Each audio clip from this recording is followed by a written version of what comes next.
The first reading of this bill was done on the 26th of June, the year 2025. And this is a bill that shall apply to judges who are in office on the date of commencement of this act, judges who will be appointed after commencement of the act, as well as judges who retire after the 27th August 2010. But before the commencement of the act, in accordance with Article 167, Subarticle 1, which indicates that a judge of a superior court must retire upon attainment the age of 70 years.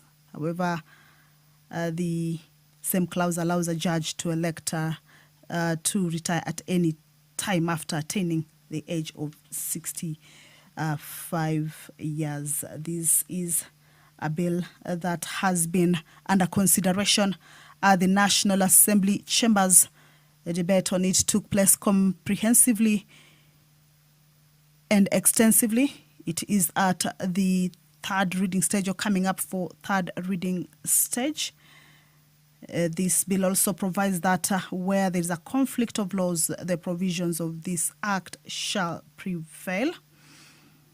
The bill also provides that a judge who is entitled to pension under the Judicial Service Pension Scheme or any other contributory pension scheme in the public service may apply to transfer the accrued pension to the consolidated fund for the period of service to the considered pensionable service, or maintain the administration of the pension benefits under the scheme in which they were accrued. It also provides for the computation and payment of pensions to a judge who elects to retire early after attaining the age of 65 years or Honorable has members, attained we the now have prescribed quorum to maximum transact retirement business. age. Allow me to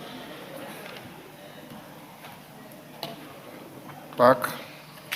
Order number 1, administration of oath. Order number 2, communication from the chair. Members on their feet, take your seats.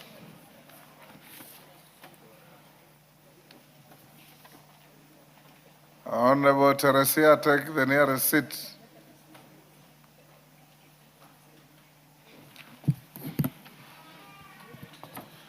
Honorable members, I have a short communication to guide on processing of the Division of Revenue Bill, National Assembly Bill number 2 of 2026. Honorable members, you recall that on Thursday, 19th February 2026, the Division of Revenue Bill, National Assembly Bill number 2 of 2026 was read a first time and subsequently committed to the Budget and Appropriations Committee for consideration and public participation in accordance with the provisions of Article 118 of the Constitution. Honorable members, my attention has since been drawn to the fact that the said bill, having been published on 19th February 2026, had not met the 7 days maturity period for first reading as required under Standing Order 121. Further, I know that no resolution was made pursuant to Standing Order 121C to shorten the maturity period to allow the first reading of the bill. In this regard, the listing and subsequent first reading of the bill in the supplementary order paper on Thursday last week was inadvertent. In view of the foregoing and cognizant that the Division of Revenue Bill is a critical legislation in the budget-making process, I have directed that the first reading of the bill be retaken in compliance with the applicable procedural requirements under Standing Order 120. To this end, honorable members, you will notice that at order number 8 of the order paper for today, Tuesday, 24th February 2026, the chairperson of the Budget and Appropriations Committee is scheduled to move a procedural motion to reduce the publication period to allow the bill to be read a first time. This will be followed by the first reading of the bill when we reach order number 13 in the order paper of today. Thereafter, the bill will stand committed to the Budget and Appropriations Committee for consideration.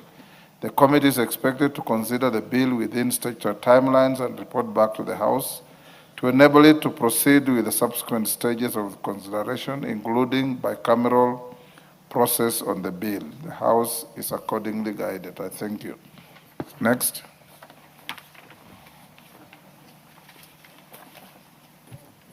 Order number 3, messages. Order number 4, petitions. Order number 5, papers. Majority Leader.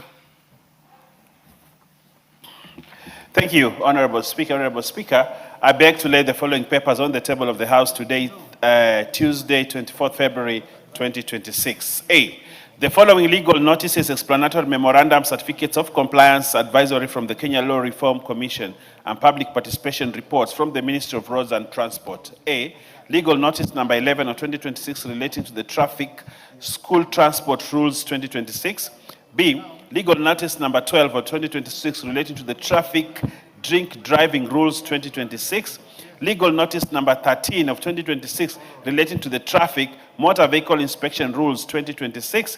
And D, legal notice number 14 of 2026 relating to the National Transport and Safety Operation of Commercial Vehicles Regulations 2026. B, reports of the Auditor General and financial statements for the year ended 30th June 2025 and certificates therein in respect of 1.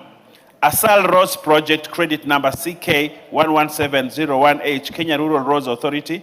2. Commodities Fund Staff Mortgage and Car Loan Scheme. 3. De-risking Inclusion and Value Enhancement Pastoral Economies Drive in the Horn of Africa Credit Number 7139 KE Kenya Development Corporation. 4. Eastern and Africa Regional Transport Trade Development Facilitation Project IDA CR number 5638 KE Kenya National Authority. 5. Eastern Africa Transport Trade and Development Facilitation Project Credit Number 5634 KE IDA State Department for Roads. 6. Enable Youth Kenya Program Grant Credit Number PKEAAZ014 ADF Loan Number 210015003895 State Department for Agriculture. 7. Fish Levy Trust Fund. 8. Horn of Africa Gateway Development Isiolo Mandera Corridor Elwak Ramu Road Upgrading Kenya National Highways Authority. 9. Horn of Africa Gateway Development Project National Transport and Safety Authority. 10. Horn of Africa Gateway Development Project State Department for Transport. 11. Horn of Africa Gateway Development Project Loan Number 6768 KE Kenya National Highways Authority. 12.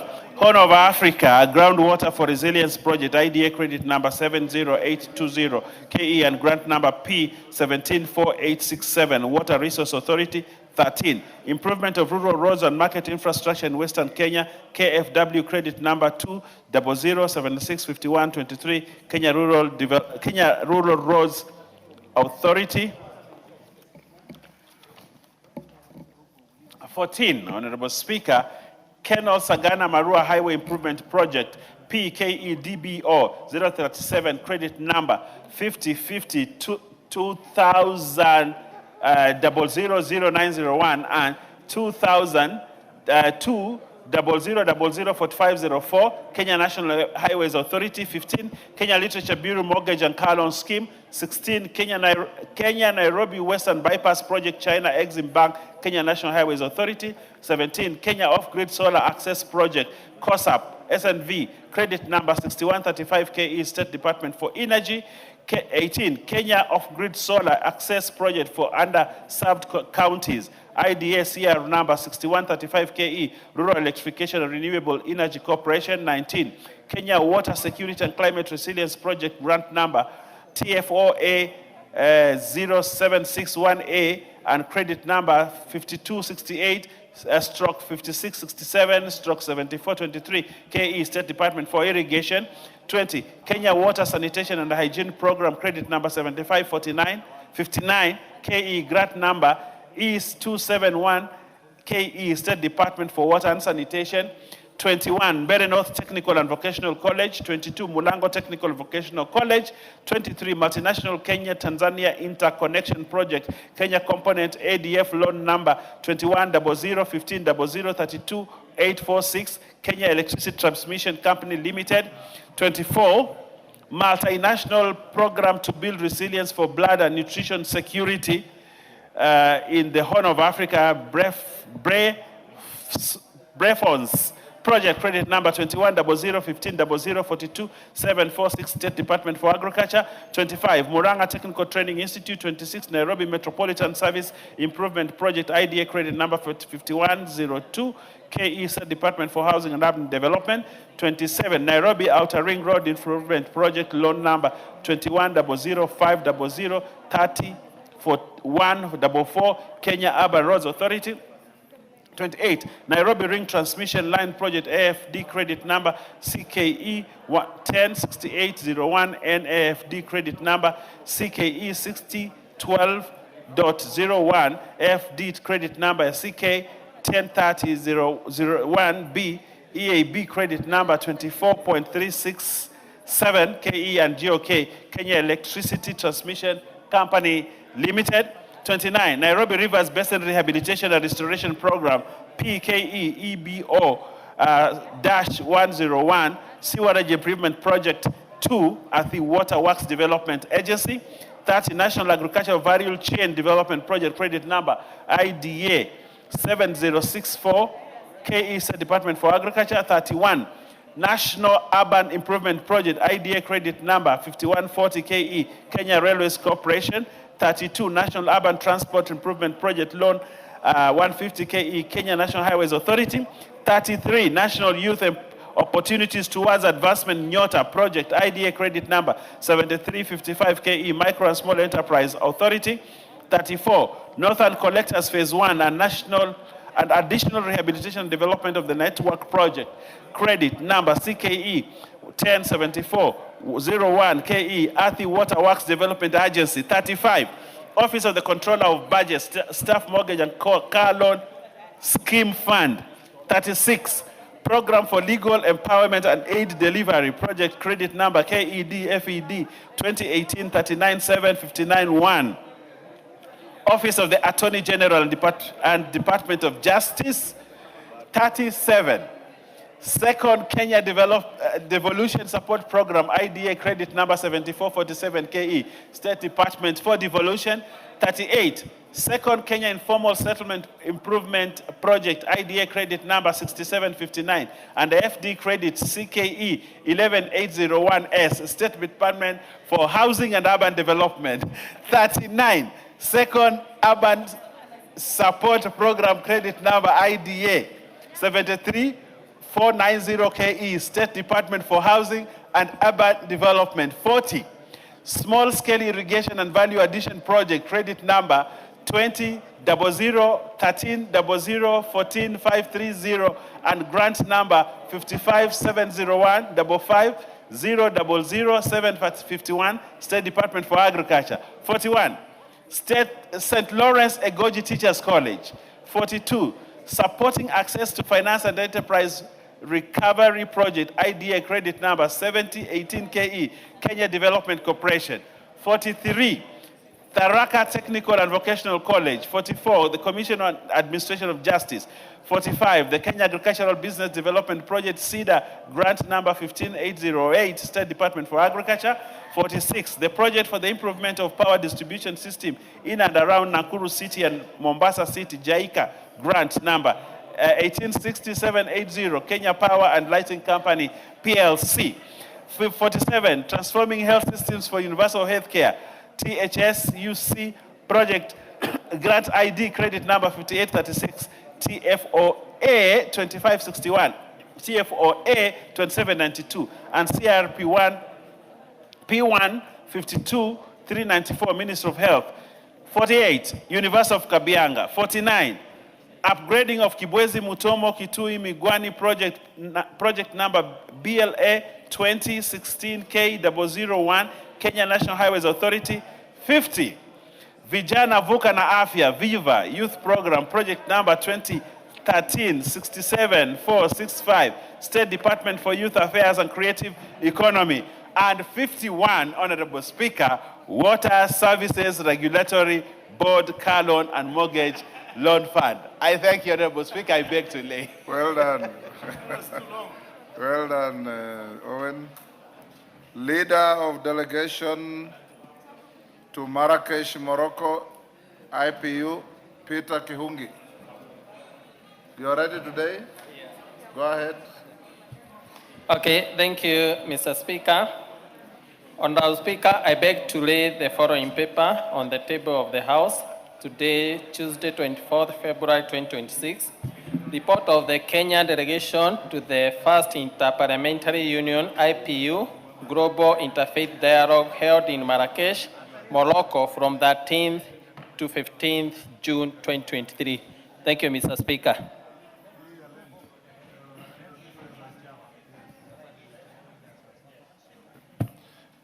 Chairperson, Departmental Committee on Labor, Ken Chonga. Thank you, Speaker.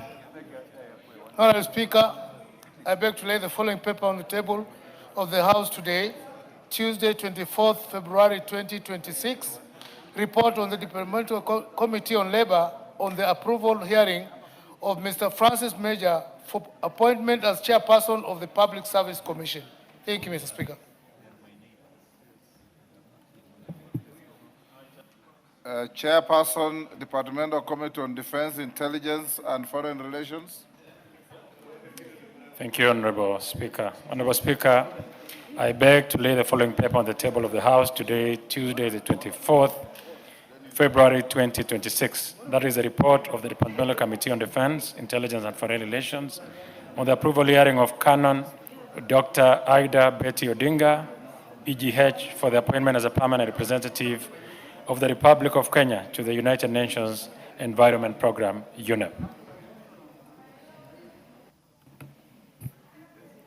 Leader of delegation to IPU, John Kiarie.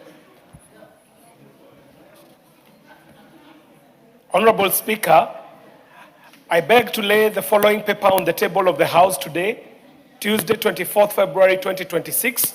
And this is the report of the delegation to the 147th Assembly of the Interparliamentary Union and related meetings that were held in Luanda, Angola from 23rd to 27th of October 2023, Mr. Speaker. I thank you. Thank you. Next order.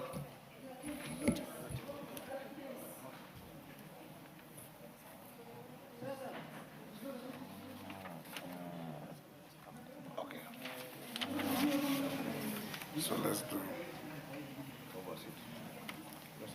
next order. Order number 6, notices of motion. Emilio Odhiambo. Yes. Mr. Speaker, I'm holding brief for the Honorable Millie Odhiambo. Go ahead. And she would like to give a notice of motion. That is not how to give a notice of motion. Mr. Speaker, I beg to give a notice of motion for the following, notice of the following motion.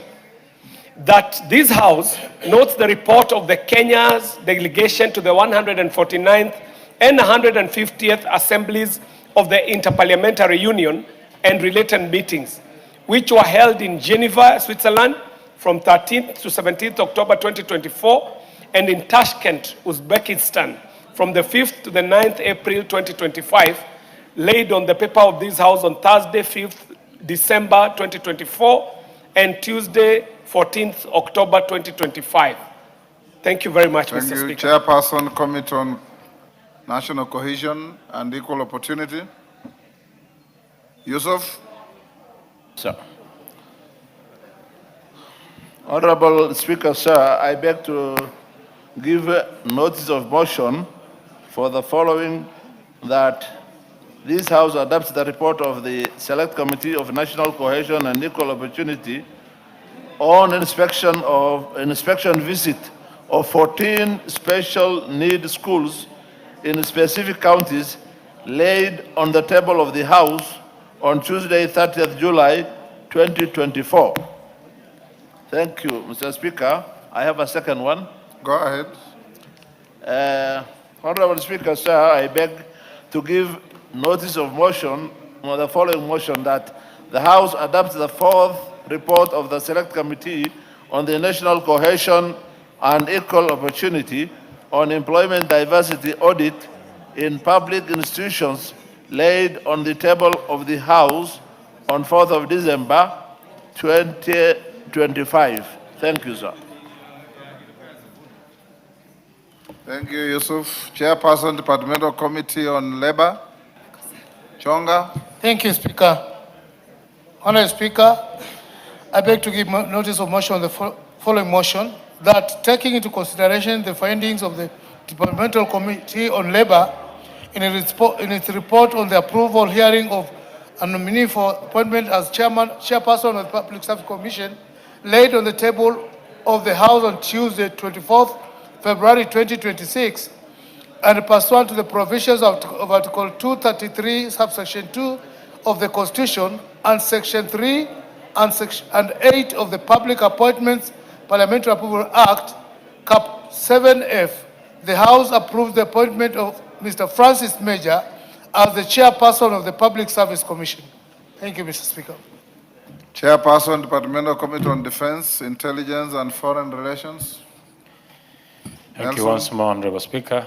Honorable Speaker, I beg to give notice of the following motion that taking into consideration the finding of the Departmental Committee on Defense, Intelligence and Foreign Relations in its report on the approval hearing of the nominee for appointment as a permanent representative of the Republic of Kenya to the United Nations Environment Program laid on the table of the House Tuesday, 24th February 2026, and pursuant to the provisions of Article 132E of the Constitution and Section 3 and 8 of the Public Appointments Parliamentary Approval Act, Cap 7F, this House approves the appointment of Canon Dr. Ida Betty Odinga, EGH, as the permanent representative of the Republic of Kenya to the United Nations Environment Program. Chairperson, Constitution Implementation Oversight Committee. Thank you very much, Honorable Speaker. I rise to give notice of the following motion that this House adopts the fourth report of the Constitutional Implementation Oversight Committee laid on the table of the House on Wednesday, 19th November 2025, on the status of implementation of the Constitution by 1. the Independent Electoral and Boundaries Commission, and 2. the Office of the Data Protection Commissioner. Thank you, Honorable Speaker.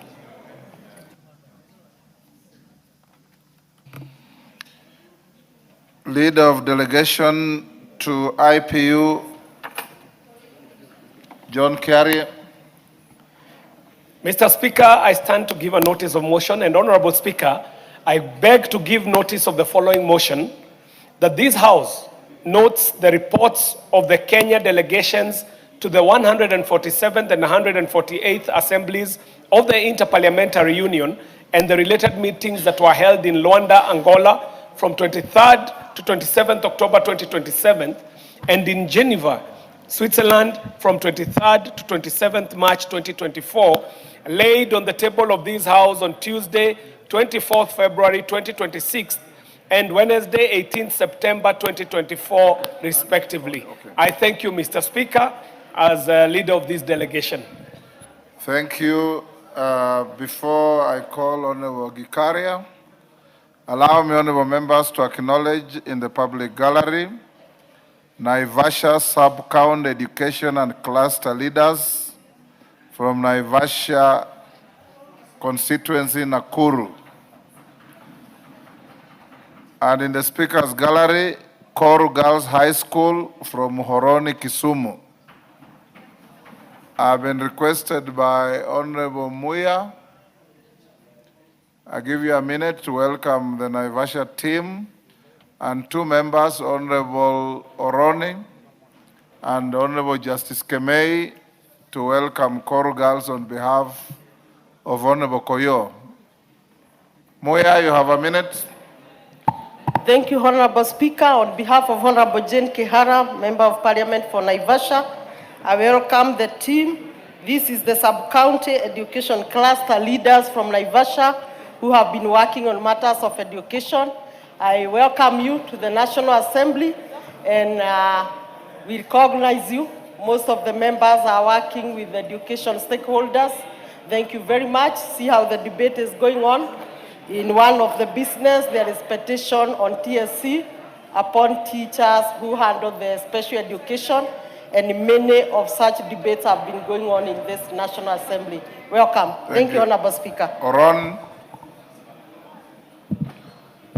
Thank you, Honorable Speaker, for giving me the opportunity to welcome Koru Girls High School from Moroni in Kisumu County. Honorable Speaker, on behalf of Honorable Koyo, I'm taking this opportunity to welcome you, Koru Girls.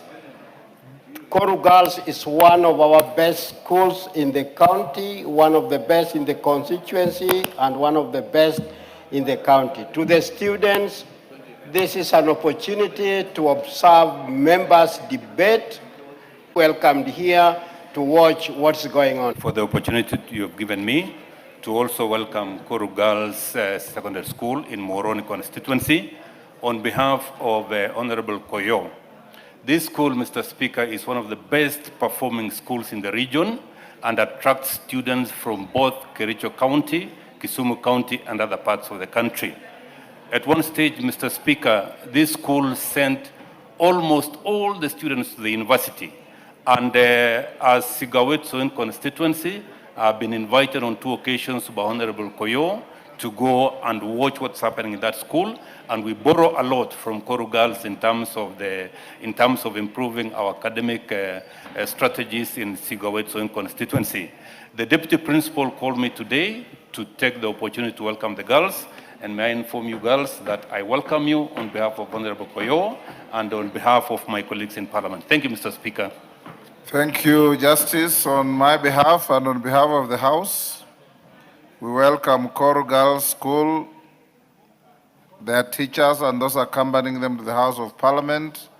We also welcome Naivasha Sub-County Education Cluster leaders to the House of Parliament. Enjoy your stay.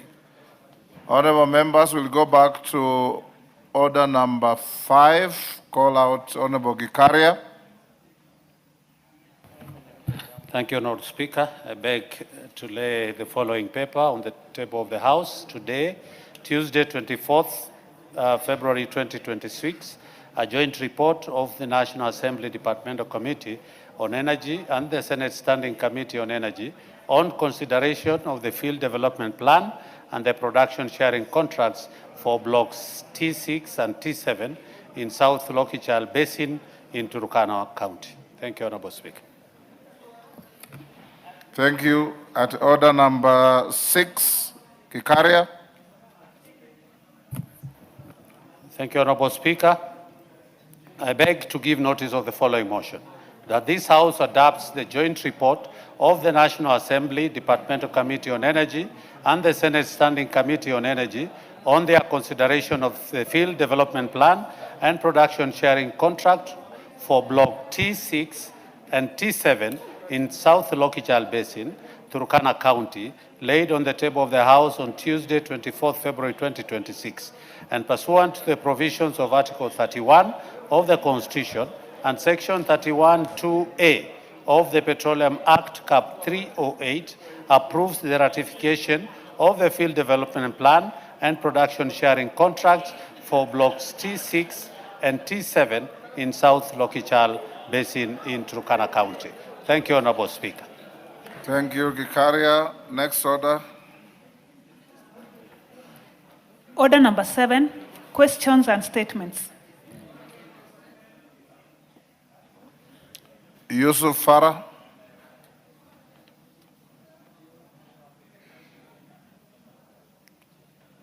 Honorable Yusuf Farah, member for Wajir West. No, I don't think that's for tomorrow. Sorry.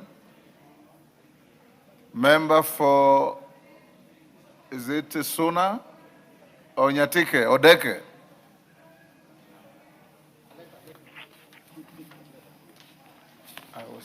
Thank you, Honorable Speaker, for giving me this opportunity to issue a statement regarding lease of land parcel number.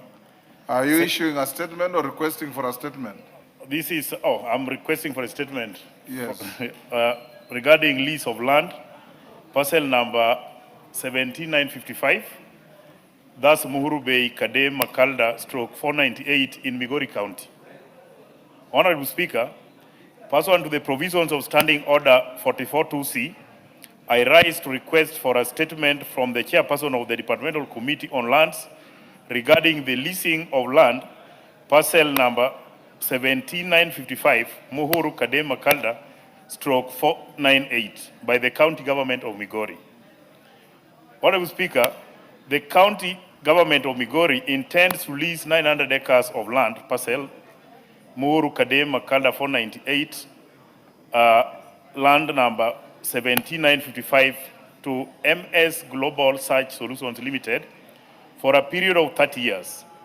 It is claimed that MS Global Search Solutions Limited intends to use the land to revive cotton farming and establish a gold processing plant. The Makalda Gold Belt is rich in precious minerals, particularly gold, making it a strategic national resource that ought to be exploited for the benefit of the nation, the local communities, and future generations in line with Article 69 of the Constitution. Honorable Speaker, the land proposed to be leased to MS Global Search Solutions Limited is part of the 6,165 acres of Makalda Forest, which was gazetted as a forest by the Cabinet Secretary for Environment, Climate Change and Forestry via legal notice 85 of 2023, published in Kenya Gazette, volume C25, number 190 of 25th August 2023. Article 62(3)(f) and G of the Constitution defines public land to include land with minerals and mineral oils and government forests. The said article further provides that such public land shall vest in and be held by the national government in trust for the people of Kenya and shall be administered on their behalf by the National Land Commission. Honorable Speaker, it is against this background that I seek a statement from the chairman of the Departmental Committee on Lands on the following. 1.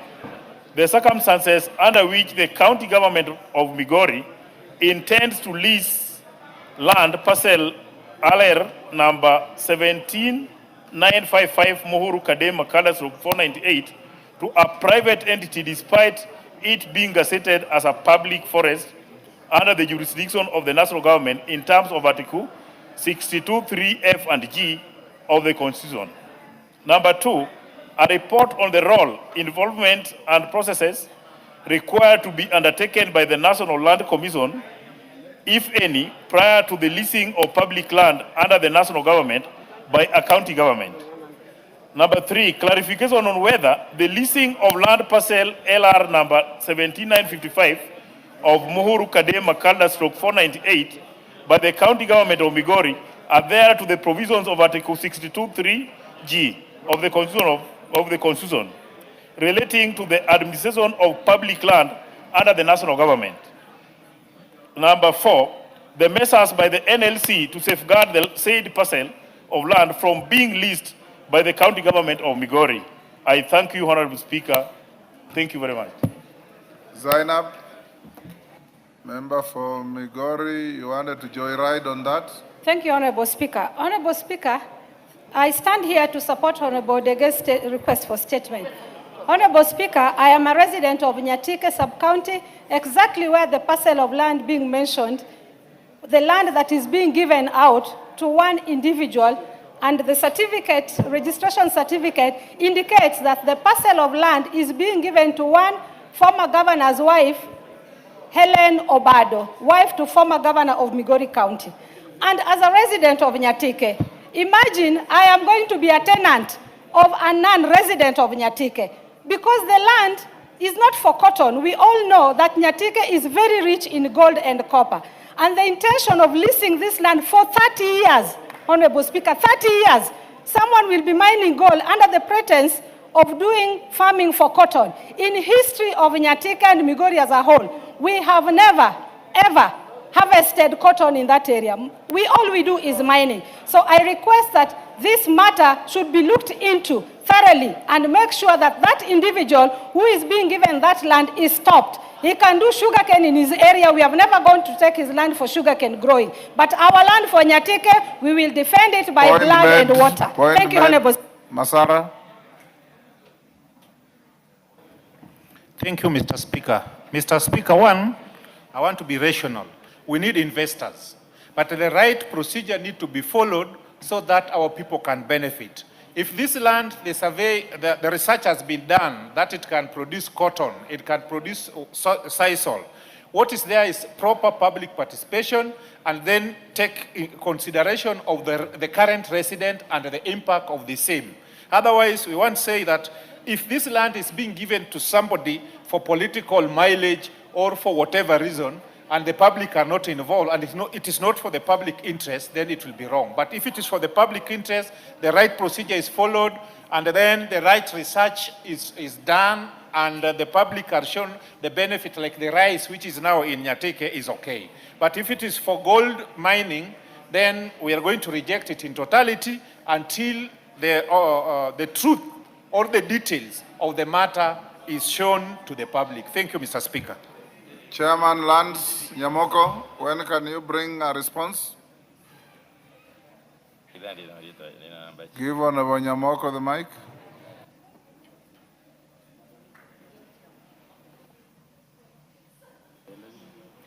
Thank you, Honorable Speaker. We'll give a comprehensive response in 14 days, 2 weeks. Okay, 2 weeks it is. Mashua Waithaka, yes. Honorable Speaker, barely 7 months ago, I raised a request for a statement on the same land to do with the small-scale miners. The chair said that he will give a report in 14 days. It is now going to 9 months. I've not gotten a response up to today. So I hope he takes this seriously and give us a response within 14 days. Honorable Nyamoko, is that correct? Honorable Speaker, we invited her to a committee meeting where the response was given. She didn't turn up. But I've given a commitment that will give a comprehensive response in the next 4 For Kiambu. Thank you, Honorable Speaker. Pursuant to the provisions of Standing Order 44-2C, I rise to request for a statement from the chairperson of the Departmental Committee on Finance and National Planning regarding the alleged withdrawal of funds from 2 ABSA accounts belonging to Mr. Kennedy Karanja Mashivo. Honorable Speaker, on 15 September 2025 at approximately 8 p.m., Mr. Kennedy Karanja Mashivo of ID number 18661 received multiple transaction alerts indicating that a sum of approximately 3 million had been withdrawn from his 2 ABSA bank accounts without his knowledge or authorization. Following this incident, Mr. Mashivo immediately notified the bank and requested that the accounts be secured to prevent further loss. He subsequently launched a formal complaint with the bank and reported the matter to the Nairobi Central Police Station under OB number 81/16/09/2025.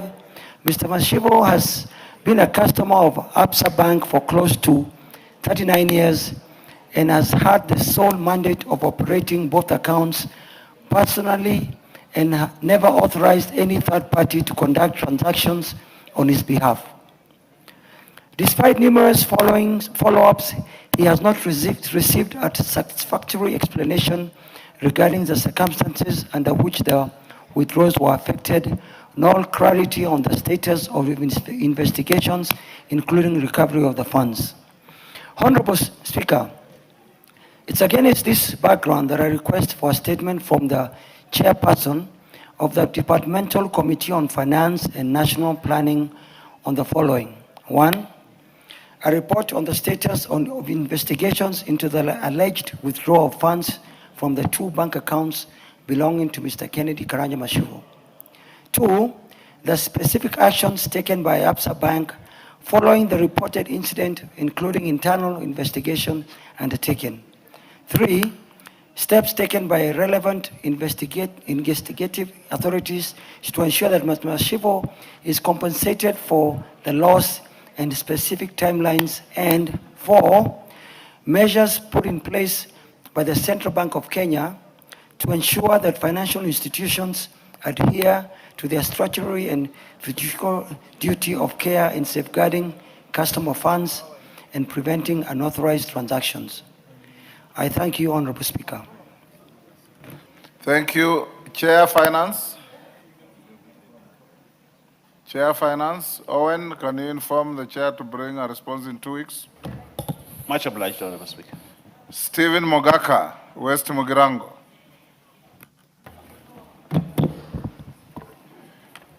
Thank you, Mr. Speaker, for giving me the opportunity to request for this statement. And Mr. Speaker, as I request, Nyamira County, the seat is in my constituency, and I have therefore maximum interest in the question I am putting to the chair. Honorable Speaker, pursuant to Standing Order number 44-2C, I wish to request for a statement from the chairperson of the Departmental Committee on Finance and National Planning regarding the suspension of World Bank funded programs in Nyamira County. Honorable Speaker, on the 15th day of December 2025, the National Treasury suspended 3 World Bank funded programs in Nyamira County, namely the Financing Locally Led Climate Action Program, FLOCA. Number 2, the Kenya Informal Settlement Improvement Project. And number 3, the National Agricultural Value Chain Development Project, due to alleged financial mismanagement, irregularities including unauthorized use of resources, unsupported expenditures, non-delivered activities, and governance failures. Noting that the programs are financed through the National Exchequer in collaboration with the International Development Association and the French Development Agency, there is great need for clarity on the circumstances surrounding the suspension and the measures being taken to safeguard public resources and to ensure service delivery. Honorable Speaker, it is against this background that I request for a statement from the chairperson of the Departmental Committee on Finance and National Planning on the following. 1, a report on the finding that led to the suspension of the 3 said World Bank funded programs in Nyamira County. Number 2, a report on the status of investigations into the alleged mismanagement of the project funds. Number 3, the expected timeline for the completion of investigations and subsequent reinstatement of the projects, if at all. Number 4, measures put in place to ensure officers found responsible for the alleged mismanagement of funds are held to account for those funds. And finally, Mr. Speaker, the steps being taken to ensure continuity of services and mitigation of adverse effects on beneficiaries pending the reinstatement of the projects. I thank you, the Honorable Speaker, for this opportunity. Next order.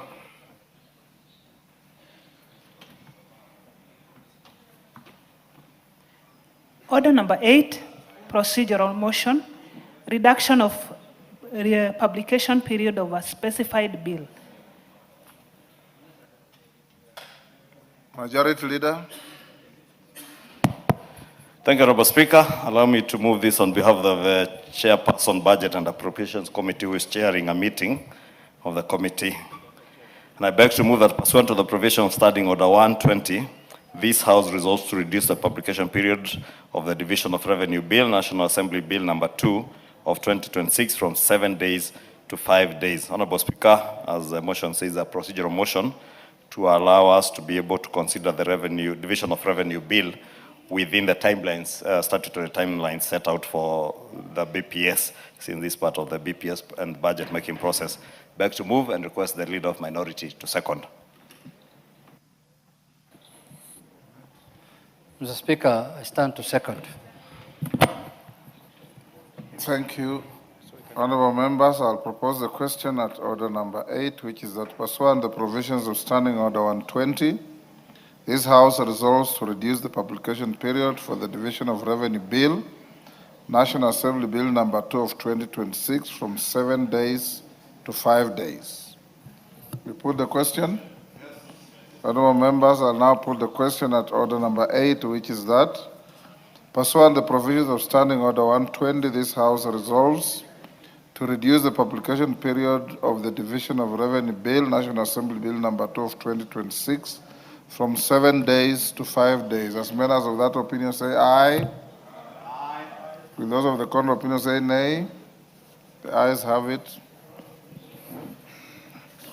Order number 9, motion, report of the Committee of the Whole House on the Judges' Retirement Benefits Bill, National Assembly Bill number 27 of 2025, question to be put and third reading. Majority Leader.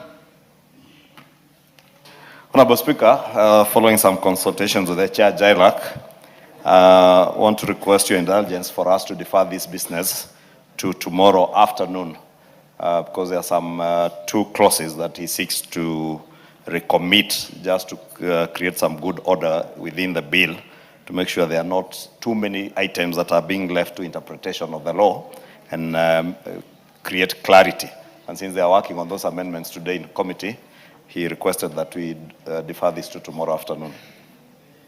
Order number 9 deferred to tomorrow 2:30. Before next order, members, allow me to acknowledge in the public gallery Lesirwo Day Secondary School from Kipkelion West, Kericho. On my behalf and on behalf of the House, we welcome the students, their teachers, and those accompanying them to the House of Parliament. Students, when your school is mentioned, you stand up to be acknowledged.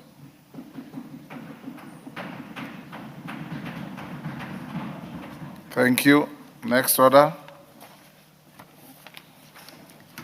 Order number 10, motion, consideration of the privileges and immunities, the Global Center for Adaptation Order 2025, question to be put. Members on their feet, take your seats.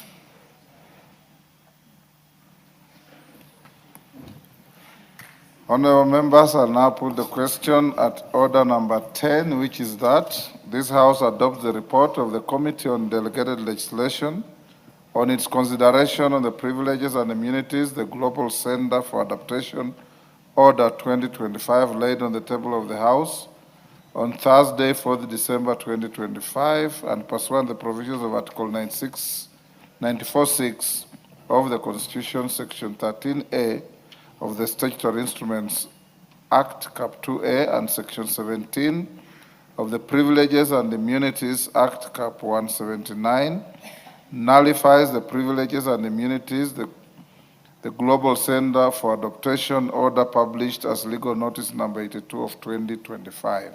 As members of that opinion say aye. Aye. Will those of the contrary opinion say nay? The ayes have it. Next order. Order number 11, motion, consideration of a petition regarding discrimination by Teachers Service Commission on career progression guidelines for special needs education teachers in Kenya. Mover to reply. Karemba.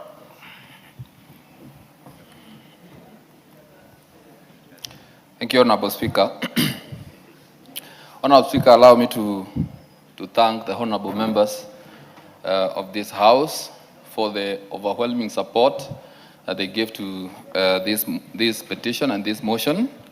And Honorable Speaker, as we support the adoption of the Public Petition Committee for the petition number 76 of 2023 by Robert Junuha Wekesa regarding discrimination by the Teacher Service Commission on career progression guidelines for special needs education teachers in Kenya, which was tabled on the 19th of November 2025. And Honorable Speaker, that highlighted the discrepancies in the grading of SNE teachers despite the 2017 job evaluation and 2018 career progression guidelines, CPG. This matter affects teachers serving learners with disabilities in special schools nationwide, demanding urgent parliamentary intervention. Honorable Speaker, The Teacher Service Commission admitted before the committee that the job titles in the payroll and those in the career progression guidelines of 2018 have been aligned for special needs education teachers, attributing this delay to the government's payroll system and undergoing reconfiguration to facilitate migration to a new platform. Further to this admission, the committee observed that while salaries may not have been adversely affected, other benefits and allowances tied to specific grades were indeed impacted. This inconsistency has not only caused widespread confusion, but has also denied the teachers their rightful recognition within the service. Honorable Speaker, let me remind this House that this problem began in November 2017. Today, in February 2026, we are confronted with over 8 years of inaction affecting thousands of SNE teachers across Kenya, serving in special needs schools. Yet, despite this petition being filed in December 2023, the alignment has still not occurred. The moral impact on these teachers is profound. They feel forgotten, undervalued, and discriminated against simply because they chose the noble path of educating our children with disabilities. Honorable Speaker, the Ministry of Public Service is responsible for the payroll system and not the Teacher Service Commission. The Ministry of Public Service is mandated by the Executive Order number 2 of 2023 to oversee government payroll policy and standards across the entire public service. This includes managing the government human resources information system.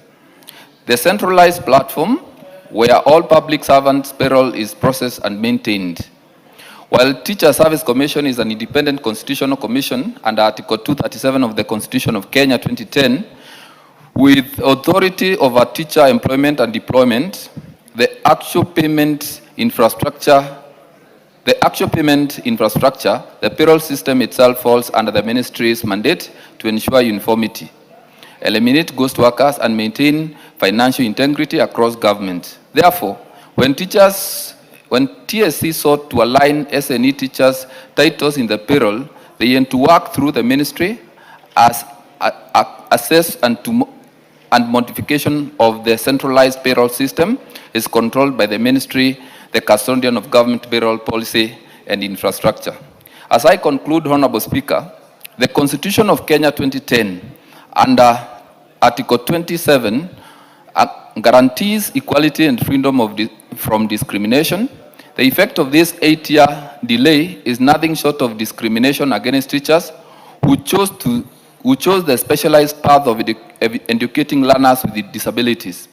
By adopting this report, we affirm the national values enshrined in the Article 10 of the Constitution of Kenya 2010, talks about human dignity, equity, social justice, human rights, and non-discrimination. We declare that in Kenya, no teacher will be left behind due to administrative delays, and that those who teach our children with special needs are valued, respected, and treated fairly. Honorable Speaker, as I conclude, I must address the thousands of special needs education teachers across the country who are watching these proceedings. This House sees you, this House hears you, this House stands with you. You have waited 8 long years for justice, and I stand here today to tell you that your wait is coming to an end. Honorable Speaker, I beg to reply. Thank you. Members on their feet, take your seats. Take seats. Member for Elgeyo Marakwet, take your seat.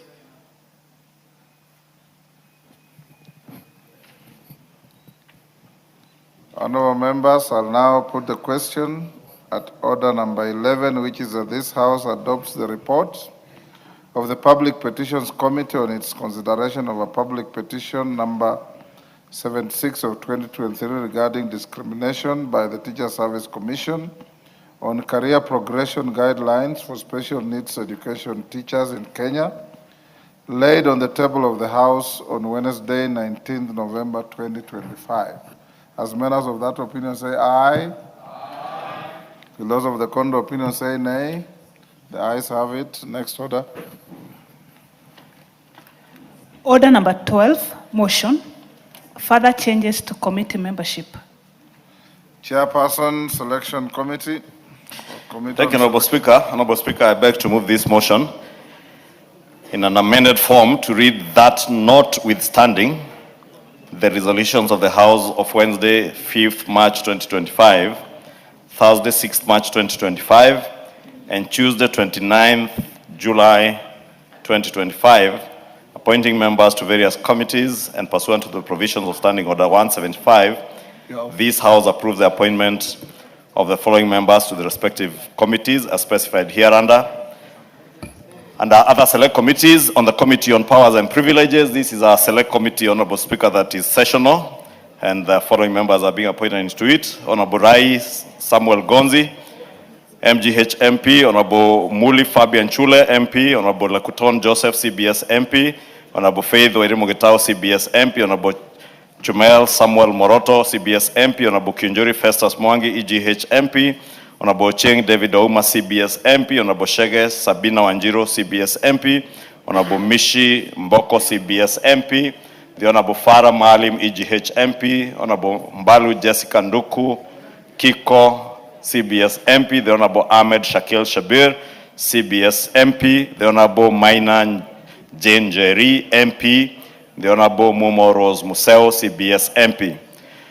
B, on Committee on Member Services and Facilities, the Honorable Dr. Karani Washira, CBS MP, the Honorable Basil Robert Ngui, MP, the Honorable Salim Faisal Badar, MP, the Honorable Yegon Brighton Leonard, MP, the Honorable Mwafrika Augustine Kamande, MP, the Honorable Jen Kihara Wanjiro Njeri, MP, the Honorable Mwangi Teresia Wanjiro, MP, the Honorable Gachagua George, MP, the Honorable Aramat Lemanken, MP, the Honorable Mongina Jerusha Momanyi, MP, the Honorable Dhiambo Elisha Ocheng, MP, the Honorable Busia Ruth Athiambo Ogdinga, MP, the Honorable Salasia Peter Kalerwa, MP, the Honorable Abur Paul, MP, the Honorable Muhanda LC Busihile, MP. C, on Constitutional Implementation Oversight Committee, the Honorable William Kamket, MP, the Honorable Mbai Nimrod Mbithuka, MP, the Honorable Murumba John Chikati, MP, the Honorable Risa Sunguya George, MP, the Honorable Geoffrey Ekesa Mulanya, MP, the Honorable Mukunji John Gitonga, MP, the Honorable Kitur Bernard Kibor, MP, the Honorable Major Dong Benjamin Gadhiro, MP, the Honorable Abdisalat Khalif Ali, MP, the Honorable Onyego Silvanas Osoro, MP, the Honorable Njoroge Miriwa Maua, MP, the Honorable Amoshomba Gadhoni HSC, MP, the Honorable Osero Patrick Bagendi, MP, the Honorable Karido Kili Daniel, MP, the Honorable Nabulindo Peter Oscar, MP, the Honorable Aburi Lawrence Mpuru, MP, the Honorable Mohammed Umulkher Harun, the Honorable Mbalu Jessica Nduku Kiko, CBS MP, the Honorable Lentoy Johnny Jackson Lekumontare, MP, the Honorable Professor Jaldesa Guyo, MP, the Honorable Hamisi Kakuta Maimai, MP, the Honorable Paul Abur, MP. D, Committee on Delegated Legislation, the Honorable Omondi Moses Okoth, MP, to replace the Honorable Mwale Nicholas Tindi, CBS MP. E, the Committee on Implementation, the Honorable Njeru Leo Wamudhende, MP, to replace the Honorable Kasiwai Rael Chepkemoi, MP. F, Committee on National Cohesion and Equal Opportunity. 1, the Honorable Ndakwa David Athman, MP, to replace the Honorable, the late Dana Joseph Hamisi. And 2, the Honorable George Koimbori Ndungu, MP, to replace Honorable Chelule Liza Chepkorir, MP. G, the Committee on Parliamentary Broadcasting and Library. 1, the Honorable CPA Julius Ruto Kipleting, MP, to replace the Honorable Toroitich Timothy Kipchumba, MP. 2, the Honorable Mwangi Geoffrey Wandete, MP, to replace the Honorable Koimbori George Ndungu, MP. And 3, the Honorable Kombe Harrison Garama, to replace the Honorable Raphael Wanjala, CBS, MP. H, Public Petitions Committee, the Honorable Biego Paul Kibichi, MP, to replace the late Honorable Tubi Bidu Mohammed. I, on the Committee on Regional Integration, the Honorable Toroitich Timothy Kipchumba, MP, to replace the Honorable CPA Ruto Julius Kipleting, MP. And 2, the Honorable Koimburi George Ndungu, MP, to replace the Honorable Mrembo Irene Njoki. Under the category of the Financial Audit and Money-Related Committees, J, Public Investments Committee on Governance and Education, the Honorable Ongondo Boyd Were, to replace the Honorable Kibagendi Anthony, MP. K, on Public Investments Committee on Social Services, Administration and Agriculture, the Honorable Hassan Ahmed Malim, MP, to replace the Honorable Sheikh Umur Ker Kasim, MP. L, on Special Funds Accounts Committee, the Honorable Sankaire Lea Sopiato, MP, to replace the Honorable Biego Paul Kibichi, MP. On departmental committees, under M, Departmental Committee on Environment, Forestry and Mining, the Honorable Njeru Leo Amudende, MP, to replace the Honorable late Tubi Bidu Mohammed.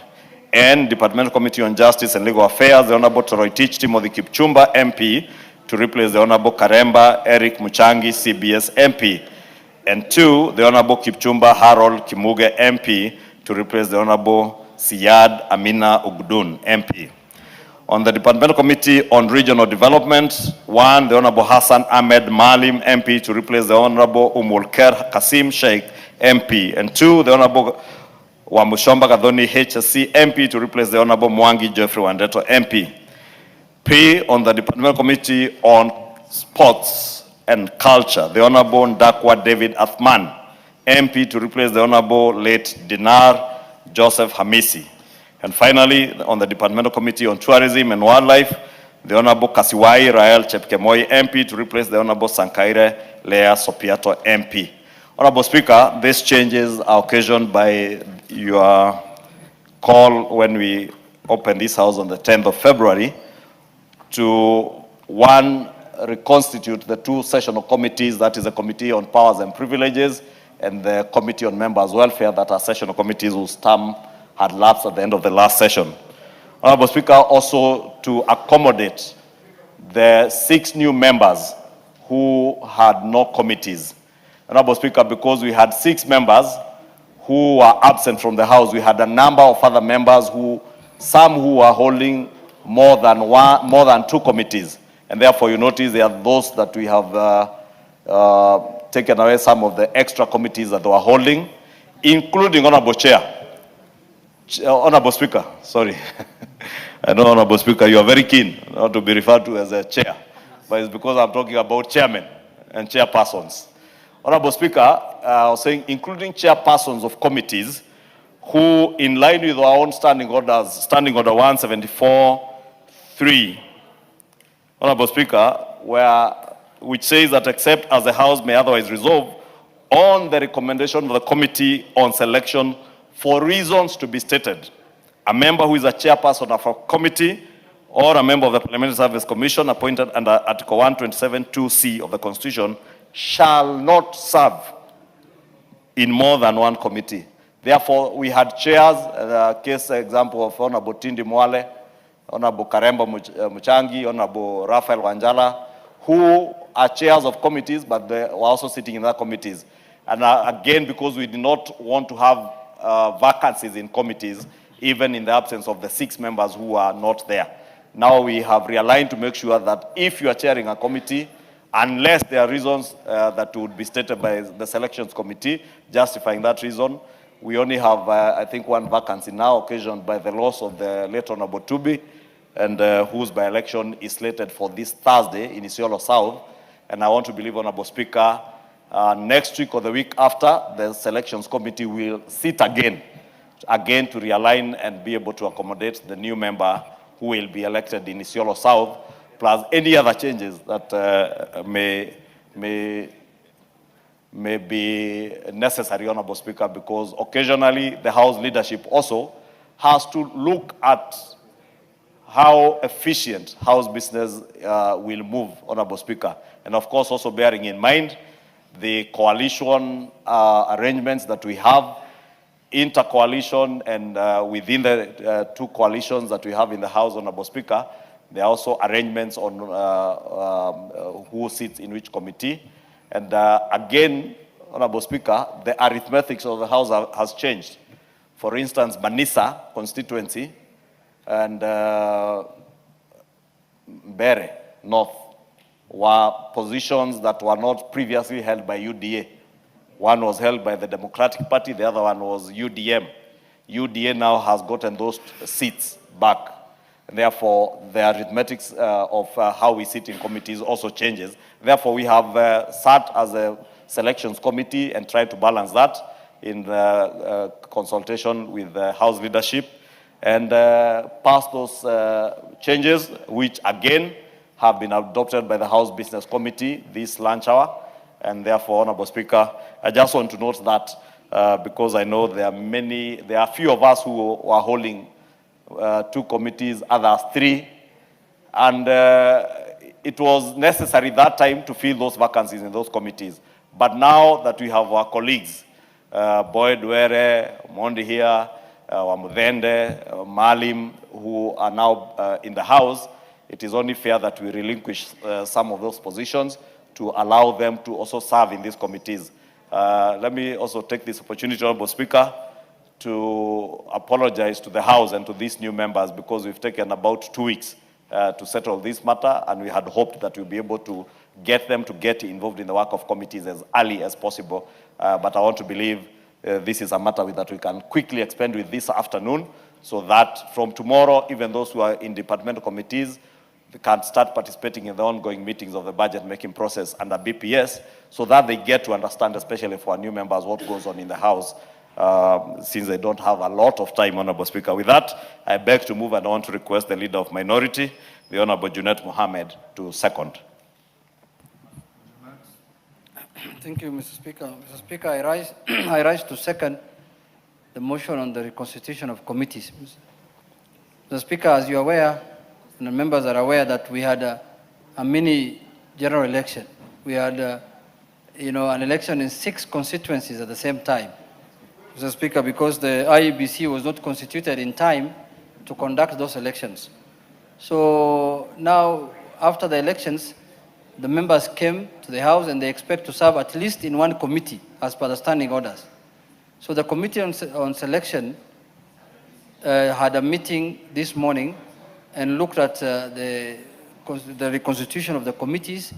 And there were members who were sitting in 3 or 4 committees, Mr. Speaker, and we managed to reallocate a few committees to the new members who have arrived so that they can also, in line with the standing orders, serve in 1 committee at least in the House, Mr. Speaker. But Mr. Speaker, this issue of committees, I think there is also, in the next reconstitution, there's an issue that we need to look at. There are members who are serving in committees but who are not attending committee sittings, Mr. Speaker. And they are holding those positions when there are other members who will have served better, Mr. Speaker. So, Mr. Speaker, we need to look at the attendance, and when we want to liaise with the office of the clerk, so that the clerks of those committees can be requested to furnish to the whip's offices the attendance of every committee member. Mr. Speaker, sometimes this morning I met one of the government officers on the corridors of the House, and I asked him, have you finished the committee meeting? And he told me, no, we are waiting for quorum. And Mr. Speaker, that committee has enough numbers that to form quorum. The attendance is poor, so we need to look into that matter. So, Mr. Speaker, in this system, the presidential system, under this constitution, Mr. Speaker, the bulk of the work of Parliament happens in committees, and then later the plenary, Mr. Speaker. So committee work is very, very, very important. But having said that, there are also committees who are doing fantastic job, Mr. Speaker, in the House. There's a lot of work. If the committees of the House are not working also, we will not be seated today here, because all the work that we are looking at in the plenary here, Mr. Speaker, are works that came from committees. So I also want to thank the committees that are doing a lot of work, who are putting a lot of time into their work, Mr. Speaker. And we want to congratulate them and thank them for doing their work. Mr. Speaker, with those few remarks, I want to request members that there is a by-election also happening in Isiolo. So after that by-election, depending on who wins the seat, it will be again a reconstitution of the committee. But I want to ask members that being in a committee is not an entitlement. It is the preserve of the party that sponsors you to take you to the committee that thinks you can serve well. I see some people taking the committee as an entitlement. It's not a right. It's not a right. What is right to you is your election, that you are elected as a member of parliament. When you come here, it is your party that decides which committee you'll serve in. It's like the appointment of cabinet in the executive. So those people who are masquerading here thinking that they have an entitlement to any committee, we will deal with you thoroughly. I wish I go back as a whip. You know, I left my job of whipping long time. When I was a whip, Mr. Speaker, I used to be a very dangerous man. You remember last parliament, Mr. Speaker? Those people who are joking around with the party, by now, ningenyo bila maji. Mr. Speaker, we need to, Mr. Speaker, my whip also is trying. She has tried to balance things. The last 10 days, she has sleepless nights trying to balance interest here and there. I don't envy her work. This morning, I had a meeting with her. We discussed. But, I am the one now who can give an early warning to people who are misbehaving, Mr. Speaker. We have given you a warning. I'm serving a warning, Mr. Speaker, as the leader of minority on my side. Anyone who will not adhere to the party line, Mr. Speaker, you will end up relinquishing your committee seat to a lesser one, Mr. Speaker, so that you get to know that it is the party that rewards people to sit in committees. With those few remarks, Mr. Speaker, I second. What is it, Meli? Thank you, Mr. Speaker. Mr. Speaker, I'm glad that the minority leader has actually acknowledged that I should have been the minority leader and he the whip. Because the whip actually has the power of the pen. And me, I don't like the power of the pen. Me, I don't want power. He's the one who wants power. So, Mr. Speaker, Mr. Speaker, he wants power. But, Mr. Speaker, because he has the power of the pen, but we work very well together, that aside. Mr. Speaker, me, I don't like, even when I'm... What is out of order? What is out of order, Mr. Speaker? Yes. Is he in order to acknowledge too late that he should have left for me that seat and taken the minority whip instead? Mr. Speaker, I know very well that my whip is capable of being the minority leader. But Mr. Speaker, when an assessment was done, when the former minority leader left the office, Honorable Opio Wandai, an assessment was done by the party, Mr. Speaker, at Emory Hotel. And it was discovered that my whip is a bit temperamental. So she was told first to stay in whip, then from there we'll relegate to the other. Order, members. Order, members. I'll now propose the question. I'll now propose the question at order number 12, which is that. Order, Njeri. Order. That notwithstanding the resolutions of the House of Wednesday, 5th March 2025, Thursday, 6th March 2025, and Tuesday, 29th July 2025, appointing members to various committees and pursuant to the provision of Standing Order 175, this House approves the appointment of the following members to the respective committees as specified hereunder. Committee on Powers and Privileges, the Honorable Rai Samuel Gonzi, MGH-MP, the Honorable Muli Fabian Kule, MP, the Honorable Lekuton Joseph, CBS MP, the Honorable Faith Wairimu Gitau, CBS MP, the Honorable Chumel Samuel Moroto, CBS MP, the Honorable Kiunjuri Festus Mwangi, EGH MP, the Honorable Ocheng David Ouma, CBS MP, the Honorable Chege Sabina Wanjiru, CBS MP, the Honorable Mishi Mbogo, CBS MP, the Honorable Farah Maalim, EGH MP, the Honorable Mbalu Jessica Nduku Kiko, CBS MP, the Honorable Ahmed Shakil Shabir, CBS MP, the Honorable Maina Jen Jerry MP, the Honorable Mumo Rose Museo, CBS MP. Committee on Members, Services and Facilities, the Honorable Dr. Karani Stephen Washira, CBS MP, the Honorable Basil Robert Ngui, MP, the Honorable Salim Faisal Badar, MP, the Honorable Yegon Brighton Leonard, MP, the Honorable Mwafrika Augustine Command, MP, the Honorable Kihara Jen Wanjiru Njeri, MP, the Honorable Mwangi Teresia Wanjiru, MP, the Honorable Gachagua George, MP, the Honorable Aramat Lamanken MP, the Honorable Mongina Jerusha Momanyi MP, the Honorable Odhiambo Elisha Ocheng MP, the Honorable Busia Ruth Adhiambo Odinga MP, the Honorable Salasia Peter Kalero MP, the Honorable Abuor Paul MP, the Honorable Muhanda Elsie Busihile MP.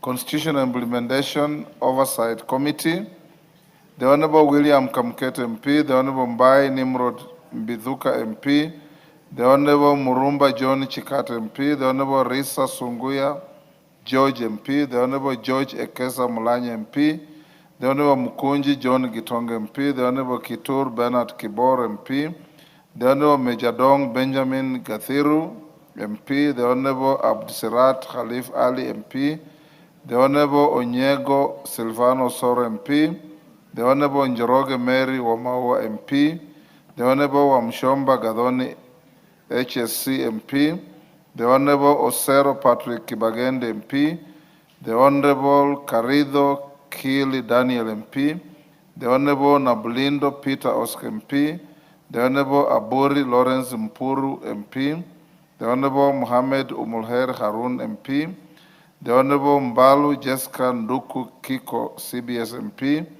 the Honorable Lendoi John Jackson Lekum Montara MP, the Honorable Professor Jaldesa Gui MP, the Honorable Nguna Charles Ngusi MP, the Honorable Hamisi Kakuta Maimai MP, the Honorable Abor Paul MP. Committee on Delegated Legislation, the Honorable Omondi Moses Okoth MP to replace the Honorable Male Nicholas Tindi CBS MP.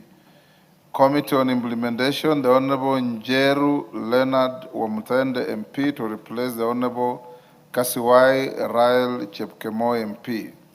Committee on National Cohesion and Equal Opportunity, the Honorable Ndakwa David Athman MP to replace the Honorable Denar Joseph Hamisi the late, and the Honorable Koimburi George Ndungu MP to replace the Honorable Chelule Lisa Chepkorir MP.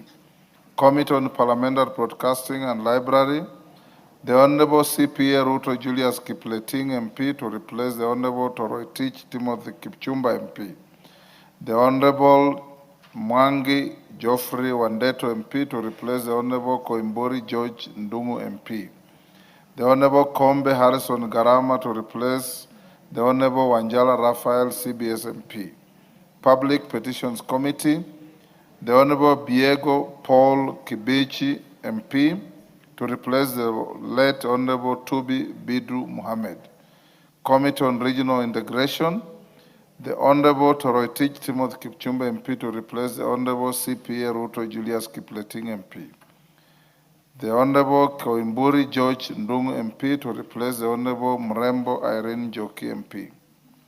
Finance, Audit, Money-Related Committees, Public Investments Committee on Governance and Education, the Honorable Ongondo Boyd Were MP to replace the Honorable Kibagende Anthony MP. Public Investments Committee on Social Services, Administration and Agriculture, the Honorable Hassan Ahmed Maalim MP to replace the Honorable Sheikh Umulher Kasim MP.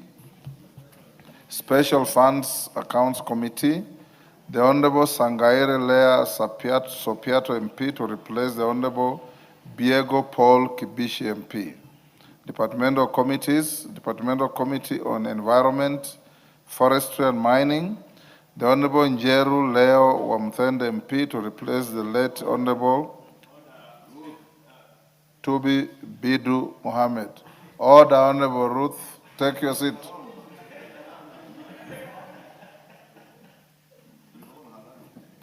Yes.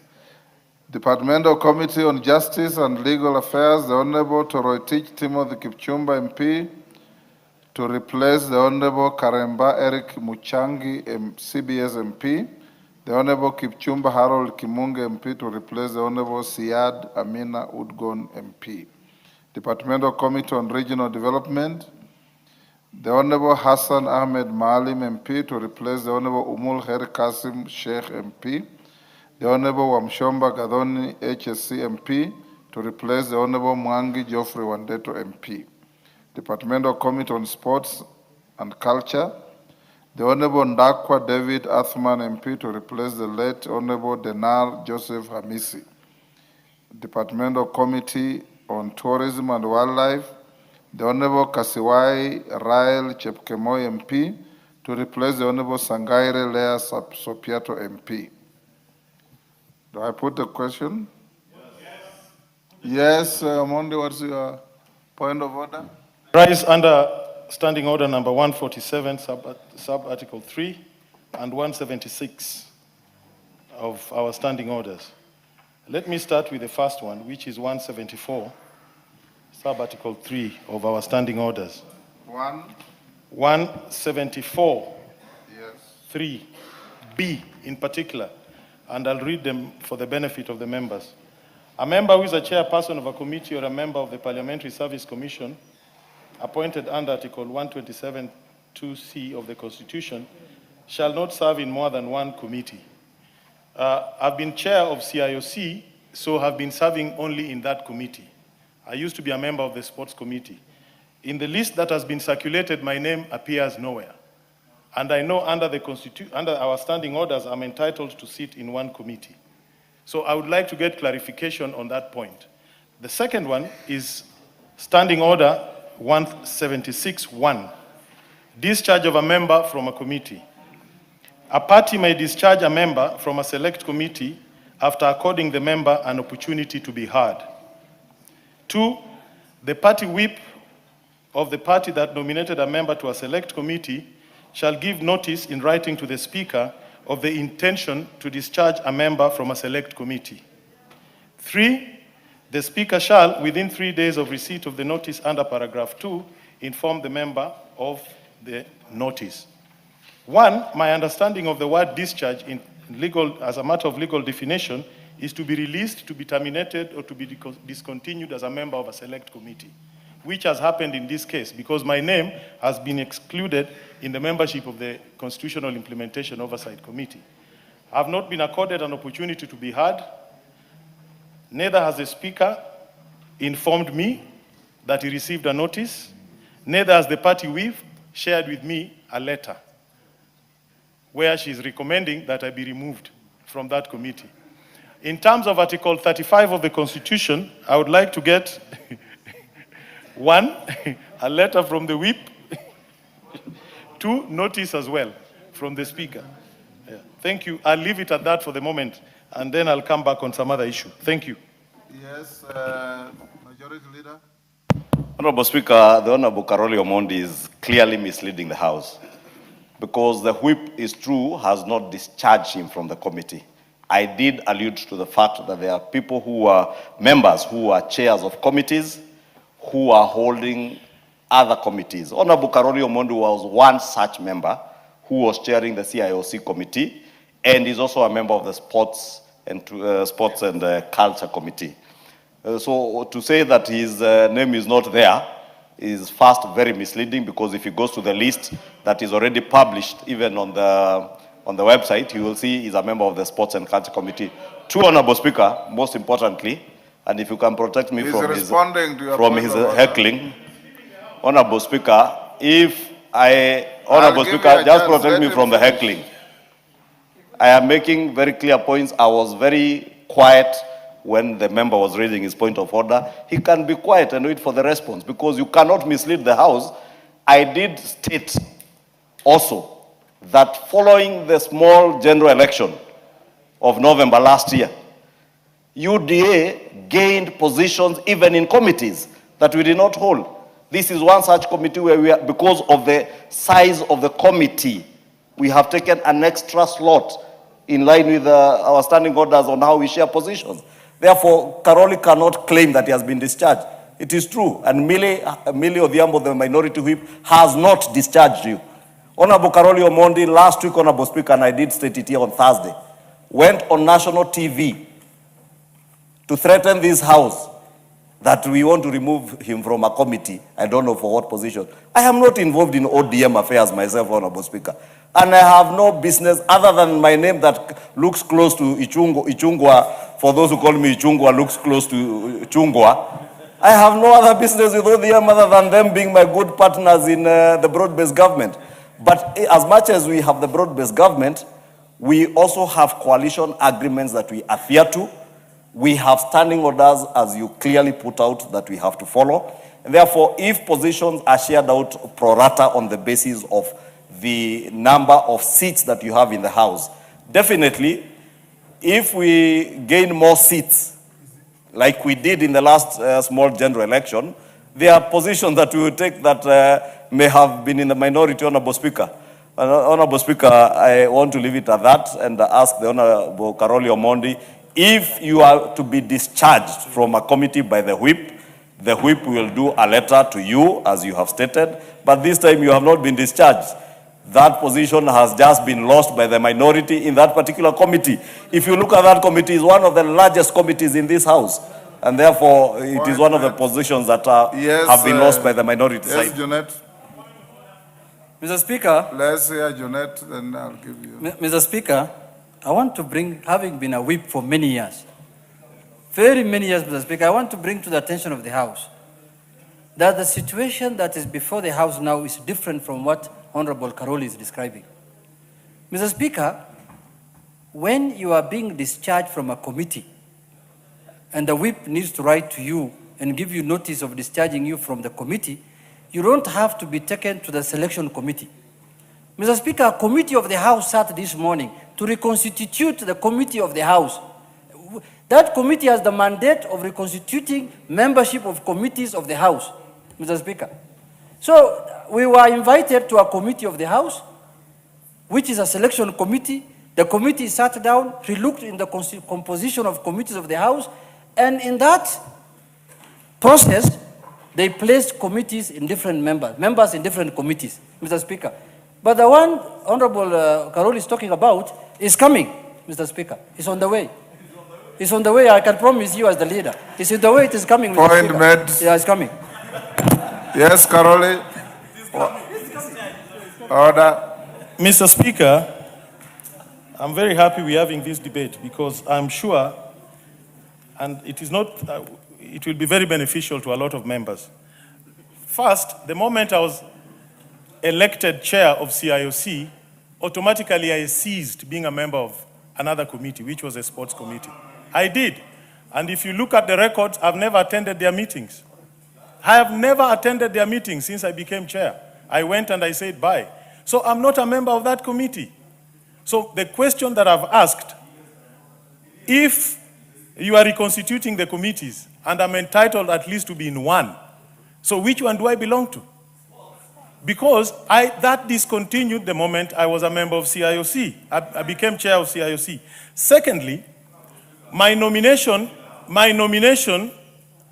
from the party into CIOC did not come. You cannot then say, you know, the question the majority leader is raising is very fundamental. Whether the committees belong to the selection committee or to the parties. What he is saying and what the minority leader is saying are different. Because the person who nominated me has the power to discharge me. And the person who nominated me, that is the law, the person who nominated me to be member of CIOC was the whip of Azimio la Umoja coalition. Yes, that is it, Speaker. So that question has to be addressed. Article 176 has not been complied with. I mean, Standing Order 176 has not been complied with. Yes. And I reserve my right on that to challenge it. Thank you. Because I need to see a letter from Honorable Millie Odhiambo saying she has removed me from CIOC as a member. I have to see it. Yes, I want to see it. Yes, because it is not there. That letter is not there. I know Honorable Millie did not write it. Honorable Murithi Mwenje did not write it. This is a conspiracy between the minority leader and the majority leader. Take your seat. Order. Honorable Ichungwa is order members, order. Karoli, you have made your point, take your seat. Does Honorable Karoli Omondi belong to any committee? Yes. Order, Karoli, I'm asking your leaders. Does he belong to any committee? Yes. Yes. Allow me, Honorable Speaker, to read the members of the Sports and Culture Committee, and these I've just Googled from the parliamentary website. Honorable Speaker, if you can protect me from this heckling. I'm not used to heckling. Honorable Karoli, just listen. This is a house where we engage with decorum and intellect, not heckling. Honorable Speaker, the chairperson, as listed on the parliamentary website, is the Honorable Sitati Daniel Wanyama. Vice chairperson is Honorable Amashukuru James Gidua Kamau. Committee members Jackson Kipkemoi Kosgei, Honorable Naomi Wako Jilo, Honorable Yagon Richard Kipkemoi, Honorable CTNA Janet Kipkemboi, Honorable Letipila Dominic Eli, Honorable Manyo Catherine Nahabi, Honorable Muhanda Elsibu Sihile, Honorable Nguna Ngusia Charles, Honorable Omondi Karoli, Honorable Mule Stephen Mutinda, Honorable Basir Robert Ngui, and the last one is Honorable Nabuin Paul Ekuom. Honorable Karoli Omondi cannot claim to have left a committee. You do not leave a committee. You are either discharged, and even that discharge has to be approved by the House. Or you resign. If you are leaving a committee, you write to the chairperson of the committee and to your whip and to your leader and offer your resignation from that committee. The whip has no resignation, the leader has no resignation, the chairperson of the selections committee has no resignation of the Honorable Karoli Omondi from the Sports and Culture Committee, and that's why I said from the word go, he was misleading the House, that he's not in any other committee, Honorable Speaker. Honorable Speaker, I think you should take action. Honorable Karoli Omondi, what I'll direct as follows. But Honorable Speaker,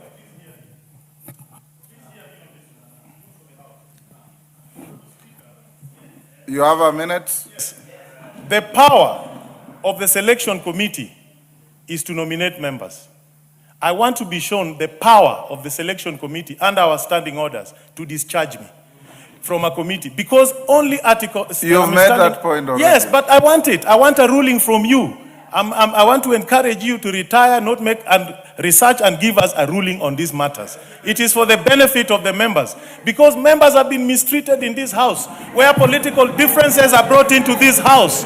They don't want me to chair CIOC because I'm going to oversight general elections. They want to rig the elections. That's why they don't want me in CIOC.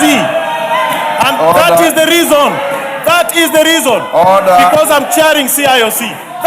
Order, take your seat.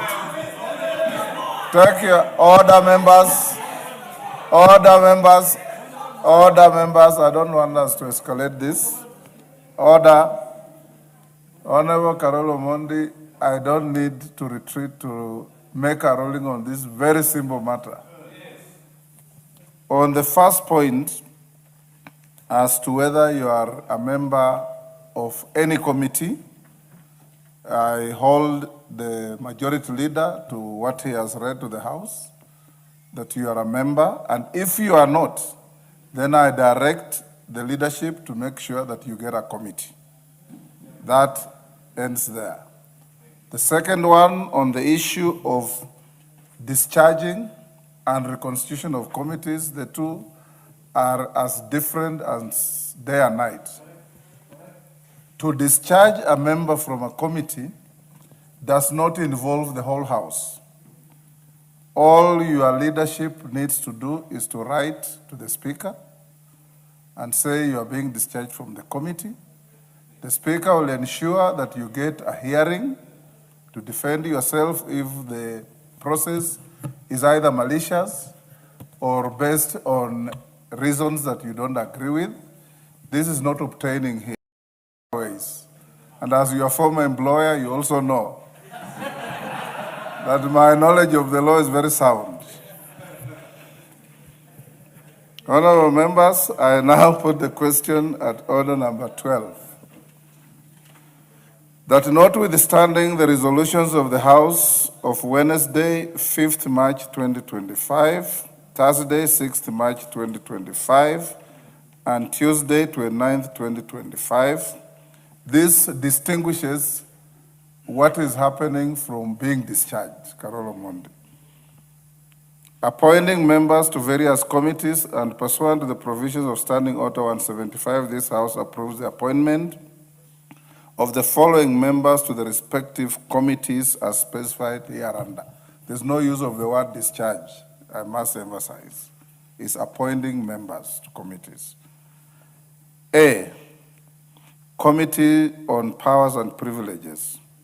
The Honorable Rai Samuel Gonzi, MGH MP, the Honorable Muli Fabian Chule MP, the Honorable Lekuton Joseph, CBS MP, the Honorable Faith Wairimu Gitau, CBS MP, the Honorable Chumel Samuel Moroto, CBS MP, the Honorable Kunjuri Festus Mwangi, EGH MP, the Honorable Cheng David Ouma, CBS MP, the Honorable Chege Sabina Wanjiru, CBS MP, the Honorable Mishi Mbogo, CBS MP, the Honorable Farah Maalim, EGH MP, the Honorable Mbalu Jessica Nduku Kiko, CBS MP, the Honorable Ahmed Shakil Shabir, CBS MP, the Honorable Maina Jen Jerry MP, the Honorable Mumo Rose Museo, CBS MP. Committee on Members, Services and Facilities. The Honorable Dr. Karani Stephen Washira, CBS MP. Order. Order.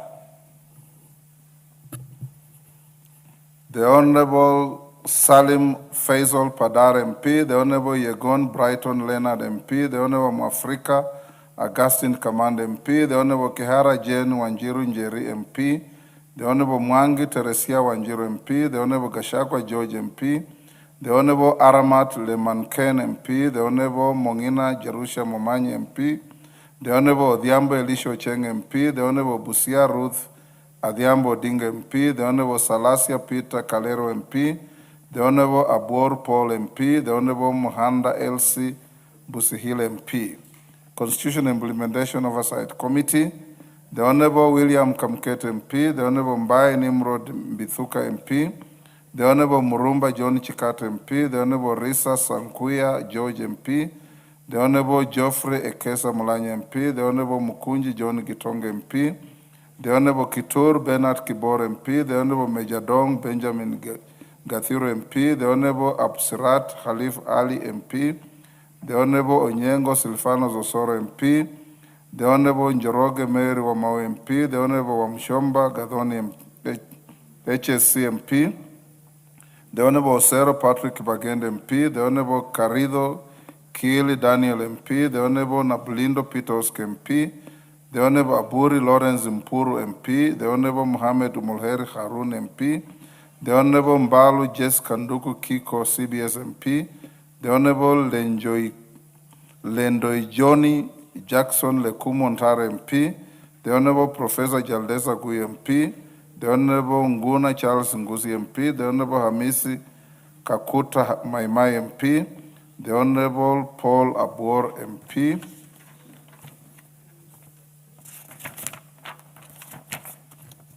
Committee on Delegated Legislation, the Honorable Omondi Moses Okoth MP to replace Honorable Mwale Nicholas Tindi CBS MP. Committee on Implementation, the Honorable Njeru Leo Wamthende MP to replace the Honorable Kasiwai Rael Chepkemoi MP. Committee on National Cohesion and Equal Opportunity, the Honorable Ndakwa David Athman MP to replace the Honorable the late Honorable Denar Joseph Hamisi MP. And two, the Honorable Koimburi George Ndungu MP to replace the Honorable Chelule Lisa Chepkorir MP. Committee on Parliamentary Broadcasting and Library, the Honorable CPA Ruto Julius Kipleting MP to replace the Honorable Toroitich Timothy Kipchumba MP. The Honorable Mwangi Geoffrey Wandeto MP to replace the Honorable Koimburi George Ndungu MP. The Honorable Kombe Harrison Garama to replace the Honorable Wanjala Raphael CBS MP. Public Petitions Committee, the Honorable Biego Paul Kibishi MP to replace the late Honorable Tubi Bitu Mohammed. Committee on Regional Integration, the Honorable Toroitich Timothy Kipchumba MP to replace the Honorable CPA Ruto Julius Kipleting MP. The Honorable Koimburi George Ndung MP to replace the Honorable Mrembo Irene Njoki MP. Financial Audit and Money-Related Committees, Public Investments Committee on Governance and Education, the Honorable Ngondo Boyd Were MP to replace the Honorable Kibagende Anthony MP. Public Investments Committee on Social Services, Administration and Agriculture, the Honorable Hassan Ahmed Maalim MP to replace the Honorable Sheikh Umurher Kasim MP.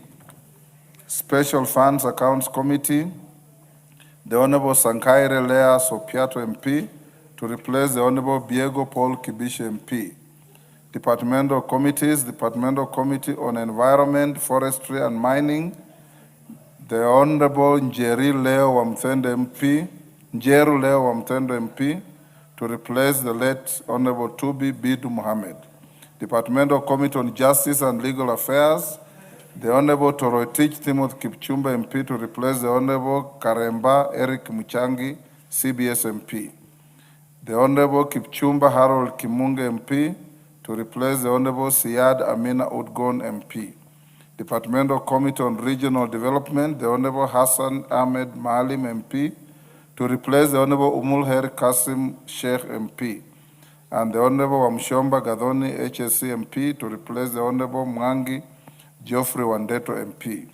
Departmental Committee on Sports and Culture, the Honorable Ndakwa David Athman MP to replace the Honorable the late Dena Joseph Hamisi. Departmental Committee on Tourism and Wildlife, the Honorable Kasiwai Rael Chepkemoi MP to replace the Honorable Sankaire Lea Sopiato MP. As many as of that opinion say aye. Aye. Will those of the contrary opinion say nay? Nay. The ayes have it.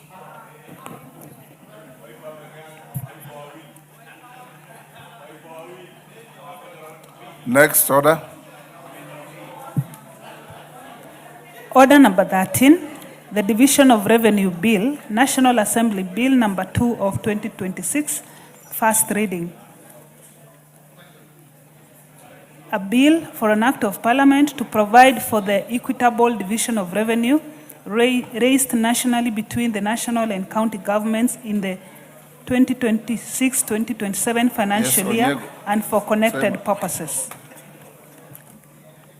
Order number 14, the Energy Amendment Bill, Senate Bill number 42 of 2023, second reading, resumption of debate.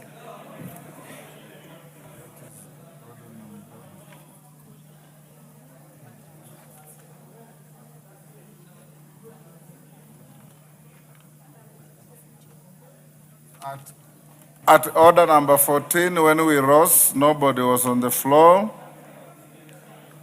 So I have Will Bafozo Unda on the screen. Are you for this?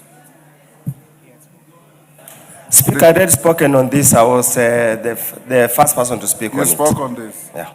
The Honorable Zamzam Chimba, are you for this bill?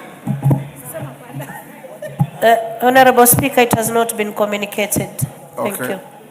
The Honorable Geoffrey Wandeto, are you for this bill? Wandeto?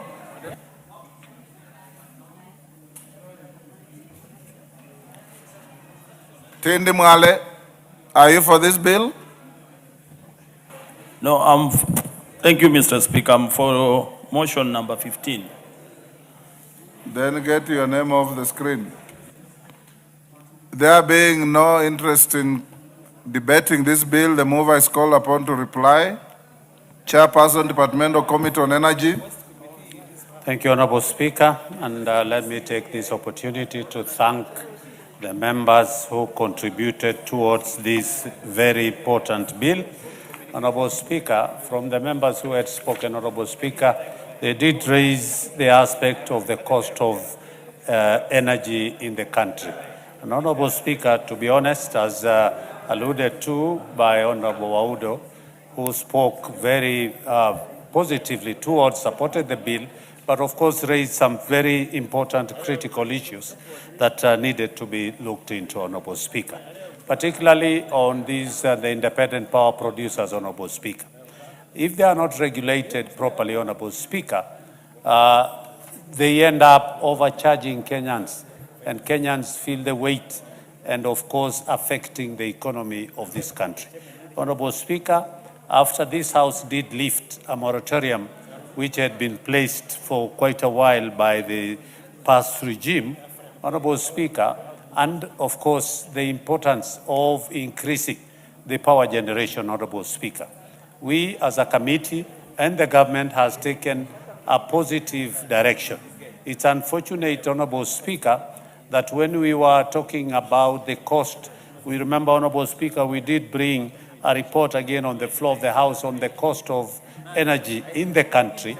And, Honorable Speaker, we did reiterate the commitment of the government and the ministry, and particularly our committee, to be able to look into the cost of power in this country. But unfortunately, Honorable Speaker, the cost of power itself is affected by so many other factors.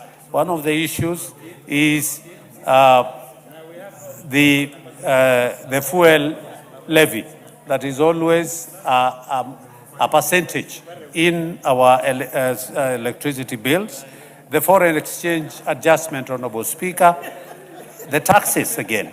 But on average, Honorable Speaker, we have, as a country, has a policy to check the prices for what we call lifeline. And lifeline are these consumers who use less than 30 units in a month. But, Honorable Speaker, I want to thank all. I'm just saying the figures that I have as per the what I have and what I've actually, if you Google today, by beginning of this month, these are the charges that are there. And of course, we have the domestic, which is at the middle, and then we have the huge consumers who pay slightly more for us to be able to. So, Honorable Speaker, I agree, and I've taken note of what Honorable Udo indicated, and these are some of the things that we'll be looking into, particularly not only power and looking out about the cost, but also the reliability. Honorable Speaker, I remember in our conversation last week in some committee meeting, we were told now the Nyanza region is already settled on matters to do with that, only for us to be able to look and say it is not the case. Settled on what? Pardon? Settled on what? On the power rationing of the power, which was not a fact. The Nyanza still suffers on not adequate power. And what I was trying to say is that we don't just look at the cost, we also look at the quality and reliability of that power. And that is what the committee will be looking into. And I want to take this opportunity. You should check out Western Kenya. Yes, of course. It has the weakest power grid perhaps in the whole country. We agree, Honorable Speaker, yes. But for your information, Honorable Speaker, there is yes, now... Yes, Wangwe. Give Wangwe the mic. Thank you, Honorable Speaker. In fact, Honorable Speaker, as the very respectful chair puts it, I'm happy the committee defended the position, but also insist to them, in addition to Nyanza, Honorable Speaker, Western is the worst hit. As we speak today, Honorable Speaker, what is happening in my own headquarters in Navaholo today, the transformer that is there, Honorable Speaker, is for 3,000. And yet the capacity of the people who have been connected to that power, Honorable Speaker, the entire 1 week, we only have power for 2 days. So would you please help the people of Navaholo to get power, and not just Navaholo, the entire Western? That's the position, Honorable Speaker. Yes, Senior Counsel. Thank you, Mr. Speaker.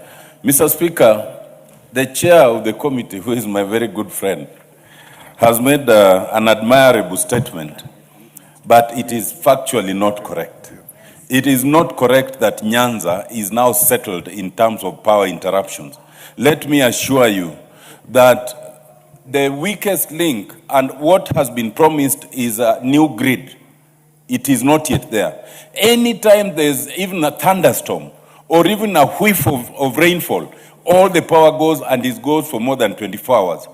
That coupled with some transformers which I think are defective, because every time the transformers are brought, we complain, then they are brought, and then within a month or two, they are down again. So while we laud the effort by the CS, we laud the effort by the department, we laud the effort by the committee, let it be on record that the question of power outages in Nyanza, particularly in Siaya and in my constituency, is far from settled.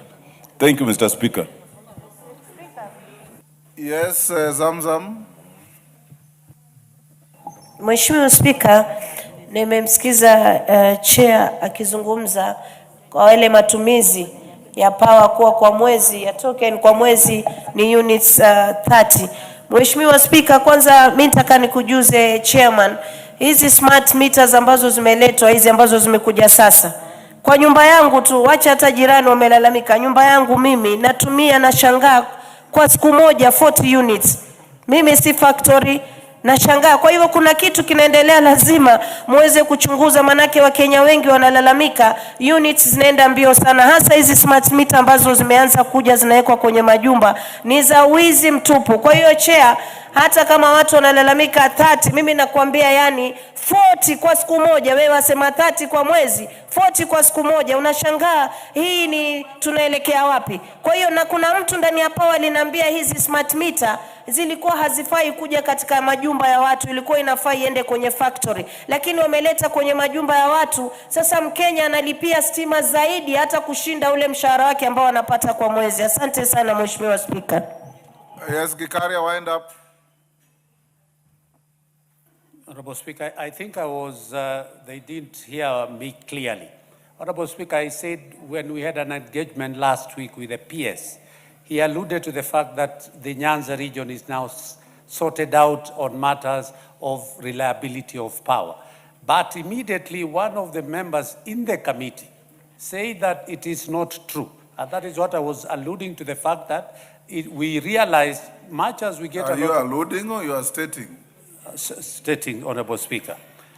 Much as they come and give us some information, we need now as a committee to be going and making sure that whatever they are saying is actually, because one of the members of committee does some poultry farming, and they are gonna ile machine, the one of hatching. Yes. And he said he lost almost a whole thing. Honorable Speaker, all the chicks died because of that rationing. And I want to say, Honorable Speaker, with this House did lift the moratorium. And now the ministry is in the process of now getting independent power producers who should be and must be checked so that they don't overcharge Kenyans on matters of related to power, Honorable Speaker. So with that few remarks, Honorable Speaker, I want to say thank you very much to the members who contributed to this, and we look forward to moving on to the passing of the small section that we did agree that we are going to take it now to the second reading. Honorable Speaker. Thank you. Members on their feet, take your seats. The pupils in the galleries, stop and stand where you are.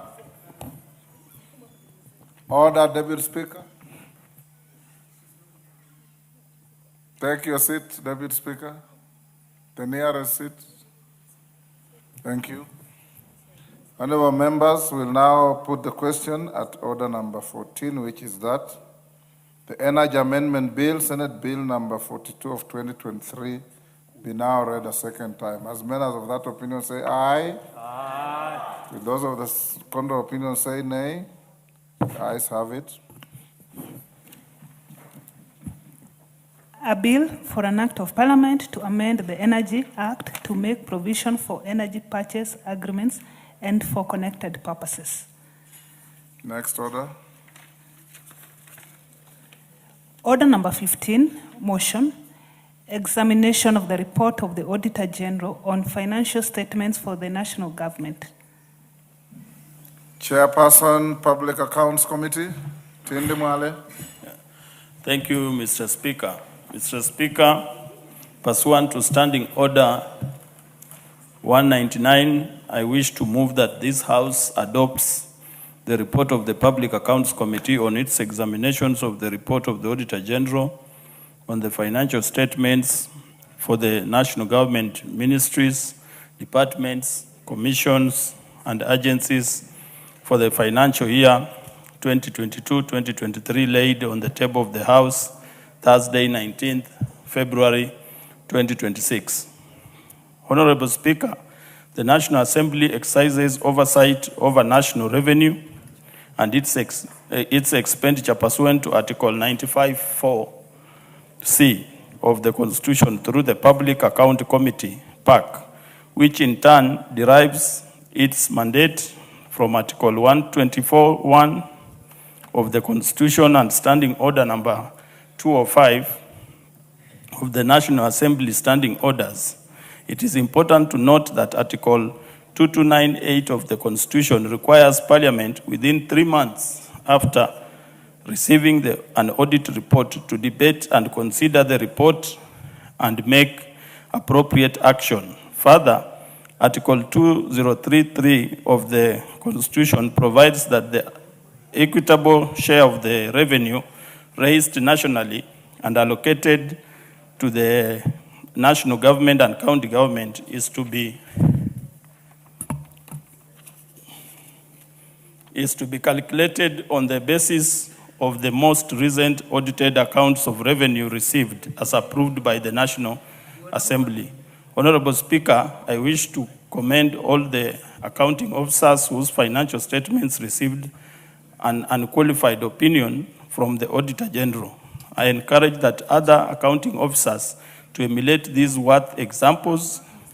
In this report, the committee has continued to hold individual officers to account for the various acts of omission and or commission that occasioned the either loss or illegal application of public fund.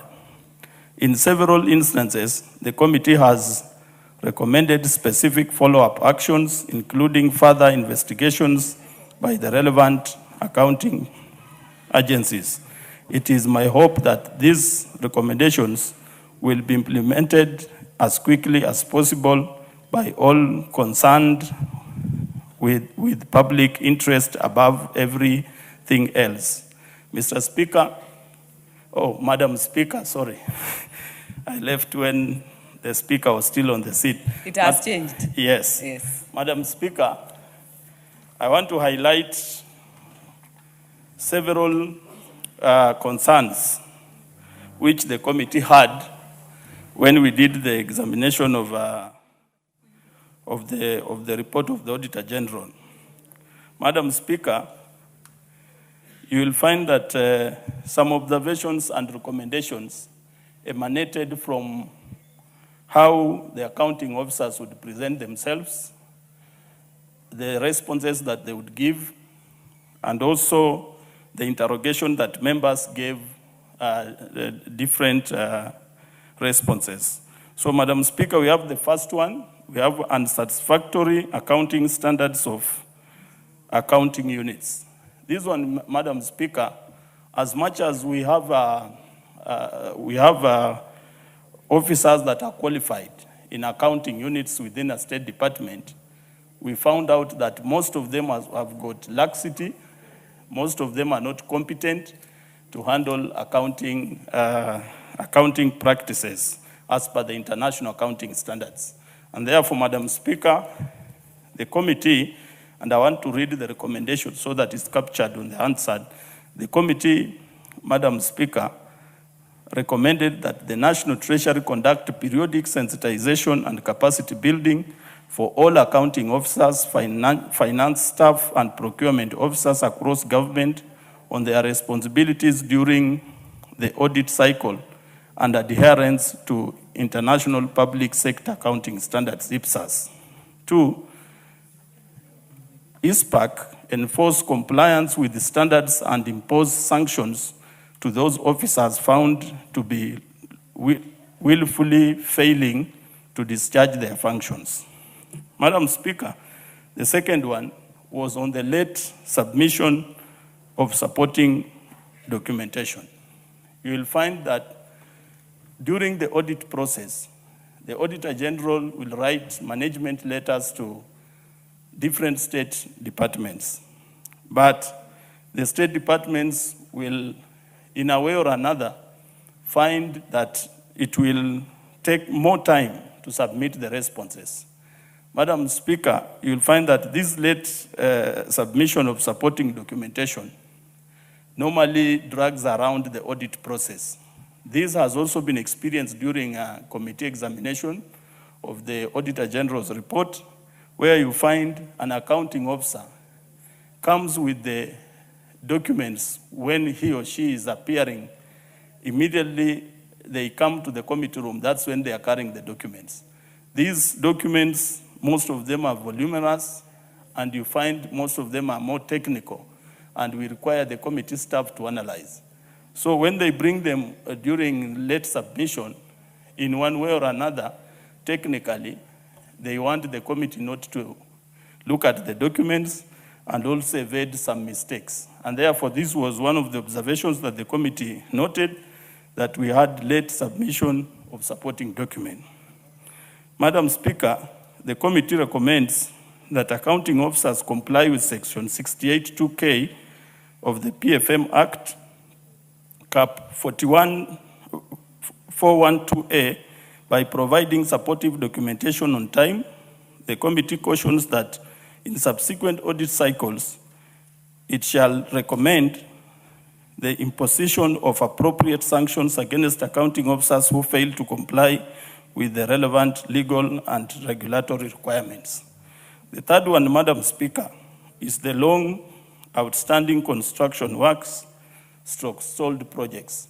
You'll find, Madam Speaker, that many of the projects in this country, be it in the energy sector, infrastructure sector like roads, be it even in schools, the infrastructure fund in schools, you'll find many projects have stalled, Madam Speaker. And this stalling of projects, one, affects the value for money when it comes to students or the public benefiting from the project. And you'll find many accounting officers who do variations to say that this project needs to be added more funds for it to be complete. And you find, Madam Speaker, these projects become a cash cow, where every financial year, the State Department brings budgets to estimates to National Assembly, seeking for more funds for the project to be completed.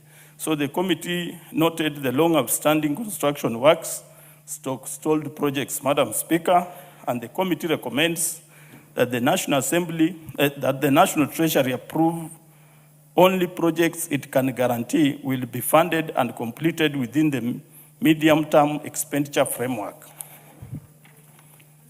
Madam Speaker, the recommendation squarely lies with the National Treasury, where we recommend that they need to only factor in projects that they can finance and complete on time, and not to be overambitious. The other observation, Madam Speaker, is non-existent or weak internal audit functions. Madam Speaker, you'll find that the law, the Public Finance Regulation 2012 and 2015, provides that every state department or agency must have an internal audit function. This internal audit function, Madam Speaker, aids the State Department in correcting mistakes before the Auditor General is able to come and do an external audit.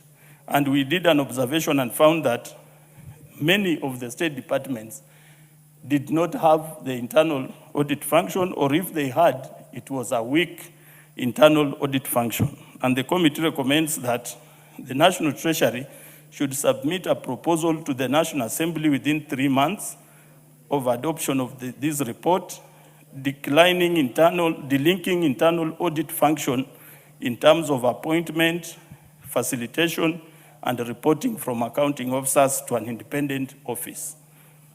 Madam Speaker, we also observed issues with budget control and performance. Madam Speaker, right now we are having the budget estimates being presented for the supplementary budget. You will find that an accounting officer will bring the budget, but Treasury, when it comes to disbursing the budget, they will cut off some amount of the budget, Madam Speaker. This cutting affects performance of the planned projects. And therefore, the committee noted that the committee recommended that that National Treasury and the National Assembly, through the Budget and Appropriation Committee and the Departmental Committee on Finance and National Planning, make realistic revenue projections and attainable expenditure estimates. The other issue, Madam Speaker, is the interest and commitment fees charged on undrawn loans. Madam Speaker, you'll find that when budgeting, we have two components. We have the GOK component and the donor component. The donor component, we observed that we had interest and commitment fees charged on undrawn loans. You find government goes and requests for the donor funded or loan, but they don't use the loan, but they did the commitment. So you find the donor is already charging interest on a loan that has not been used, Madam Speaker. And therefore, the committee recommends that the National Treasury enter into loan agreements only for programs or projects whose implementation plans are ready for immediate execution.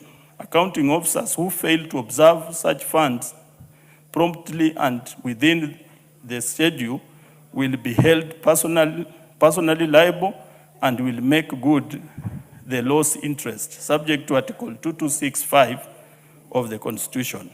Madam Speaker, we also observed that dual implementation of projects between national and county governments. Madam Speaker, you'll find we have projects that are being done by national government, and again, the county government allocates money and also does the same projects, especially in the sector of roads, Madam Speaker. This leads to misuse of public resources due to duplication. Madam Speaker, the committee recommends that such funds be disbursed in full to the implementing agency as conditional grants in place of the current hybrid arrangement, and that the Auditor General audit and report under the financial statements of the implementing agencies. Madam Speaker,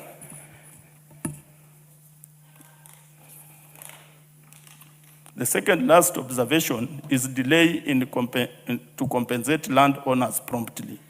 Madam Speaker, you'll find government initiates projects where it doesn't own all the land or even part of the land. And they go for compensation, like for example, the electricity lines being done by Ketraco. You'll find the government goes for way-leave compensation. These way-leave compensation, Madam Speaker, you'll find the electricity lines are erected before even the owner of the land is compensated. And this one was an observation by the committee, that the committee recommends that implementing agencies prioritize compensation of land acquired by projects promptly and before projects commence, as provided for under section 111, 115, and 117 of the Land Act. And that's why, Madam Speaker, we have even a special audit on way-leave compensation, because we have so many Kenyans, especially in Nakuru County, where you come from, who have a very big problem of not being compensated, and yet government has already used the land. Last, Madam Speaker, on observation was the non-compliance with the 1/3 rule of basic salary. Madam Speaker, we noted that this issue of compliance with 1/3 rule of basic salary affected all state departments. And we discovered that as much as the problem arose from, or the law dictated that it was the accounting officer to make sure that they comply with the 1/3 rule of basic salary, the problem emanated from also it emanated from Parliament, who had come up with the law, Madam Speaker. And therefore, Madam Speaker, the committee recommends that the Public Service Commission reviews and submits to the National Assembly amendments to this law within 3 months of adoption of this report. Madam Speaker, last was the commingling of funds in projects. Commingling, Madam Speaker, is the mixing of project funds.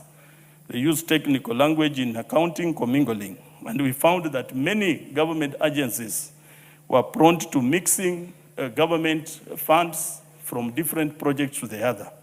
The committee recommends that the National Assembly amends Regulation 76(1) of the Public Finance Management National Government Regulation 2015 to allow for automatic exemption of such requirement when the financing agreement expressly provides for direct payments rather than have the accounting officer right to National Treasury seeking exemptions which are invariably always delayed. So, Madam Speaker, these observations and many more in the report, I'm not saying that these are the only observations, no. We have done a very comprehensive report. We have given very strict and important recommendations. In some cases, we have even reprimanded accounting officers. In some cases, we have surcharged the accounting officers. In some cases, we have recommended for administrative action to be taken to the employees who did the illegal acts. And therefore, Madam Speaker, I want to ask members to read the report, debate the report, and give better recommendations or observations of the contents of the report, Madam Speaker. And therefore, Madam Speaker, I now call upon, I know you amended the time, so I was very keen on my contents of the presentation.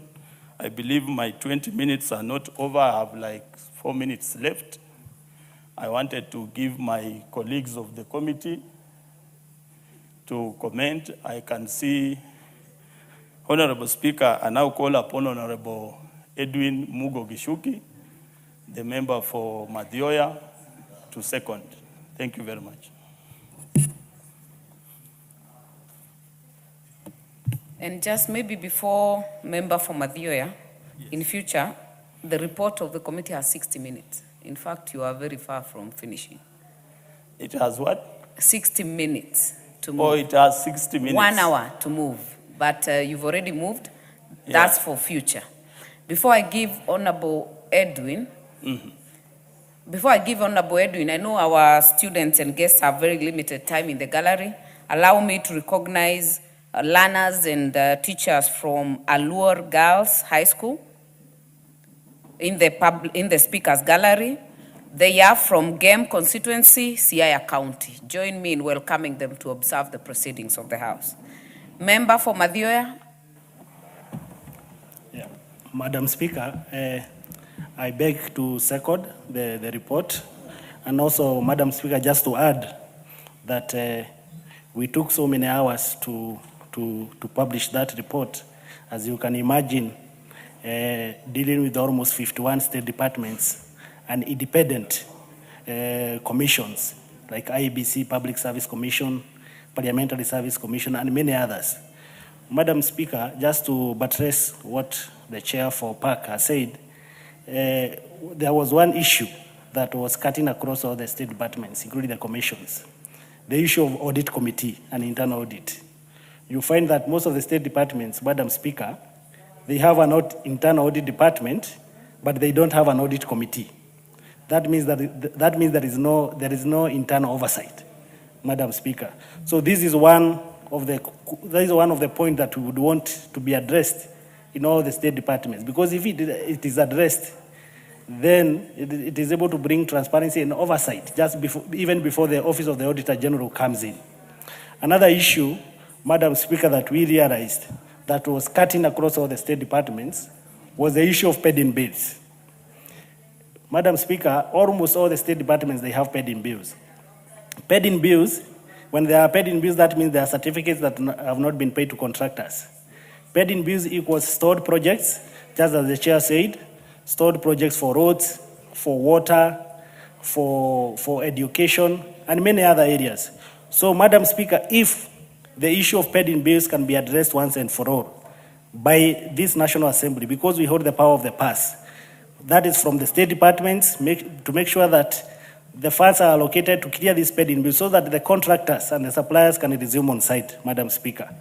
Because paid-in bills from the first charge, if this can be addressed, Madam Speaker, we will be able to bring justice and we will make sure that the services, including water, roads, education, and many other services are brought closer to back to the people in this country. Madam Speaker, the other issue that came clearly from the State Departments and public commissions, Madam Speaker, it was the issue of the state officers or the accounting officers not following the Public Finance PFM Act. You find that, Madam Speaker, some of the queries that we were dealing with, it was the issue of insufficient documentation, where the auditor goes to the State Department to do the audit, but they are not furnished with these documents. Then you find that when now the accounting officer is coming to the committee, this is the time that they are bringing these documents. And then you start wondering, Madam Speaker, what were they hiding? Because once the financial year ends, all the accounting officers, they have 3 months up to September to prepare for this audit. You find they bring the documents after the audit. And Madam Speaker, this is one of the issues that we brought as a committee to say that audit ends at the Office of Auditor General. Whenever now these queries come to our committee, we have to make very, very serious recommendations because we don't know why they never brought those documents to the auditor. Probably once maybe they get all this time, 6 months, 7 months, they can manufacture these documents, Madam Speaker. Madam Speaker, the purpose of audit, as we all know, is accountability, transparency, and oversight. And I would want to say, Madam Speaker, accountability delayed, transparency delayed, oversight delayed. Is accountability denied, transparency denied, and oversight denied. The reason I'm saying this, Madam Speaker, what we are presenting today is for the year 22-23. That means we are far much behind as a committee with the 2 financial years, 23-24 and 24-25. And Madam Speaker, we would want also to request the panel, the Speaker, you as a Madam Speaker and the rest of the team, that when we request that we sit even when you are on recess, that you grant the committee that time so that we can be up to date, so that we can ensure that the oversight is up to date. It does not date back to 22-23 because, Madam Speaker, we are already on 25-26. With those few remarks, Madam Speaker, I beg to second. Very well. Honourable members, I therefore propose a question that this House adopts the report of the Public Accounts Committee on its examination of the report of the Auditor General on the financial statements for the national government ministries, departments and agencies for the financial year 2022-2023, laid on the table of the House on Thursday, 19th February 2026. Member for Funyula, are you on this one? Thank you, Honorable Speaker. I sit in the committee and I have sat in the Public Accounts Committee since 2020. I have seen a lot, I have heard a lot, I've ingested a lot, and indeed, as we always say, and want to repeat it again, this country is not doing well because it lacks resources.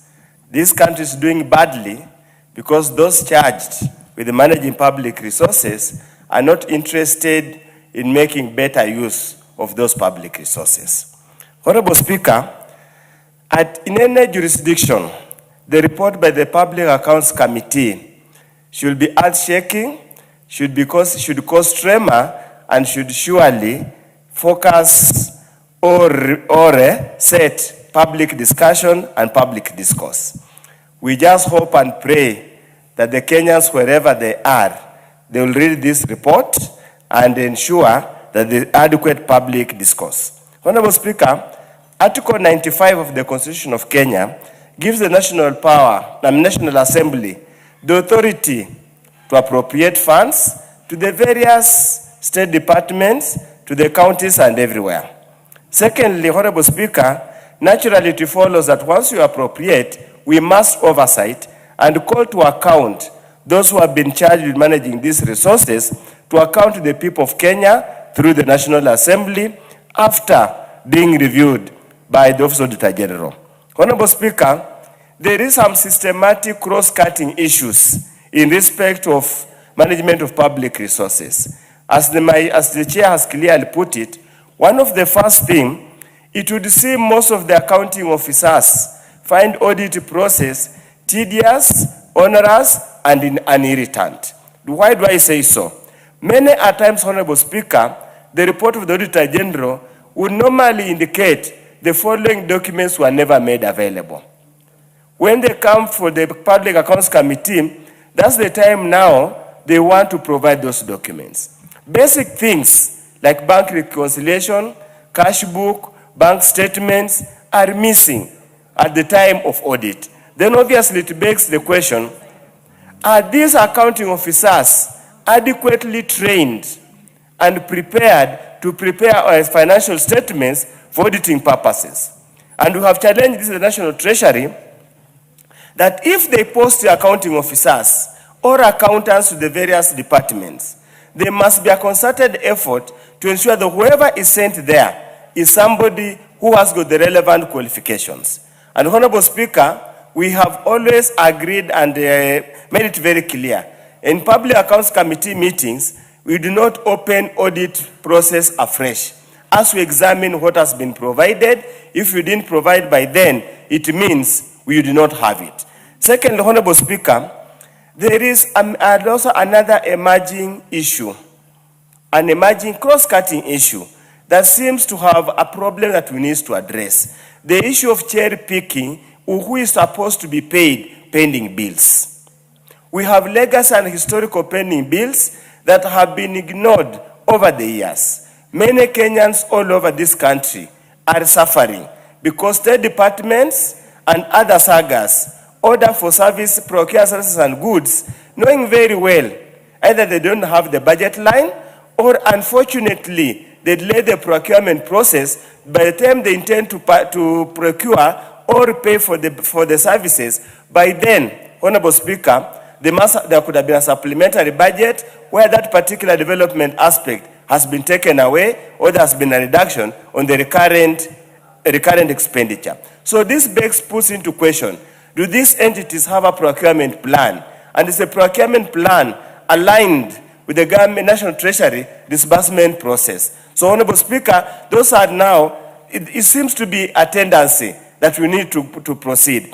Allied to the same pending bills, Honorable Speaker, we have argued in the committee, a pending bill presupposes all the supporting documents required to pay that bill have been presented for it to make a pending bill. It is very shocking. An accounting officer will come and tell you, we do not have supporting documents about this particular bill. So the question you beg to ask, how does it become a pending bill if you don't have the relevant documentation, or was it part of the systematic fraud that has happened all over? Honorable Speaker, the question, another question that seems to arise is where actually services or goods were supposed to be delivered and they were never delivered. Honorable Speaker, we had a very interesting case. Some relief food was purchased here in Nairobi, was loaded on trucks to go to Wajir, but it found their way to in Bungoma. That's Kenya for you. And somebody does it so shamelessly that he has no remorse in his heart or her heart. You find, Honorable Speaker, money meant to purchase a certain item, we were told it was diverted to another project, yet approval by the National Treasury and the National Assembly was not granted. you can see the blatant abuse and abuse that we go about. Another cross-cutting issue, Honorable Speaker, is the issue of 1/3 salary rule, which says that no person shall commit his salary to an extent they get less than 1/3. Is it 1/3, something like that? Honorable Speaker, I do not want to punish the employee, because the employee or the member of staff, the public servant, has found himself in the far and the bitter end, the raw end of the stick. Is this government and this National Assembly, and we owe the Kenyan civil servants and all workers an apology. We are the ones who passed increased rates for NHIF. We are the ones who introduced increased rates for SHA. We are the ones who introduced housing levy, and we continuously introduce more taxes that seems to have depleted and emaciated the payslip of many Kenyans. So the cases of many civil servants who earn less than 1/3 of their salary is so endemic, Honorable Speaker, and as they say, it might be causing pecuniary embarrassment outside there. And that probably, Honorable Speaker, could be another connection to rampant corruption and abuse of office as we proceed.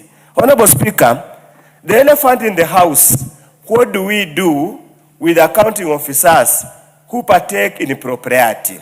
What do we do with accounting officers who deliberately, either by commission or by omission, fail to comply with the requirements of the Public Audit Act, fail to comply with the requirements of a Public Finance Management Act that leads to loss of public funds, knowingly or unknowingly? Honorable Speaker, there are cases where an accounting officer approves and procedurally even a benefit to a member of staff. What do we do with that person? The law, the Public Audit Act, only provides for a reprimand, provides for fines, provides for surcharge. How much that is ever achieved is a matter that needs to debate. And I wanted to challenge the Committee of Implementation, if they were here, that is now time that they should look at every audit report by the National Assembly and make sure the recommendations of the National Assembly are adhered to and are implemented without any favor or in whatever it is. Honorable Speaker, you find that in every subsequent audit report that what they call prior year matters means the Office of Auditor General made recommendations, National Assembly made recommendations, they have been ignored and not acted upon.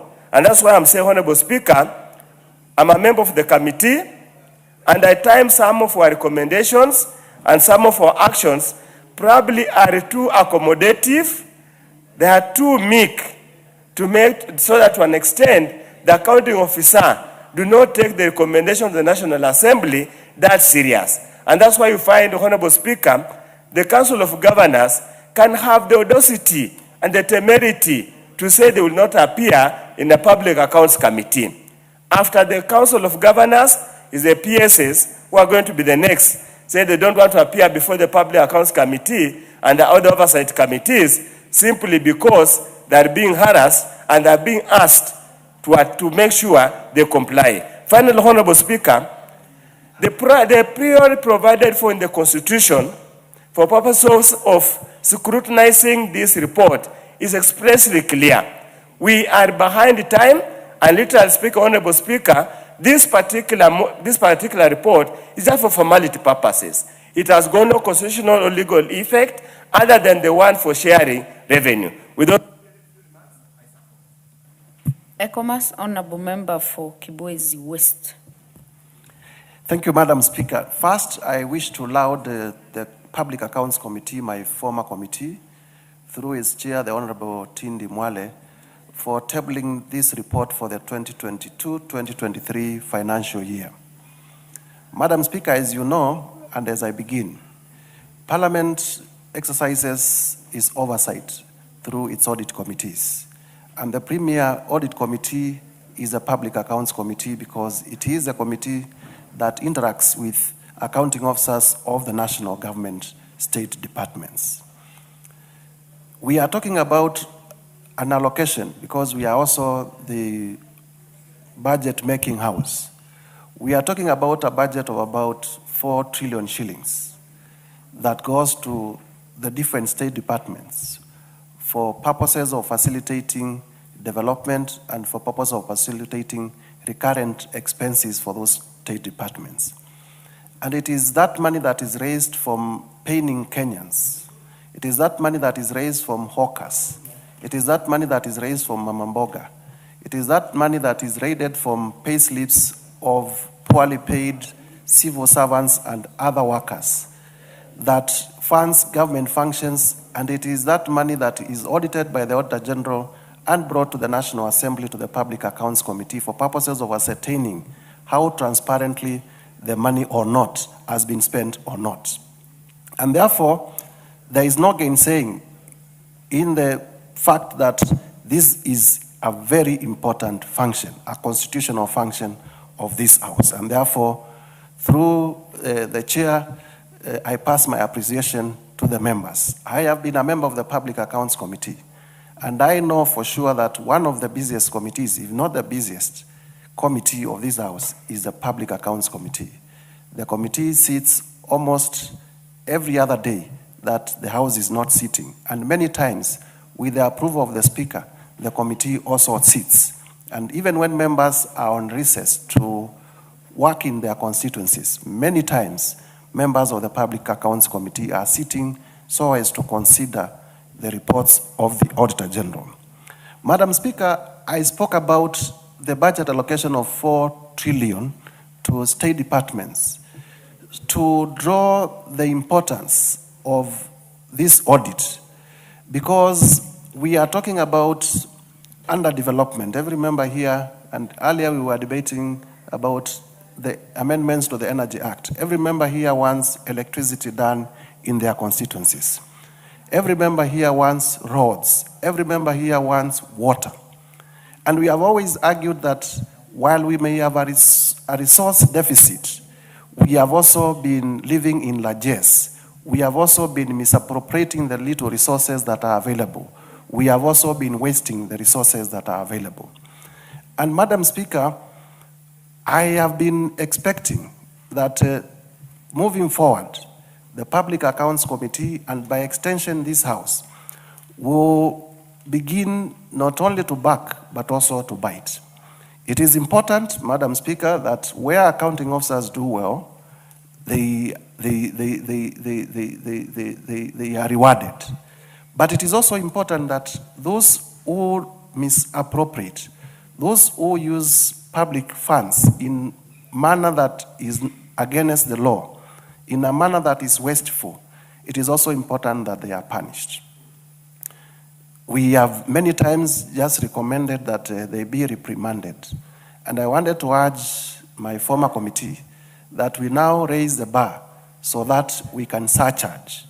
And just like the Ethics and Anti-Corruption Commission each year publishes a report saying, this year we have recovered stolen public funds of this amount, we would expect that the Office of the Auditor General each year will be publishing a report to say, pursuant to the report of the Auditor General that was approved by the National Assembly for this year we have surcharged the following public officers and we have recovered the following monies. Because that way, and by making it painful. Are you on a point of order, Chair? Is it a point of order? Okay, you have the floor. Thank you, Madam Speaker. Madam Speaker, I want to thank our former colleague in the Public Accounts Committee. And I also want to assure you, and even when I did the moving, I also stated that we did not... That cannot be possibly a point of order. No, because he said we did not surcharge. So I wanted to give him... Chair, it's a kindly point of take information. note. When you will be replying, those are the issues you deal with. Okay. Go on, Thank you. Member for Kibwezi West. Thank you, Madam Speaker, for protecting me. My former colleague and now Chair Public Accounts Committee probably did not understand. I was saying, and I think I am in tune with what the contributions that have been made before, that we now need to raise the bar of accountability so that we recommend surcharge, and I know the committee has recommended surcharge, but we need to go ahead and monitor that surcharging, so that just like the Ethics and Anti-Corruption Commission would publish an annual report saying this year we have recovered the following public resources that had been stolen.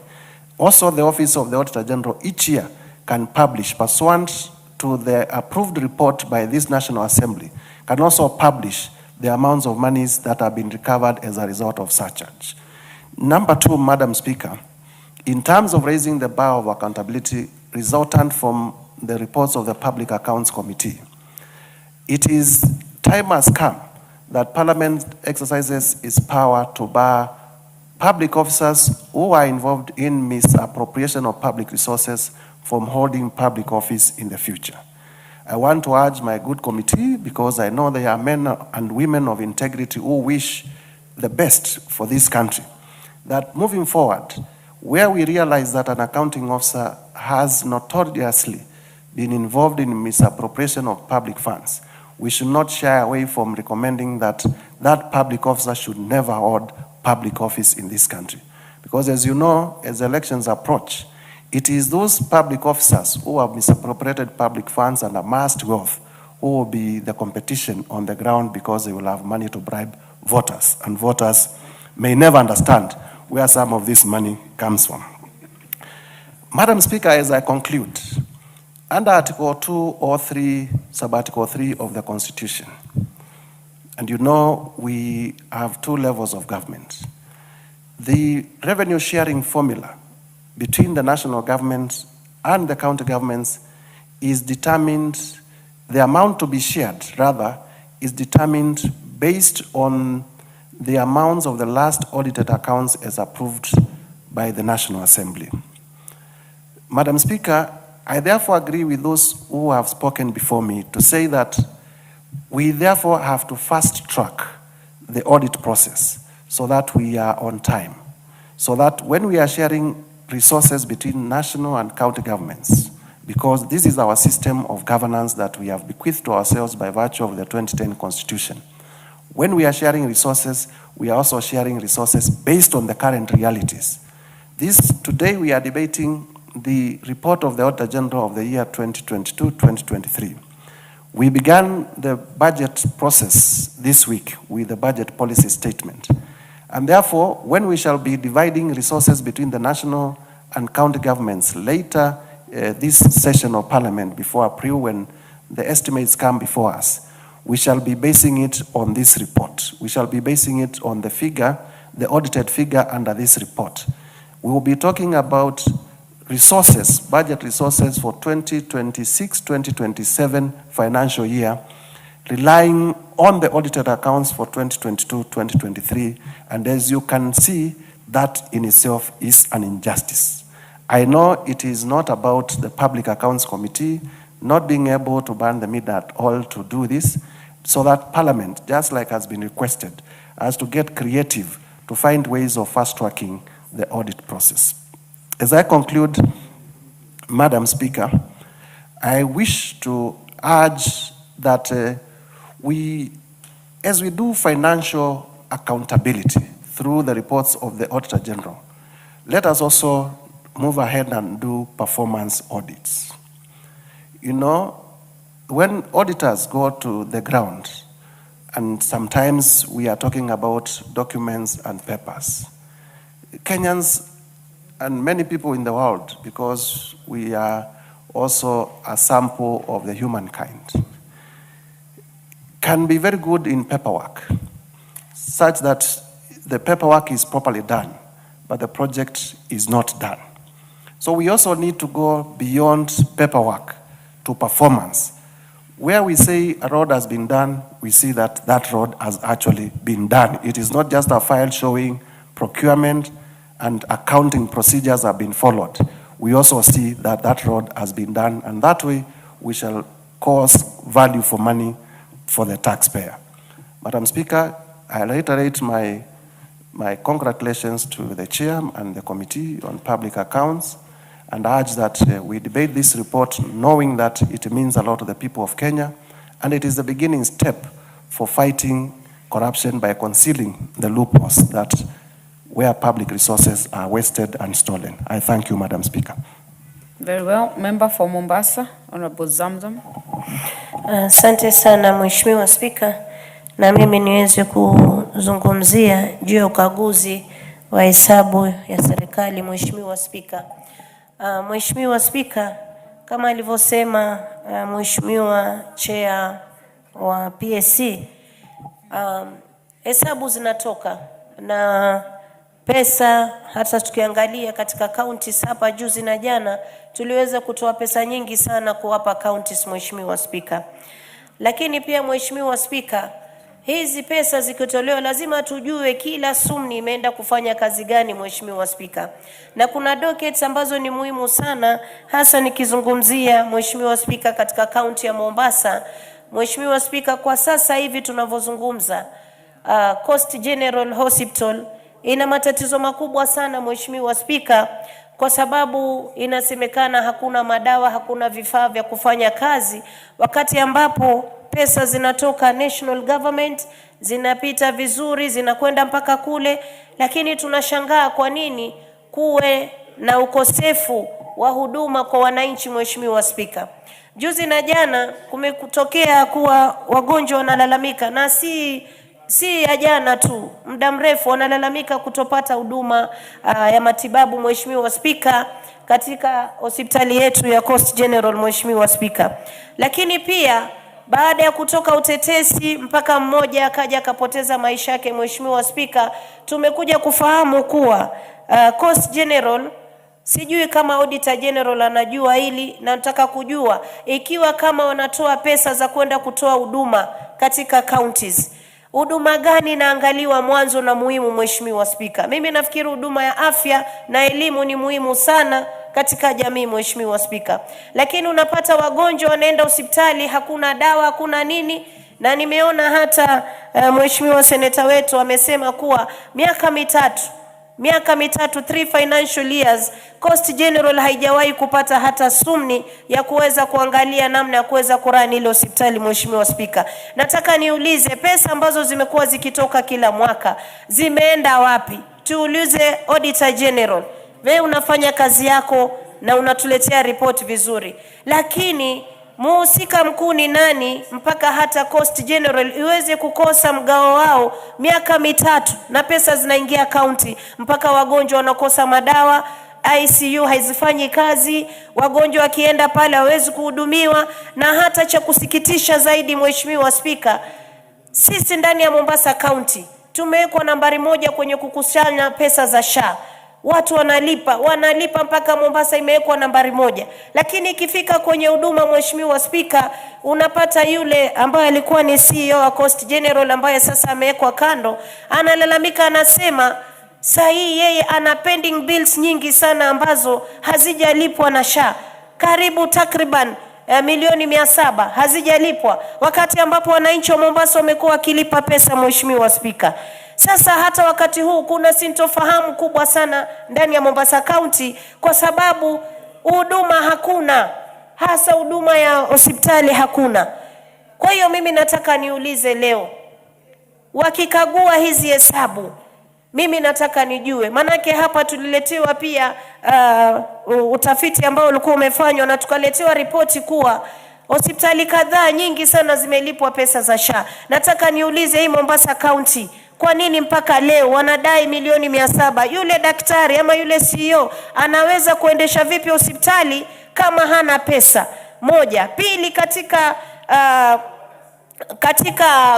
ugavi wa funds, Mheshimiwa Spika, miaka mitatu Coast General haijapata pesa. Mimi najiuliza kwa nini katika hizi hesabu ambazo tunafanya na niko katika Mheshimiwa Spika. Subiri Mheshimiwa Zamzam, kuna hoja ya nidhamu kutoka kwa Mheshimiwa Wafunyula. Thank you, Honorable Speaker. Please don't tell me to speak in Kiswahili. Kiswahili sio kidomo changu. But I'm just raising on a point of order on the issue of relevance. Whatever we are debating here or discussing on the floor of the House is the accounts for the national government entities. What our honorable member is talking about is literally like account government, probably something that can be discussed account government, public accounts committee. Thank you. I hear you, Honorable Member, but I also think SHA and SHIF are the national level. Thank you. Mheshimiwa Spika, wajua Mheshimiwa Oundo siku zote ni mtu wa kupinga bila ufahamu. Kama ufahamu jambo, elezea, uzame ndani, ufahamu watu wanazungumza kitu gani. Hata hizi pesa zinazokwenda kwa county pia zote zatoka katika national government. Mimi nimekuja hapa, nimepigiwa kura na watu wa Mombasa nije niwasilishe katika bunge hili. Mheshimiwa Spika. Haya, Mheshimiwa Zamzam, kuna hoja ya kujuzwa. Uko na haja na kujuzwa na Mheshimiwa Muliungi? Mheshimiwa ngoja nipe. Lazima ukubali. Mimi sikubali kujuzwa Mheshimiwa Spika. Kama ukubali basi tunaendelea. Tunaendelea. Asante sana Mheshimiwa Spika. Naona uko na hoja ya nidhamu. Mwenyekiti Mheshimiwa Tindi. Kama ni ya ujuzi ama kujuza mheshimiwa, lazima akupe mwelekeo. I wanted to support her argument because Professor Undo, Honorable, alluded that what she's saying is not connected. But in my moving, I have already ruled on that. Mheshimiwa Zamzam can go on. In my moving, I said that we have projects that are sponsored by national government and county government. And you indicated the overlap, Honorable Tindi, and I said Honorable Member Fufunyula is totally out of order. Na Mheshimiwa Zamzam anaweza kaendelea. Mheshimiwa Spika, asante sana. Hili bunge wajua labeba kila mtu kama soko na kila soko ina wazimu wake. Mheshimiwa Spika. Mheshimiwa Spika, mimi nataka kusema sisi sote tumekuja hapa kuweza kutetea. Natumai haujaita mheshimiwa yote wazimu sababu nasema kila soko lina wazimu wake na hata hapa bunge kuna wazimu wao pia. Mheshimiwa Spika. Mheshimiwa Spika, mimi kitu ambacho kinanisikitisha sana Mheshimiwa Spika, hizi pesa zikitoka ni pesa za wananchi, na kama zimekusudiwa kwenda kusaidia jambo fulani, na kama hapa alivyosema ndugu yangu pale kwa unapata, hata yeye mwenyewe Undo, Mheshimiwa Undo amesema pesa zimekusudiwa kufanya jambo hili, unapata limekuwa diverted yafanya mambo mengine. Mheshimiwa Spika, na mimi ndio nataka kuuliza, miaka mitatu pesa ya Coast General 3 financial years, nilikuwa nauliza hizi pesa zimeenda wapi paka leo? Tuwakose madaktari, wakose dawa, ICU haifanyi kazi, watu wanakufa, watu wanalia. Pesa ya SHA tumeletewa hapa report kuwa zimekuwa zikilipwa, lakini ndani ya Mombasa County, Mheshimiwa Spika, hospitali ya Coast General inadai over 700 million. Mheshimiwa Spika, leo hata tukisema anatolewa sijui nani awekwe kando, atafanyaje kazi ya madaktari? Atamtibu vipi mgonjwa bila kupata dawa, bila kupata vile vifaa ambavyo anahitaji? Mheshimiwa Spika, kwa hiyo kitu ambacho mimi najaribu kusema, pesa ya serikali ya wananchi lazima itumike vizuri. Mheshimiwa Spika, na kama kuna filfinyange, Auditor General awe muwazi aseme, manake mimi kama Mombasa nashangaa miaka mitatu na sijawahi kusikia ikizungumzwa, nimepata kufahamu jana. Ingekuwa ni vitu tunawaita tunawauliza hapa, wewe unategemea vipi wagonjwa wako watibiwe, watu ambao unawaongoza watibiwe bila kuwapa mgao wa kuweza kupata dawa na vitu vingine? Mheshimiwa Spika, na vingine pia amezungumza hapa akasema unapata kuna projects zinaanzishwa ambazo hazina mwelekeo, si projects ambazo zinaweza kuisha kwa ile mpangilio ambao umewekwe, ama unapata wanaenda kuchukua mashamba ambayo si ya serikali, kisha baadaye kunaanza tetesi na pesa zimeshaingia zinaharibika. Mheshimiwa Spika, kwa hiyo mimi nataka nimpongeze Auditor General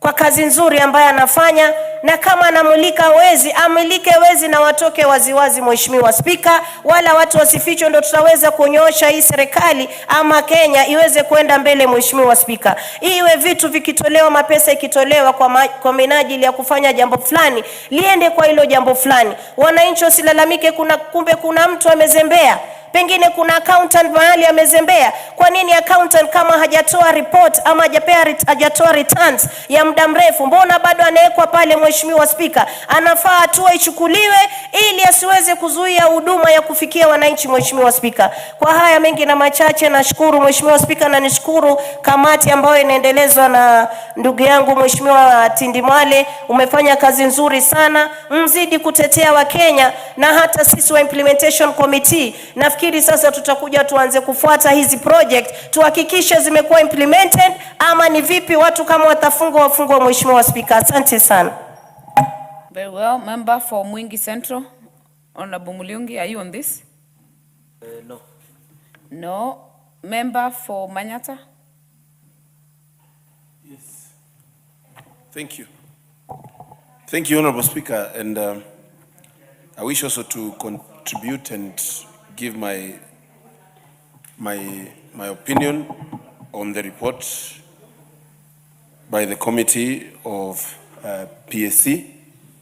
And Honorable Speaker, when we speak of the issue of audit in this country, it takes me back to the Kibaki government, Honorable Speaker, where audit used to be taken seriously.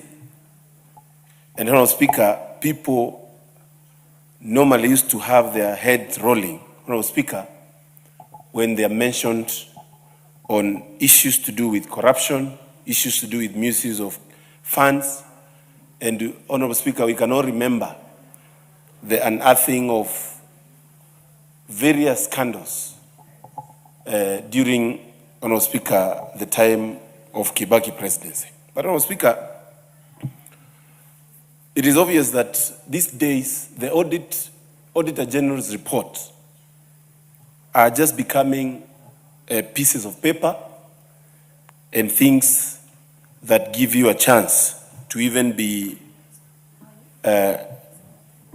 noticed that you're a part of a certain ministry or you're leading a certain program. But Honorable Speaker, I would say that it is at this time when the committee, the PSC committee, and this House, Honorable Speaker, that has been given the power to oversight expenditure under Article 95 of our Constitution, the committee should come out very strongly, regardless of their political alignment, regardless of their political direction, because the only way to save this country, Honorable Speaker, is if we are able to call out the corrupt issues that are happening in this nation.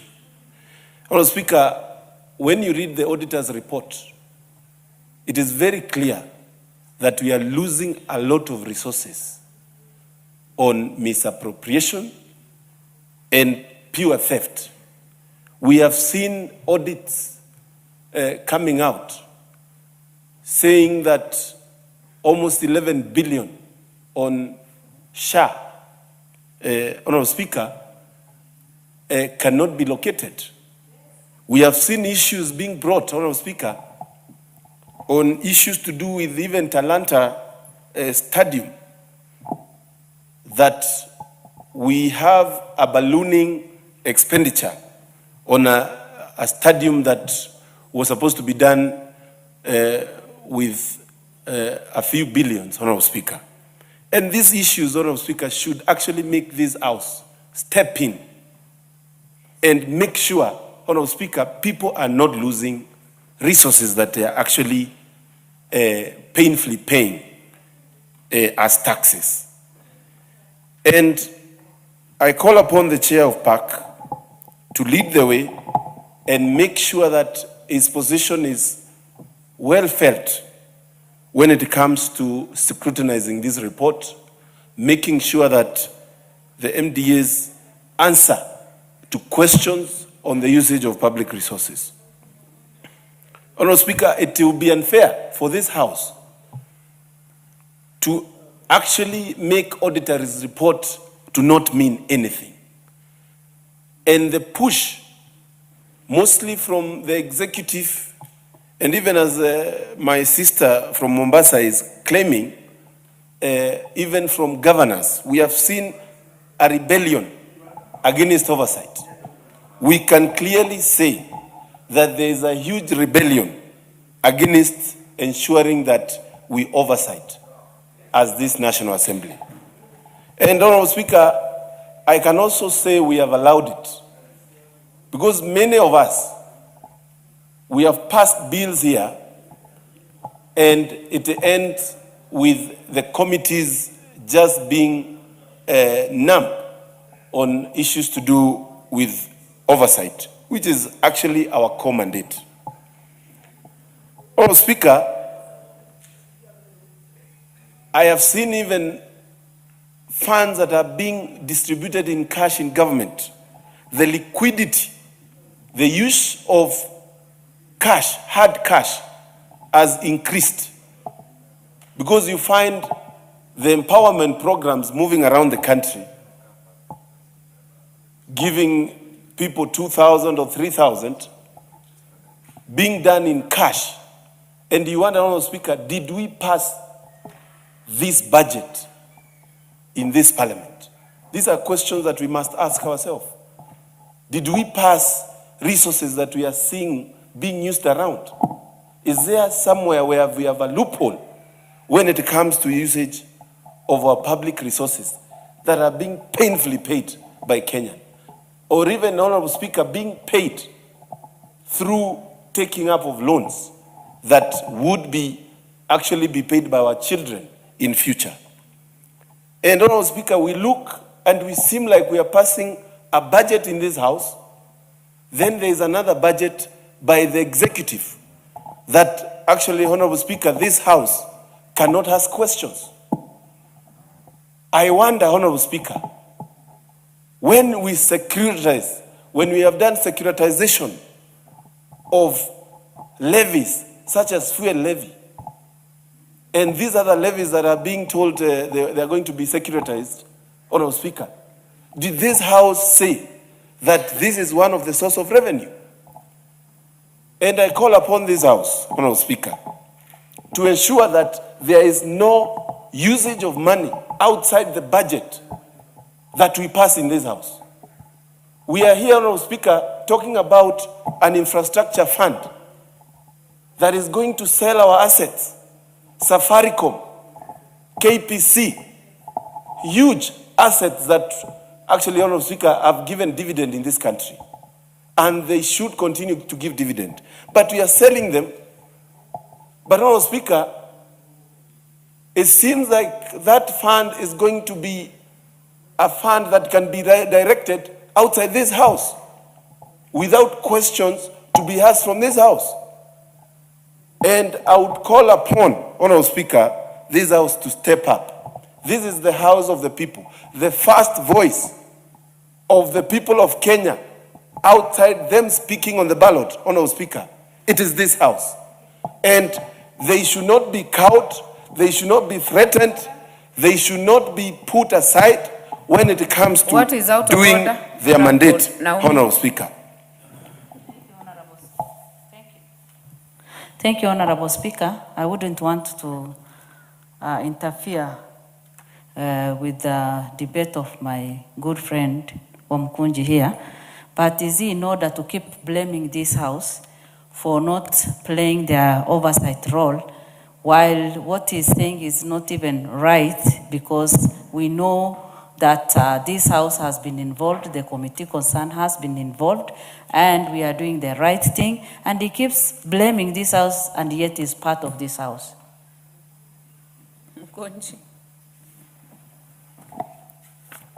Honourable Speaker, I think the Honourable Member will get a chance to contribute to this debate, but I am just cautioning this house that this being the house of the people, we should not sign off our mandate of oversight. We should not sign off our mandate to ensure that public resources are well utilized and are used the way they are supposed to be used. Honourable Speaker. What I will caution you, Honourable Mukunji, is just on what Honourable Wako has raised, is on Standing Order 85 on anticipation of debate. Until it's tabled on the House, then we do not debate it. Okay? Thank you. Thank you.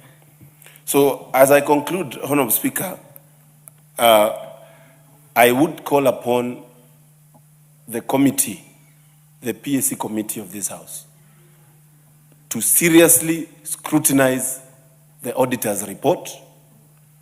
Let it be the committee that ensures that the resources that are used in this,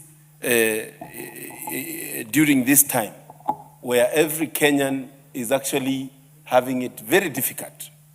We have almost increased our taxes, almost double, Honorable Speaker, because many of the people, many of the taxes that we used to charge have increased since this regime stepped in.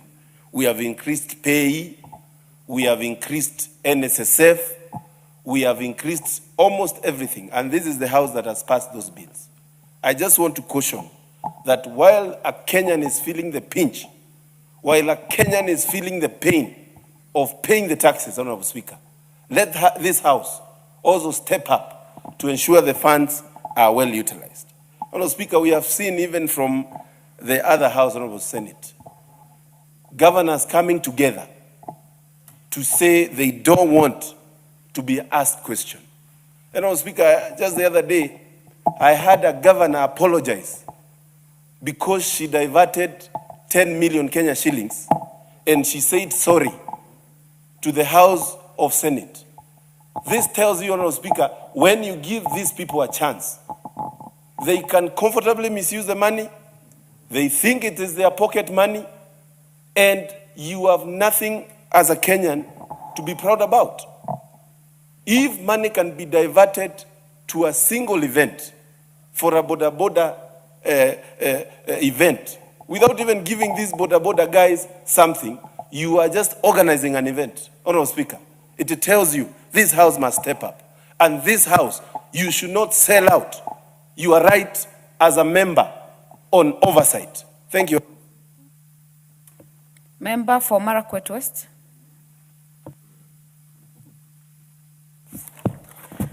Thank you, Honorable Speaker, for giving me an opportunity to contribute on this very important motion.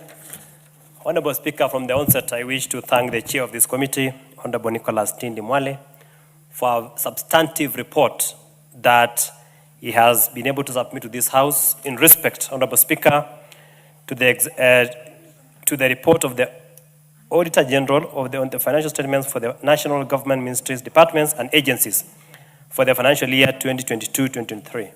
Honorable Speaker, this report is substantive in all its aspects, in all its respects. But, Honorable Speaker, looking at this report, the question is, what happens thereafter? Who follows up to ensure that what is provided for in this report has been enforced and or complied with? Honorable Speaker, this House has a committee known as the Committee on Implementation.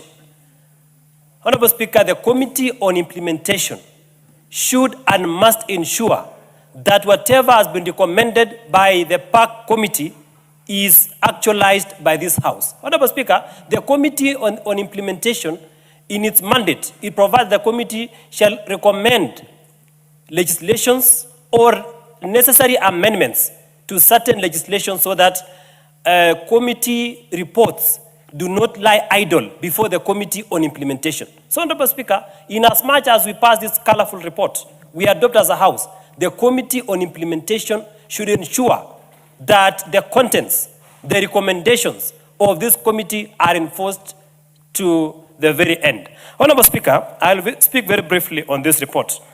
Honorable Speaker, one of the issues that has been pointed out by this committee is the issue of long outstanding construction works and stalled projects. Honorable Speaker, in my constituency, for example, we have projects constructed by the Ministry of Education under the SECIP program. Those projects have stalled, and it is only a reflection of what is happening all over the country.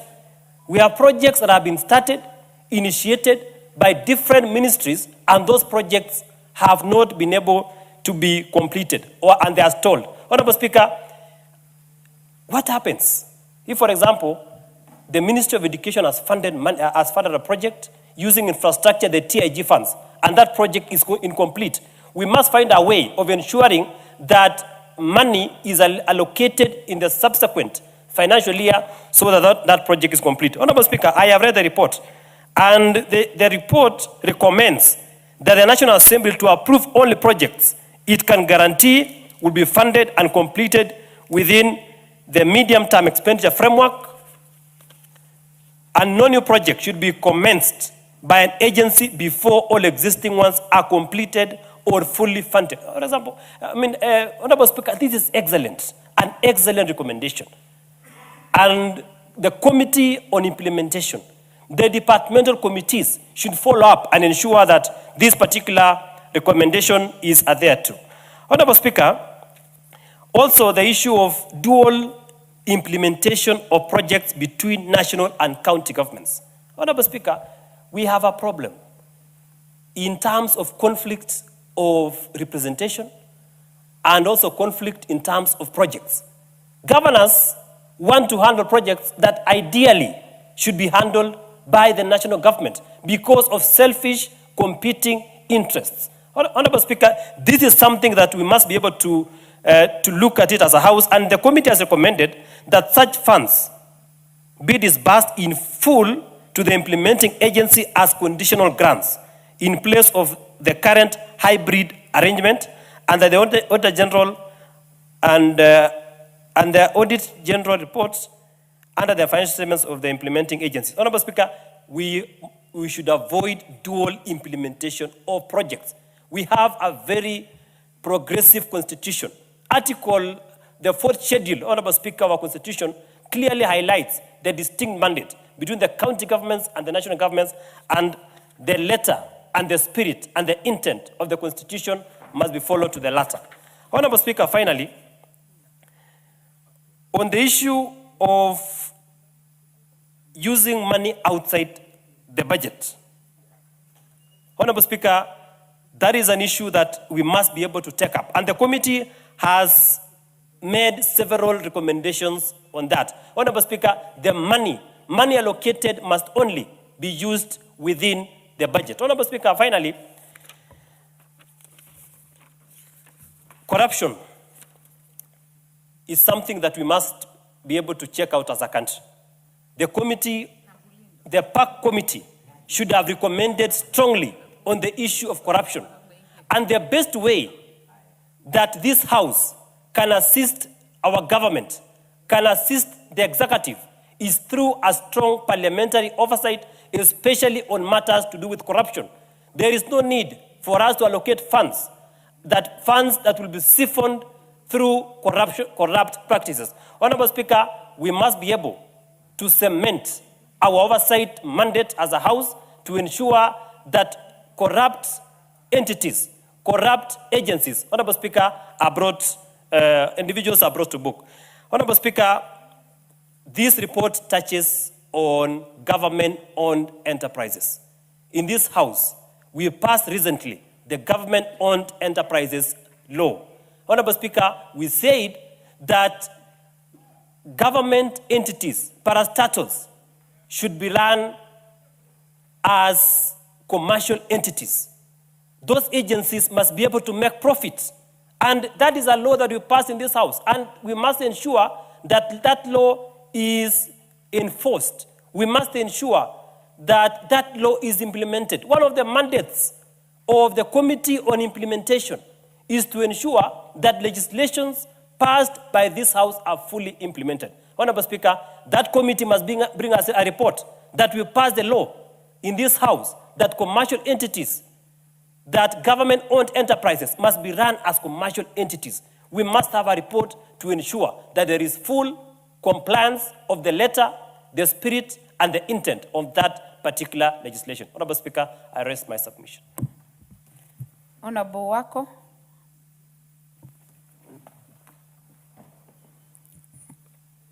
Thank you, Honorable Speaker, for giving me the opportunity to contribute to this report, as I also congratulate the committee and the chairperson who gave this report or submitted this report to this House.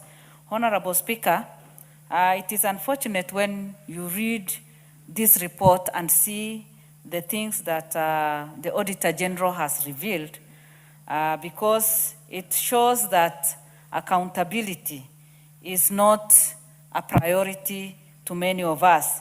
the different ministries ministries, department, and agencies for the national finance, the agencies have not been doing what they are supposed to do, and that is why we land into such problems. I want to congratulate the Auditor General who has brought out issues that need our attention, and it is my prayer that after tabling this report, we will not just debate and shelve the report, but we have to come up with ways that will solve the problem and rescue this country, because it is because of such practices that Kenya is in the problem that we are in today. Many projects, we have many unfinished projects. We have people who have won the tenders and they have invested, and we have a lot of pending bills which we may not even be able to pay as a country or as ministries just because of such problems. Honorable Speaker, when you see the report and the one is saying that unsatisfactory accounting standards of accounting units, in every government department, we should have qualified people to do what they are supposed to do. And it is unfortunate we have so many graduates today who are qualified for these positions, young people who are talented, who are passionate in serving the government, but unfortunately, because they are people, they are cartels who are already occupying those offices, and they are not even doing what they are supposed to do. Young people are out there, they are not employed, but those who are occupying those offices are also not doing the right thing. And as members of parliament, we should recommend that those officers who are not qualified, who are not able to produce the documents and who are not able to do the right thing, should leave the offices, who are incompetent, because it shows clearly that from the report, the procurement officers' non-compliance with the provision of the laws outlined above indicates incompetence or resistance. And this, Honorable Speaker, is something that has been there for years. Again, the report says the situation was most prevalent in donor-funded projects. It's unfortunate when even donor-funded projects suffer in the hands of different officers who occupy different offices in the ministries and the departments, and at the end of the day, we are embarrassed. Honorable Speaker, again, another area that they have shown is late submission of supporting documentation. This is very unfortunate. How can a whole officer responsible enough, and we say that he or she is qualified for that position, submit documents without supportive documents? There is no way one can do that. And that is why in Kenya today, everybody says that corruption has been devolved.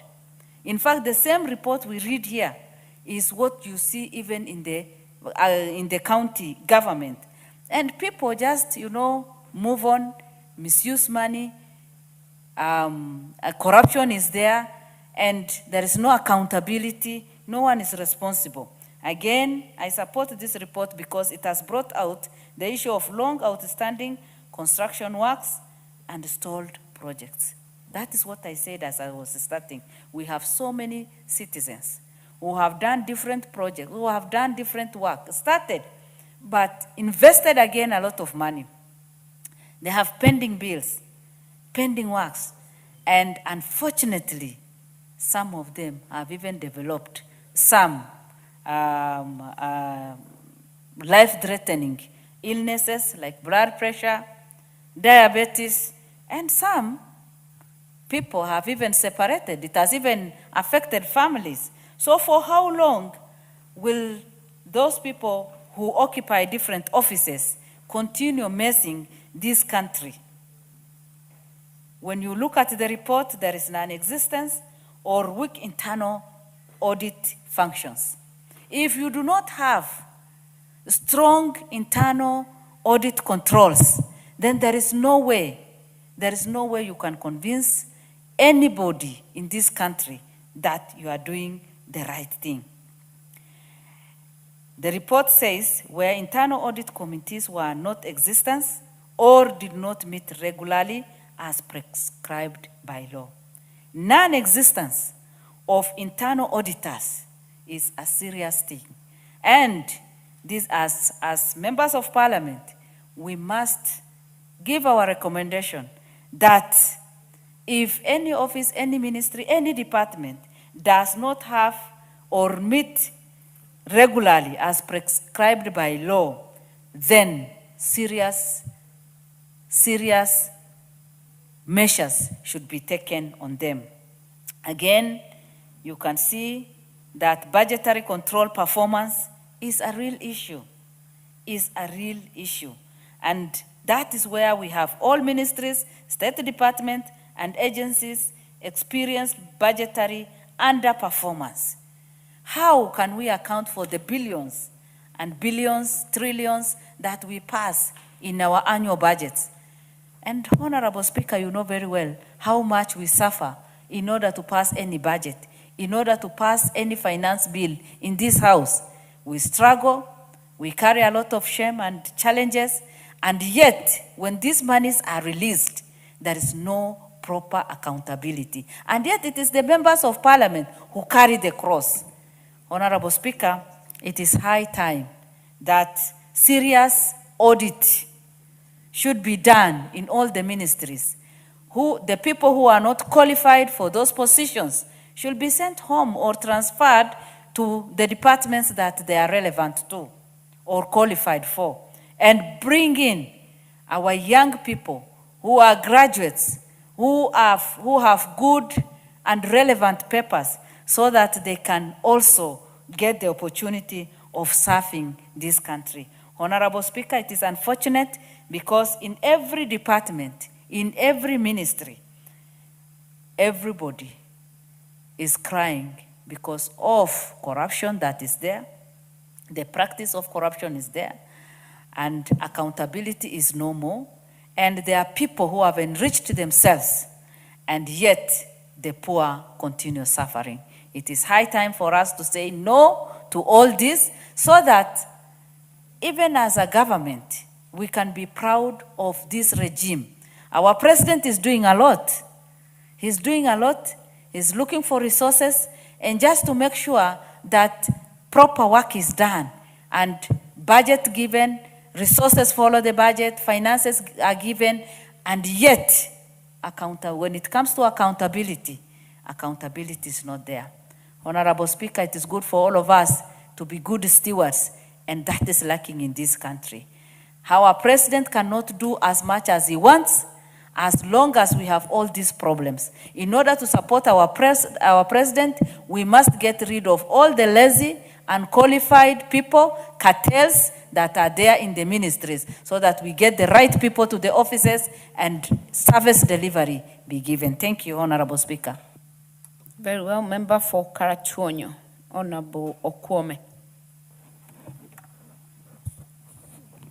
Thank you, Madam Speaker. Let me start by saying that audit report is one of the most important documents for control of the money given to the government by the people. Because that money, though given by the people to the government, it is for the people, and it must be used to enhance the needs of the people. If there is some shortfall on this, we rely on the Auditor General to tell us. So when the Auditor General gives us his report, that report is extremely important, and I emphasize the word important. We do many things that can develop this country. The government offers tenders.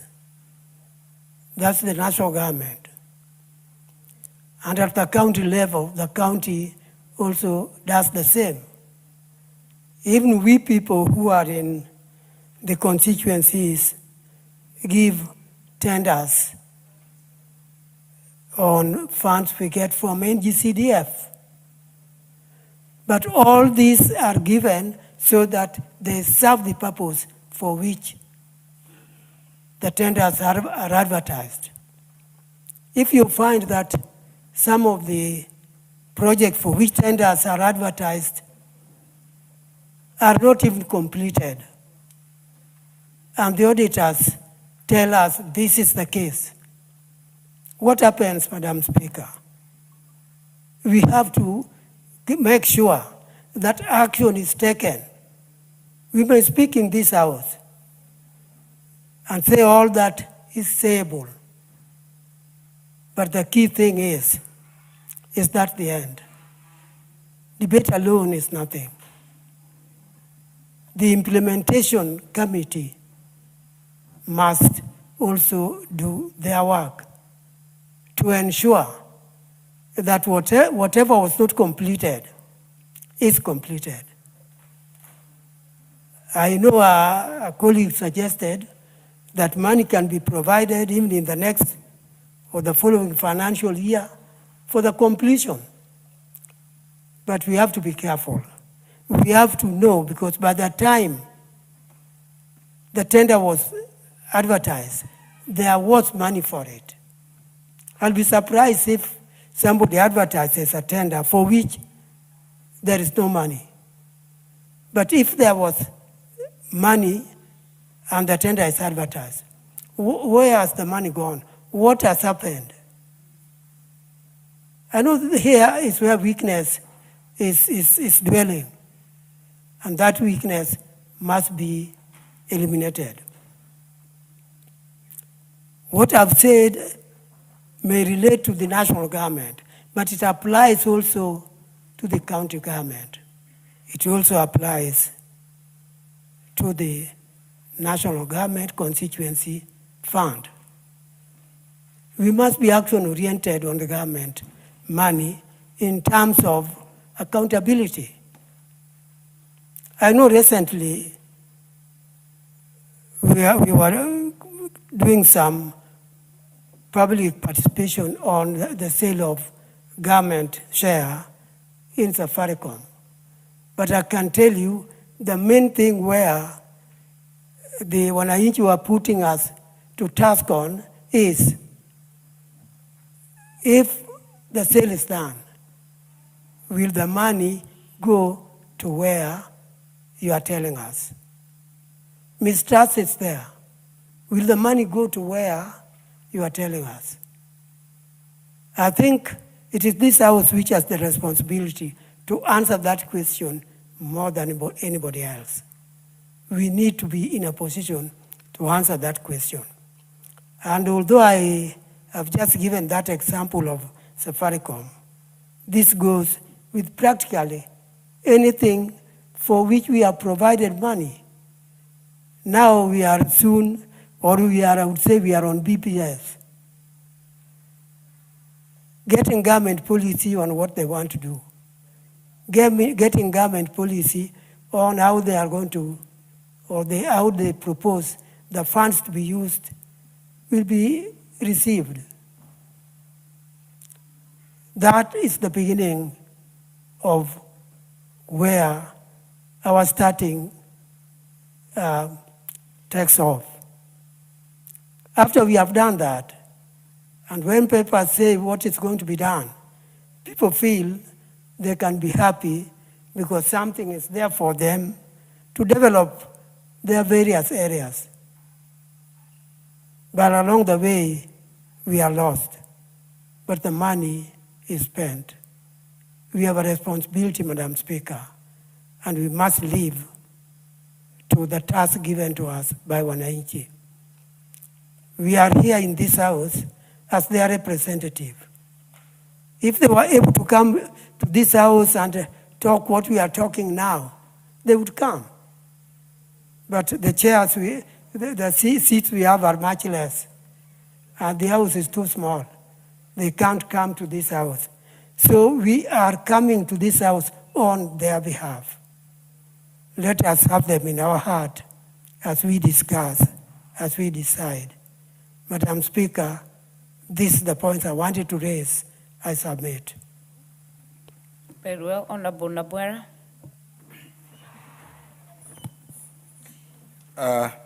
Thank you, Madam Speaker. Madam Speaker, I rise to support the report. And Madam Speaker, in the report we have submitted as Public Accounts Committee through our chair, we have made a number of observations and recommendations. Madam Speaker, I want to start by saying the design of our Constitution 2010 is made in such a way that for every cent you collect from citizens in terms of tax, or you get on behalf of the citizen as a loan or as a grant, must be accounted for in terms of either a project, a service, or a placement, a financial placement. Madam Speaker, it is very, very disheartening that we have departments of government that are now notorious in one, having stalled projects, two, being unable to account for finances given to them, three, having very poor financial records, and four, having abnormal wastages. Madam Speaker, if you read that report, when you reach the Department of Water, you would wonder the amount of wastage this country has witnessed in that department alone. Madam Speaker, you will find that they started a project, a water dam, without having acquired land. They have not acquired land. They have money to build the water dam. Madam Speaker, you will find that in between the years, they start another dam. That dam is incomplete, sunk in several billions of shillings. Madam Speaker, it is very disheartening that up to now, as we sit here, we can really not explain the actual payroll of the National Police Service.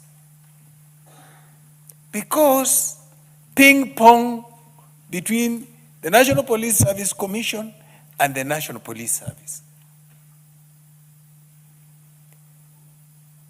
Article 226(5) provides that if the holder of a public office, including a political office, directs or approves the use of public funds contrary to law or instruction, the person is liable for any loss arising from that use and shall make good the loss, whether the person remains the holder of the office or not. Madam Speaker, I'm reading that proviso because of what Honorable Toroitich said on this floor. That indeed, I've looked at even past public accounts reports, that our implementation, the implementation committee of this house must up its game. We are actually almost becoming a laughing stock. We make recommendations, serious recommendations in these reports. But what happens? Madam Speaker, what happens? Madam Speaker, I'm even asking that this House must redesign what we mean by reprimand for a public officer. We must describe it. What do we want when we talk about reprimand? Madam Speaker, successive reports have asked accounting officers to take administrative action against officers who have led to loss of funds. What happens? You go in the next financial year, you see them there. If you ask, they tell you we are still waiting.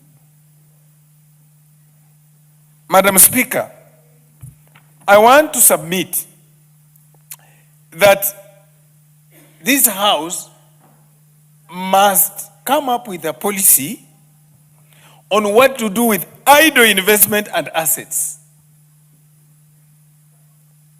As Public Accounts Committee, we realize, for example, the Department of Prisons has idle land for years.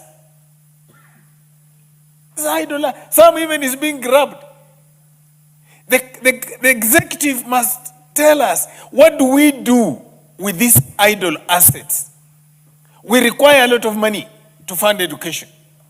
We require a lot of money to fund infrastructure. But here we are, having departments with idle land. Thousands of acres.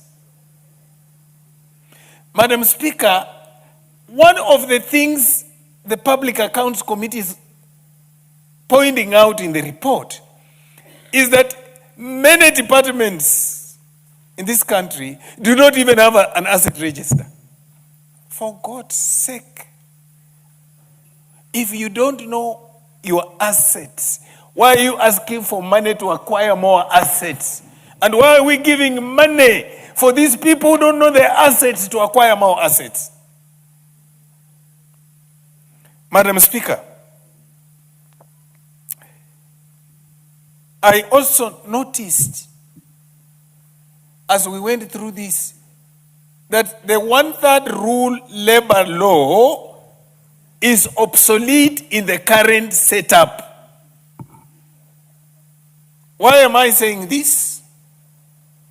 As much as we are insisting on the 1/3 rule, we are forgetting that it is this House that passes taxes that puts pressure on the pay slip of an employee.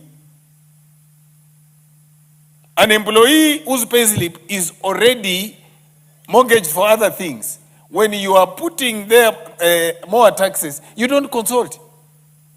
Therefore, it is incumbent upon us as a House to agree that the 1/3 rule is obsolete in the current scenario, and ask the department concerned to come up with a reasonable law that this House must pass. Madam Speaker, one of the things that we need to think as a House, why is it that the Public Accounts Committee will give recommendations based on facts, and instead of EACC running with those recommendations, we create another bureaucracy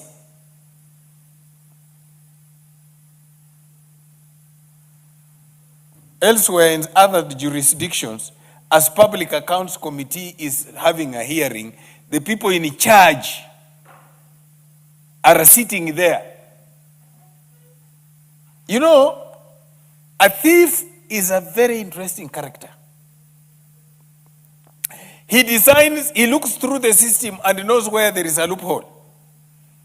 And in this country, I want to believe many accounting officers have discovered this loophole between a Public Accounts Committee, Implementation Committee, and then there must be some investigation agency, and they are using that to buy time And therefore, they just squander public resources and no one takes charge. I want to summarize, Madam Speaker, by saying this.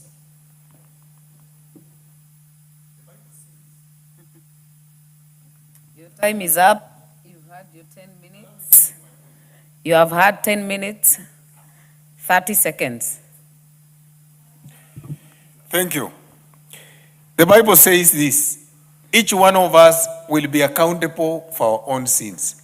However, for the public, you and I who sit in this house may be accountable for not doing the right thing when we had an opportunity to do it. Thank you. Thank you. Member for Luanda, Honorable Maungu. Thank you so much, Madam Speaker, for giving me an opportunity to also add my voice on a matter of such great importance and significance to this country. Madam Speaker, allow me first and foremost to applaud the committee chaired by my good brother, Honorable Tindi Mwale, for a report well done, and recommendations are quite in tandem with what we may need of a watchdog committee. Madam Speaker, this House is a house of laws. This House passed what we call Public Audit Act 2015 that guides on how public audit is conducted in our various institutions, on how public money is used.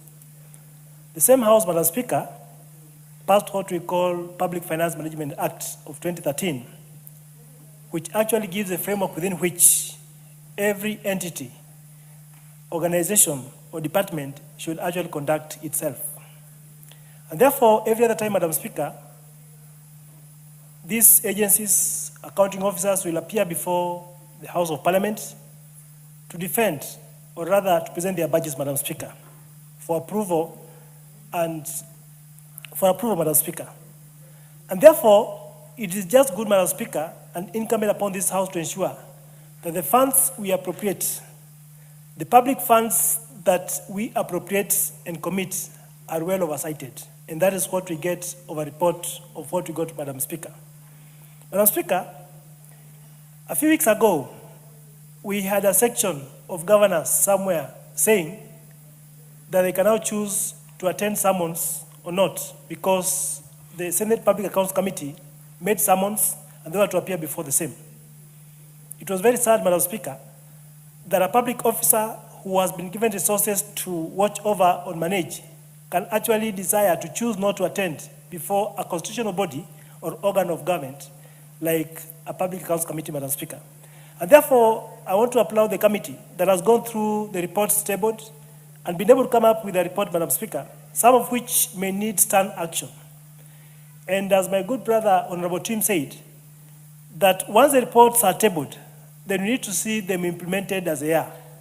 And the departmental or the Oversight Committee on Implementation must actually follow up and see all the recommendations passed, all the recommendations done by this committee are actually implemented to the letter. Because, Madam Speaker, as we are the watchdog of the public. Many of the times, we find that public resources are used wrongly. Sometimes public resources, Madam Speaker, are used for the wrong objective. And therefore, to be good that this report, which has been tabled, Madam Speaker, be followed well. Result note that the committee observes that accounting officers actually don't provide supporting documents for transactions which have been incurred. Lots and lots of money are appropriated to these departments, to these accounting officers, yet they fail to account for such by providing what is required as a supporting documents. One wonders, therefore, this is not private money that you can use at will and do as you deem fit. Public Finance Management Act requires that the money is spent within the procurement plan and proper supporting documents must be provided. And therefore, the committee has come up with a very good recommendation, Madam Speaker, and I believe that the flag of committees, the flag of departments should be able to actually watch on the same. The matter of long outstanding works which are stored. It is a fact that this country has been dotted with scars of incomplete projects. Projects which are well intended, projects which were well budgeted for, and these projects are stalled, Madam Speaker, for one reason or the other. The committee has also come out very strongly on what is the fate of such projects, Madam Speaker.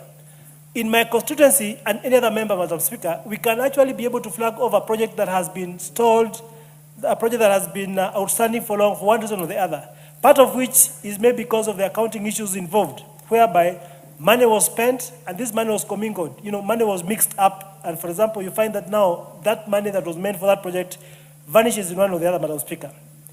Madam Speaker, as an accountant, we have public accounting standard boards that oversees how the accounting standards should be implemented, should be followed, should be watched.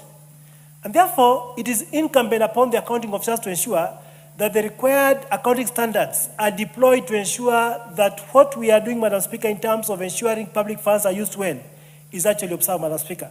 And therefore, the committee has observed that we may have some institutions, you may have some accounting officers who may opt not to observe the basics of the accounting standards as dictated by the Accounting Standards Board, which, Madam Speaker, would be very wrong.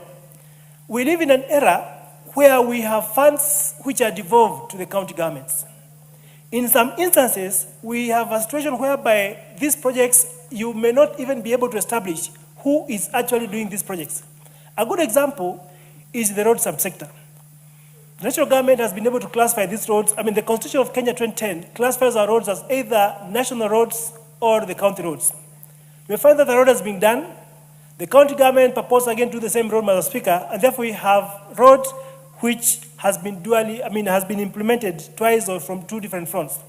I think the committee did observe that such funds should be disbursed in full for the specific project, Madam Speaker, so that we don't have what we may call commingling of funds, whereby money meant for a given project is commingled with money for another project, Madam Speaker, and therefore bringing in a gray area that opens up an opportunity for fraud, an opportunity for embezzlement, an opportunity for siphoning and pilfering, Madam Speaker.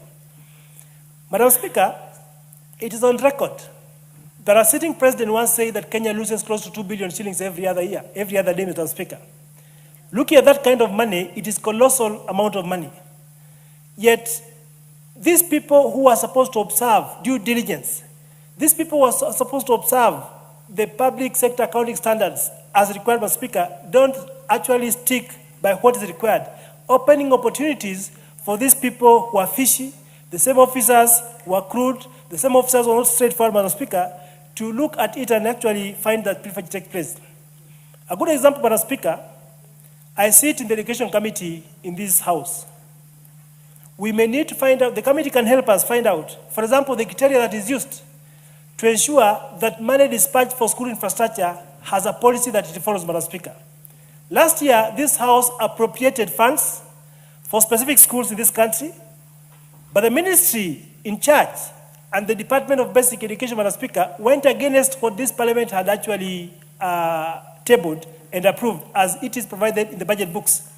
This is an area, Madam Speaker, that I may call upon the department and the Office of the Auditor General to dig deep and see how can an accounting officer superimpose a schedule, superimpose a distribution list that is different from what was appropriated, what was captured in the budget books and has been sanctioned or approved by the House.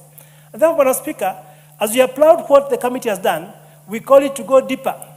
We call the leadership of the committee to go deeper and actually find out what happens when money has been appropriated, when money has been committed, yet the accounting officers, who are the accounting officers who are supposed to watch over, actually mess around and sleep on the job. Madam Speaker, we find that, for example, in the matter of education also, school capitation. Last year, the government undertook a very creative and a very important exercise of trying to validate the records available. It was on record, Madam Speaker, that we had so many learners who are ghost learners in these schools.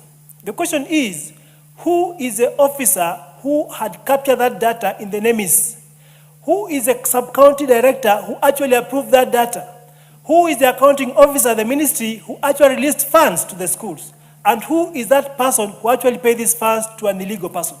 Madam Speaker, it's a whole system which actually needs to be broken down. And therefore, as I conclude, Madam Speaker, I want to applaud and commend the committee but call upon the committee in charge of implementation to ensure what has been passed, what has been decided by this House is followed to the letter. I therefore support and say good work to the committee. Thank you. Thank you. Honorable Mark Mwenje.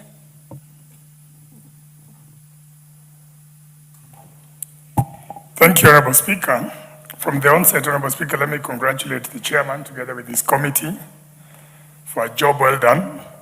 Honorable Speaker, on Friday, the chair of PAC and myself got a chance to interact with the Auditor General in Mombasa together with our entire team, directors, and we were able to discuss quite a number of issues that are affecting audit in our country. And I can see that is exactly what the chairman and together with the committee have captured. From the get-go, Honorable Speaker, one of the things that the Auditor General would request us is that she needs more funds to do her job. So while we commend the job that has been done here, she still needs more. And I'm convinced, I know we've not had a very rosy relationship at the House, but more importantly, we should be able to work with the Auditor General because all these issues that we're speaking about is about saving funds for the country and delivering for our people. Honorable Speaker, special audits are always being conducted. Nobody ever considers them. Nobody ever considers where the funding for those things are, for the special audits are going to come from. Even now, Honorable Speaker, you will see later on us with the budget, with the supplementary budget, in Article 223, with the special, when it comes to adjusting how the money has been spent and is approved by this House. But we never approve funds for that, for the Auditor General, to go and audit what has actually happened. So I was very lucky, Honorable Speaker, that I got the chance to actually represent the Committee of Implementation in that meeting, and there's a lot that we need to do. One of the things that I'll say is that we need a lot of cooperation with the Auditor General's office. And last week, Honorable Speaker, we had an adjournment motion to discuss drought. Interestingly, there is a report by the Auditor General on drought, which nobody even raised on this floor. And I'm sure even the members who are deeply affected, especially in Northeastern, would need to see that report. There is an audit report by the Auditor General on floods. It is there. And I can assure you, with the way these rains are going, you can see that once we get out of this period of drought, it is flooding that is coming next. So we really need to support the Office of the Auditor General and see what is in those reports and implement that. Honorable Speaker, when I look at this report, the issues of poor accounting standards are cross-cutting everywhere. Honorable Speaker, I have the privilege of sitting in the PIC committee as well on governance and education, and I can tell you with the universities and TVETs, this is the order of the day. The losses, in my opinion, are in billions. And I actually thank the wisdom of the 12th Parliament splitting the PIC committees as they did, because with one big committee, they couldn't interrogate all these reports for universities and TVETs. Now that we have a special committee, we've been able to go through quite a number of these institutions that have never been audited. In fact, some of the people who appear before us don't even understand what they're there to do. So that is something that is cross-cutting, and we must deal with it because we're losing a lot of taxpayers' money. I also noticed the issue of late submission being raised. And that is the order of the day. And at times, Honorable Speaker, I want to be open that I believe this is a ploy by certain accounting officers to deny the Auditor General an opportunity to interrogate what has actually happened. It's rampant. You see documents are brought in late, and even then, the auditor still has to request for additional documents. I mean, there is room, I don't want to accuse anyone, but there is room for doctoring some of these documents if that's the trend. And it seems it's not just in the committee, I see it's cross-cutting everywhere.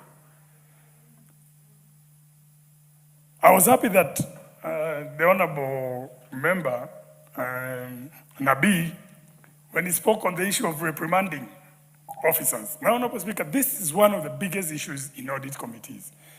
We have to choose the language that we use, because there's language that you use in the report. And especially if you're not dealing, and the House needs to know that we have 3 months. Once the Auditor General submits the reports, you have 3 months to adopt those reports. Otherwise, what happens later on is that whatever you do, you say you've reprimanded or this person should be surcharged and all that, they just run to court and say that the constitutional timelines have expired. So we really need to know how to deal with this issue, and we need to support the Auditor General that all these reports come on a timely basis, because once the period expires, then that disappears. These officers, we need a language. We need a language on how to reprimand them. This is something that is key to all these audit committees, not just the Park Committee. Honorable Speaker, stalled projects. Now, I don't think we've been, out of all the universities and TVETs that we've been auditing, I think about 80% have stalled projects. And another issue that is coming through with this EGP, and one of the things that I'll never support Honorable Mbadi, the Finance Cabinet Secretary, on is pushing down this EGP, despite this House nullifying EGP. Now this is going to lead to the highest number of stalled projects that you've ever seen.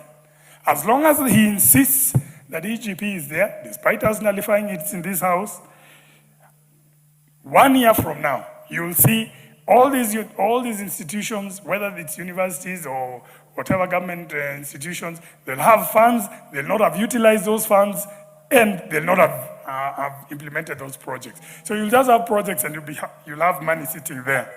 Well, that is one issue that I believe we really need to sort out. Apologies, Honorable Speaker, somebody's calling.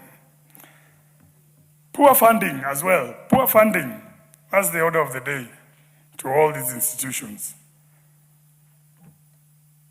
When you go to Moi University, and poor priorities, when you go to Moi University, there are projects, Honorable Speaker, that even by the World Bank were started in the 90s, and they're still there, not completed. Moi University is the perfect example of a university where you'll go and see stalled projects in every corner. From when Moi was president, at that time, Honorable Speaker, some of us were in primary school. Yeah? Kibaki when he was president, Uhuru was president, and now we have Ruto as president. You just have stalled projects, ongoing. It's a perfect example, because there's poor funding and poor planning. That is something that we really need to address, Honorable Speaker. And we must encourage some of these institutions, if they can get on alternative funding, some of these institutions that can generate funds on their own, let us allow them to generate funds and implement. And rather than relying on exchequer releases, and we all know we never have enough money to release to some of these institutions. Honorable Speaker, the issue of internal audit, this one goes to, especially like in the Ministry of Education. Some of these universities, they've refused to even appoint councils and allow them to even recruit. So what happens? You have shortages all over, and these people who are there cannot fully account on the funds that are actually being spent there. Most of these institutions have actors, yeah? Everybody's acting. You have an acting finance director, an acting CEO, an acting what? So obviously we have a problem there. I'd encourage especially the CS, education, and the PS. They need to respond to all the queries to these universities. And I know that this issue now goes even to the other institutions that are beyond the peak committee that I've spoken to. Finally, Honorable Speaker, I want to speak on this issue on dual implementation that has been raised. Now, as a member of Parliament of Nairobi, Honorable Speaker, this is one of the biggest concerns we're going to have. The other day, the government signed a cooperation agreement. The Auditor General was not involved. She just saw this thing being signed. And while we know we want to help the people of Nairobi want roads, schools, hospitals, and all those things the county should do. If we are not careful, a lot of funds there'll be a lot of duplication, a lot of money will be lost. And I just want to caution the park committee that if they don't get involved in it now, this is going to be a monstrosity that they'll have to deal with. Otherwise, Honorable Speaker, let me just congratulate the committee for the job they've done, and also thank the Auditor General for also the good job that she's also done. Thank you, Honorable Speaker. Thank you. Member for Kirinyaga, Honorable Njeri. Thank you, Honorable Speaker. Honorable Speaker, we are just at the center of a conversation of our young people going to Russia, Ukraine, being lured to fight a war that is not theirs. And when you look at the report before this House, it is clear that as the National Assembly, we have failed the young people of Kenya, and dare I say, the Kenyan people. Honorable Speaker, Article 95 of the Constitution of Kenya empowers this House and ensures that one of the primary duties is oversight, Honorable Speaker. And we have seen these reports. We have heard them. Is it merely our job to debate them? What more can we do as the only institution that is empowered by the Constitution of Kenya, expressly so, to oversight the national government, to oversight expenditure and ensure that any and all funds are applied as intended and that monies are not looted? Honorable Speaker, there's a proverb, an African proverb, that says, let the young man in his desperation go out to hunt. If he kills an elephant, poverty ends. If an elephant kills him, poverty ends. That is where we have gotten the young people of Kenya. It is absolutely unfortunate that we can talk about loss of funds, white elephants, stalled projects, people who have acted ultra vires to the letter and spirit of the Constitution and subsidiary legislation, and yet no action, despite the committee recommending the same, is taken. Honorable Speaker, it is upon us, because what are we telling the Kenyan people? We cannot say our hands are tied.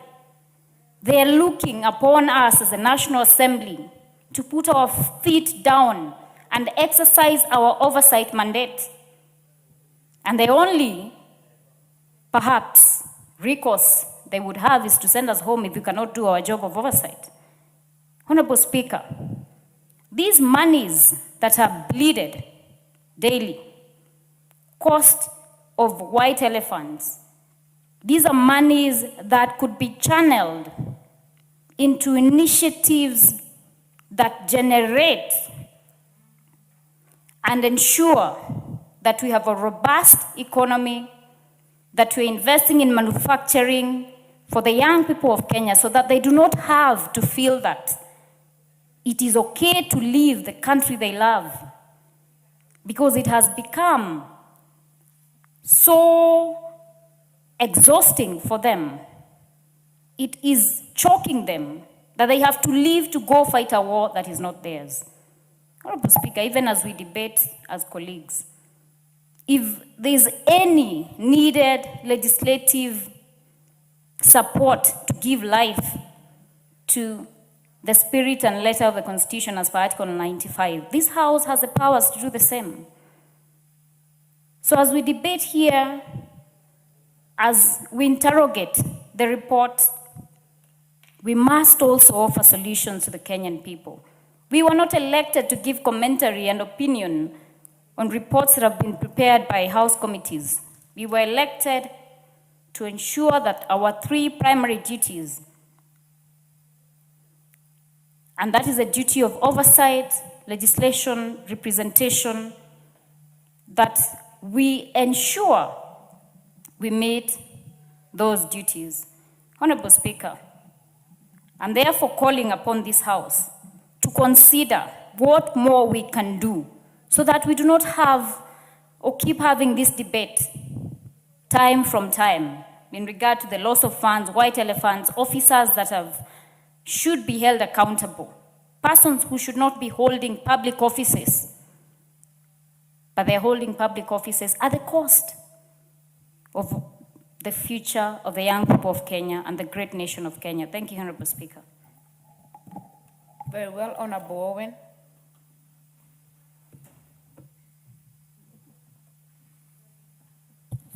Thank you, Honorable Speaker. Honorable Speaker, gives me pleasure really to contribute to this debate on the report of the Auditor General on the financial statements for the national government ministries, departments, and agencies for the financial year 2022-2023. Honorable Speaker, you notice that 2022-2023 is a year that we came into Parliament, this 13th Parliament, 2022-2023.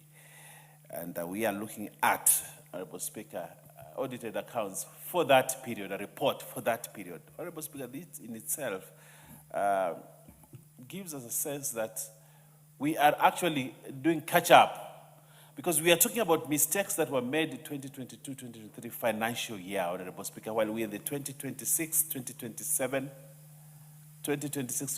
financial year that we are about to start. The BPS has been laid, Honorable Speaker, for the same. What does this portend for a country? It means, therefore, we are not up to date in terms of auditing, and this is actually where the problems begin. People get away with murder, Honorable Speaker, this way, because the counting officers that were then here, that we are talking about, Honorable Speaker, probably many of them have left, have retired, have been deployed, others have been sacked, and and therefore, discussing a report this late is not good for a country that has a budget of more than 4 trillion, Honorable Speaker. So as a House, we have work to do. If we are to bring accountability, if we are to bring justice to the people of Kenya, we need to be up to date in terms of audit reports. And I want to request our audit committees and the Office of the Auditor General and everybody that is involved, let's come to that level, Honorable Speaker, where we actually discuss reports for that financial year so that we can catch people real time. We can talk to people real time. But you see, this is historical information. And this historical information may not be very useful. Probably for the purpose of debate, it can be useful. But for the purpose of being helpful for a nation, Honorable Speaker, this is not helpful. That is first, Honorable Speaker. The second thing, Honorable Speaker, that I would like to talk about. Many times that I've gone through audit reports, you realize that many accounting officers run away from justice by submitting supporting documents late. The Auditor General will be there. They will request for documents. Ping pong games will be played such a way that at the end of the day, there are no documents that are produced. And when the documents are not produced, Honorable Speaker, a report is written here, and of course, the members of the executive will come to Parliament here and say, the document was not there then, but it is here now. The document could not be found then, but it is here now. Actually, this is sabotaging audit. Inability to produce documents real time during an audit is actually sabotaging audit and sabotaging use of public funds, Honorable Speaker, and this must stop. So I want to ask accounting officers there, people need to prepare for audit so that documents are produced at the time when they must be produced. And I like the recommendation by the committee that accounting officers comply with Section 68(2)(k) of the PFMA Act Cap 41(2)(a) by providing supportive documents on time. The committee cautions that in subsequent audit cycles, it shall be recommended the position of it will recommend the imposition of appropriate sanctions. But, Honorable Speaker, you see, if we are looking at audits, at accounts of 2022-2023, and this is the recommendation we are making. We are saying that the committee cautions that in subsequent audits, but I am sure the subsequent audits have this same, because this is a statement that is always there. Every subsequent audit will have late submission of supporting documentation. Honorable Speaker, I think we need to be more stronger in terms of audit reports, because this is where accountability is brought to fore, Honorable Speaker. And when we do not actually get right documents to do proper accountability checks, Honorable Speaker, then we fail. Honorable Speaker, I heard what my brother, the Deputy Whip, talk about stalled projects. And it is one of the things that is pulling this government down, Honorable Speaker. I want to use the word pulling it down. Because stalled project has two serious components, two serious issues. One, there's no appropriation of the project. So countrymen and countrywomen are not using that project. That is one. Two, funds have been used, and those funds have not given quality, back to the community, Honorable Speaker. And these are fundamental problems with stalled projects. One, you have invested money that is not enough. Two, the contractor probably has not been paid. And three, Honorable Speaker, you have a project that cannot be appropriated. There's a project that cannot be used, Honorable Speaker. So if we continue this way, Honorable Speaker, we have money that has been used but is not useful to the community. We need to find a way to stop this. When money is allocated for a project, it should be enough, such that by the time the project is completed and the money is completed, countrymen and women can use that project to benefit from it, Honorable Speaker.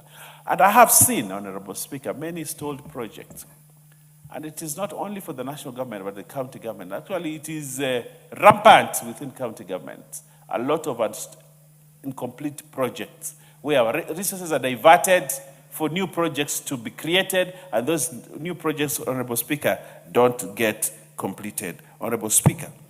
I like the committee recommendation that national government approves only projects it can guarantee will be funded and completed within the medium-term expenditure framework. We need to do that. We need to guarantee completion of projects by ensuring that we appropriate enough resources for those projects, Honorable Speaker. This way, then we are going to ensure that we run away from the problem of incomplete projects. In this country, Honorable Speaker, when you walk around, you realize many, many incomplete projects that have not been completed. And this is something that is wasteful. It is wasting resources. Honorable Speaker, one of the very interesting things that we have talked about, Honorable Speaker, and I'm sure you yourself as a member of Gilgil has talked about when you sit on your honorable chair here, is on the issue of interest on loans that have not been drawn. And I think we have, in this parliament, discussed the one government account. Honorable Speaker, a government agency goes, procures a loan, the loan is not drawn, but interest is charged, and the interest keeps on going up, and they are not even ready for the project. The people who procured the loan are not even ready for the project. Or, Speaker, there are other government agencies which take loans just for the purpose of supporting a bank or supporting a financial institution, but they do not actually require the loan. So what happens, Honorable Speaker?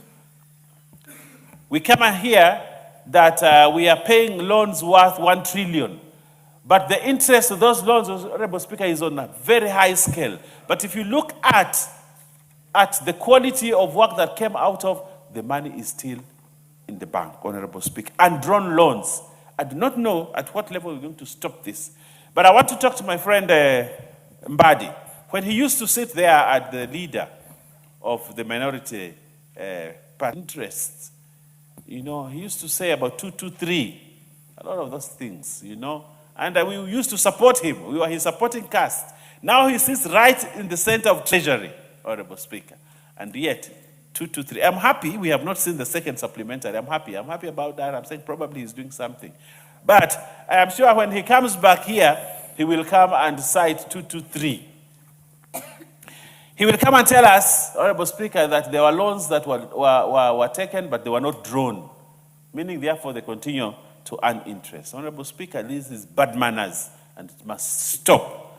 Government must run on programs, on budgets, on money that has been properly planned for, not taking loans that cannot be. Honorable Speaker, with all those many remarks, Honorable Speaker, I know I must have touched the heart of Irene Mayaka in what I've said. She's a good accountant, yeah. And she understands these things. And I would like to request her to continue the thread of my thoughts from there. I thank you, Honorable Speaker. Honorable Owen, you have no such mandate, no capacity. to grant you any minutes to Honorable Mayaka. Honorable Dr. John Mutunga. Thank you very much, Honorable Speaker. Honorable Speaker, I stand to support the adoption of this report. I'd also support implementation of the recommendations of the report. Honorable Speaker, whatever is contained in this report has not been done by just anybody. It has been done by people who are put in positions. It actually has been done by leaders, people at the level of use of resources who are charged with that responsibility. Honorable Speaker, if I refer to the Constitution, Article 73, clearly tells us that a leader, wherever they are, has certain responsibilities. And these responsibilities are basically defined by the authority that that leadership is occupying.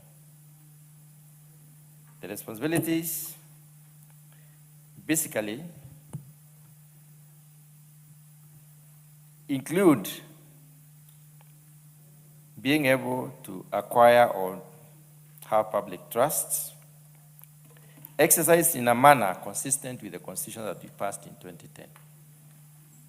Further, that particular article, Honorable Speaker,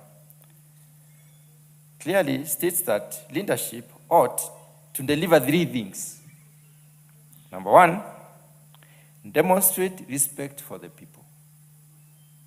When you look at most of the audit reports, they tell you that the actors therein, those who implemented some of those activities, those who made the decisions to pay or not to pay, those who made decisions to acquire resources and utilize, barely respected the people. So they do not deserve being leaders. The same article, Honorable Speaker, speaks about bringing honor to the nation. As we speak in this country, and in most cases when we speak, and whenever we speak about corruption in Kenya, we do not paint Kenya very positively to the global community. But we speak the truth because it's a cancer that needs to be healed. It does not bring honor to this particular nation. And this dishonor is brought about by people in responsible position. The other issue that is brought about very carefully by Article 73 of the Kenyan Constitution is promotion of public confidence. And Honorable Speaker, when you have not demonstrated respect for the people, when you are brought in dishonor to yourself and the nation, of course you do not promote public confidence. It doesn't happen. So, Honorable Speaker, when the Committee on Public Accounts brings up such a report for us to look into and debate and seek for adoption and implementation of the recommendations, I think they're doing the right thing. But the question is, how often do we actually go to the extent of apprehending those who have done the wrong things? Honorable Speaker, we must stop misusing public resources by supporting the audit function, or else we do away with the audit function anyway. Why should we expend public resources to do an audit that at the end of the day will not be implemented? Honorable Speaker, if I may reflect into the experiences we have whenever we interact with most of the functions, most of the developments in this country, there are very many things that we see. Most of my colleagues, and I want to agree with them to a large extent, have highlighted the fact that we have many stalled projects. These stalled projects were not designed and configured by primary school children. These stalled projects were not configured by people who have never been to anybody's school. These stalled projects are developed by people who know what is supposed to be done at unit level and what is supposed to be done when the entire project is completed. People who have been to school and they have satisfied various bonds of examiners for their award of major degrees. People who have experience for many years. But then, Honorable Speaker, is it that they do it by mistake? No. They do it deliberately. They use the knowledge, same knowledge, to overturn things, to do things the other way, to justify the ons and the wrongs. And that is why audit reports will always be there, highlighting the wrongs that have been done, deliberately so. But unfortunately, we do not get them implemented. Honorable Speaker, allow me to pick a few issues. This country has a very elaborate structure of implementation of projects, programs, development initiatives, major plans, very elaborate, extremely well designed and populated. We give individuals responsibilities to do work, and these individuals, we choose them by virtue of their capacity to deliver. I'll pick out an institution or some institutions in the category of autonomous, semi-autonomous, and dependent institutions. Those that are dependent, if you look keenly at what they propose every year, because now we are very fresh, it is very fresh in our minds, we are going through the budget process, is an increase in more, they want more and more and more money. The county governments want more money, individual projects want more money, MDAs want more money. All of them want more money from the government. But Honorable Speaker, I wonder, who is government if they are not government? Let me single out government in the form of semi-autonomous government agencies. I am aware of the policy to graduate institutions from semi-autonomous to autonomous. Once you become autonomous, you do not get any money from the exchequer. But Honorable Speaker, at what rate are we converting these institutions to autonomy? How many of them become autonomous every year? How many times have we seen Treasury, and indeed, people in positions of higher leadership frustrated even to bring about decrees of how much funding should be given to these institutions? Why do I say this? Honorable Speaker, I say this because the decision is to keep on seeking for more and more, being and living the dependency life. And that is what we have trained ourselves as a people, as leaders, and as a nation. And once you live the life of a dependent, and you propagate and promote dependency, there is no way you will ever be self-sufficient, and that is why we don't develop even as a country. So, Honorable Speaker, we need to start asking ourselves, how long should a semi-autonomous institution be let to go, or to be semi-autonomous and then be declared autonomous based on the level of resource mobilization or the revenue that they generate? Honorable Speaker, I have classical examples I've come across in my working life. Institutions that actually become autonomous, but then they even seek for permission to lift the lid, open up a little bit more, to be allowed to use a little bit more of the resources they are generating. Sometimes you see an institution has been able to fund their budget, and then you have refused as a committee to open the brackets to allow them to spend more of the money they have created. The question is, where does that money go? That money which was already made by this institution, which has been denied the permission to open up the lid. Where does that money go? Rarely will you find the CS Treasury declaring so much money has come from institutions as A in A. So we have this tendency to need more and more. But let me ask a question. When we require so much, when we ask for so much, when we demand so much, where does it go? Where do we say it should go? Honorable Speaker, in most cases it will go to construction so that we may have semi-completed infrastructural development. It will also unashamedly go to personal emoluments, and it will also go to operation and maintenance. If I look at the second two, personal emolument, what are we trying to say? Bettering the lives of those actors, not actually developing the nation, not developing the Kenyan. When we talk about operation and maintenance, making their lives even a lot more better, making their environment better, buying new desks, new vehicles, you know, instead of developing our country. Then Your time is up. You've had your 10 minutes. Honorable Moses Kirima. Thank you, Madam Speaker, for giving me this opportunity at least to say a word. Madam Speaker, I'm contributing to this motion on the examination of documents by a report of the Auditor General to various institutions in our country, because I can see time is running short.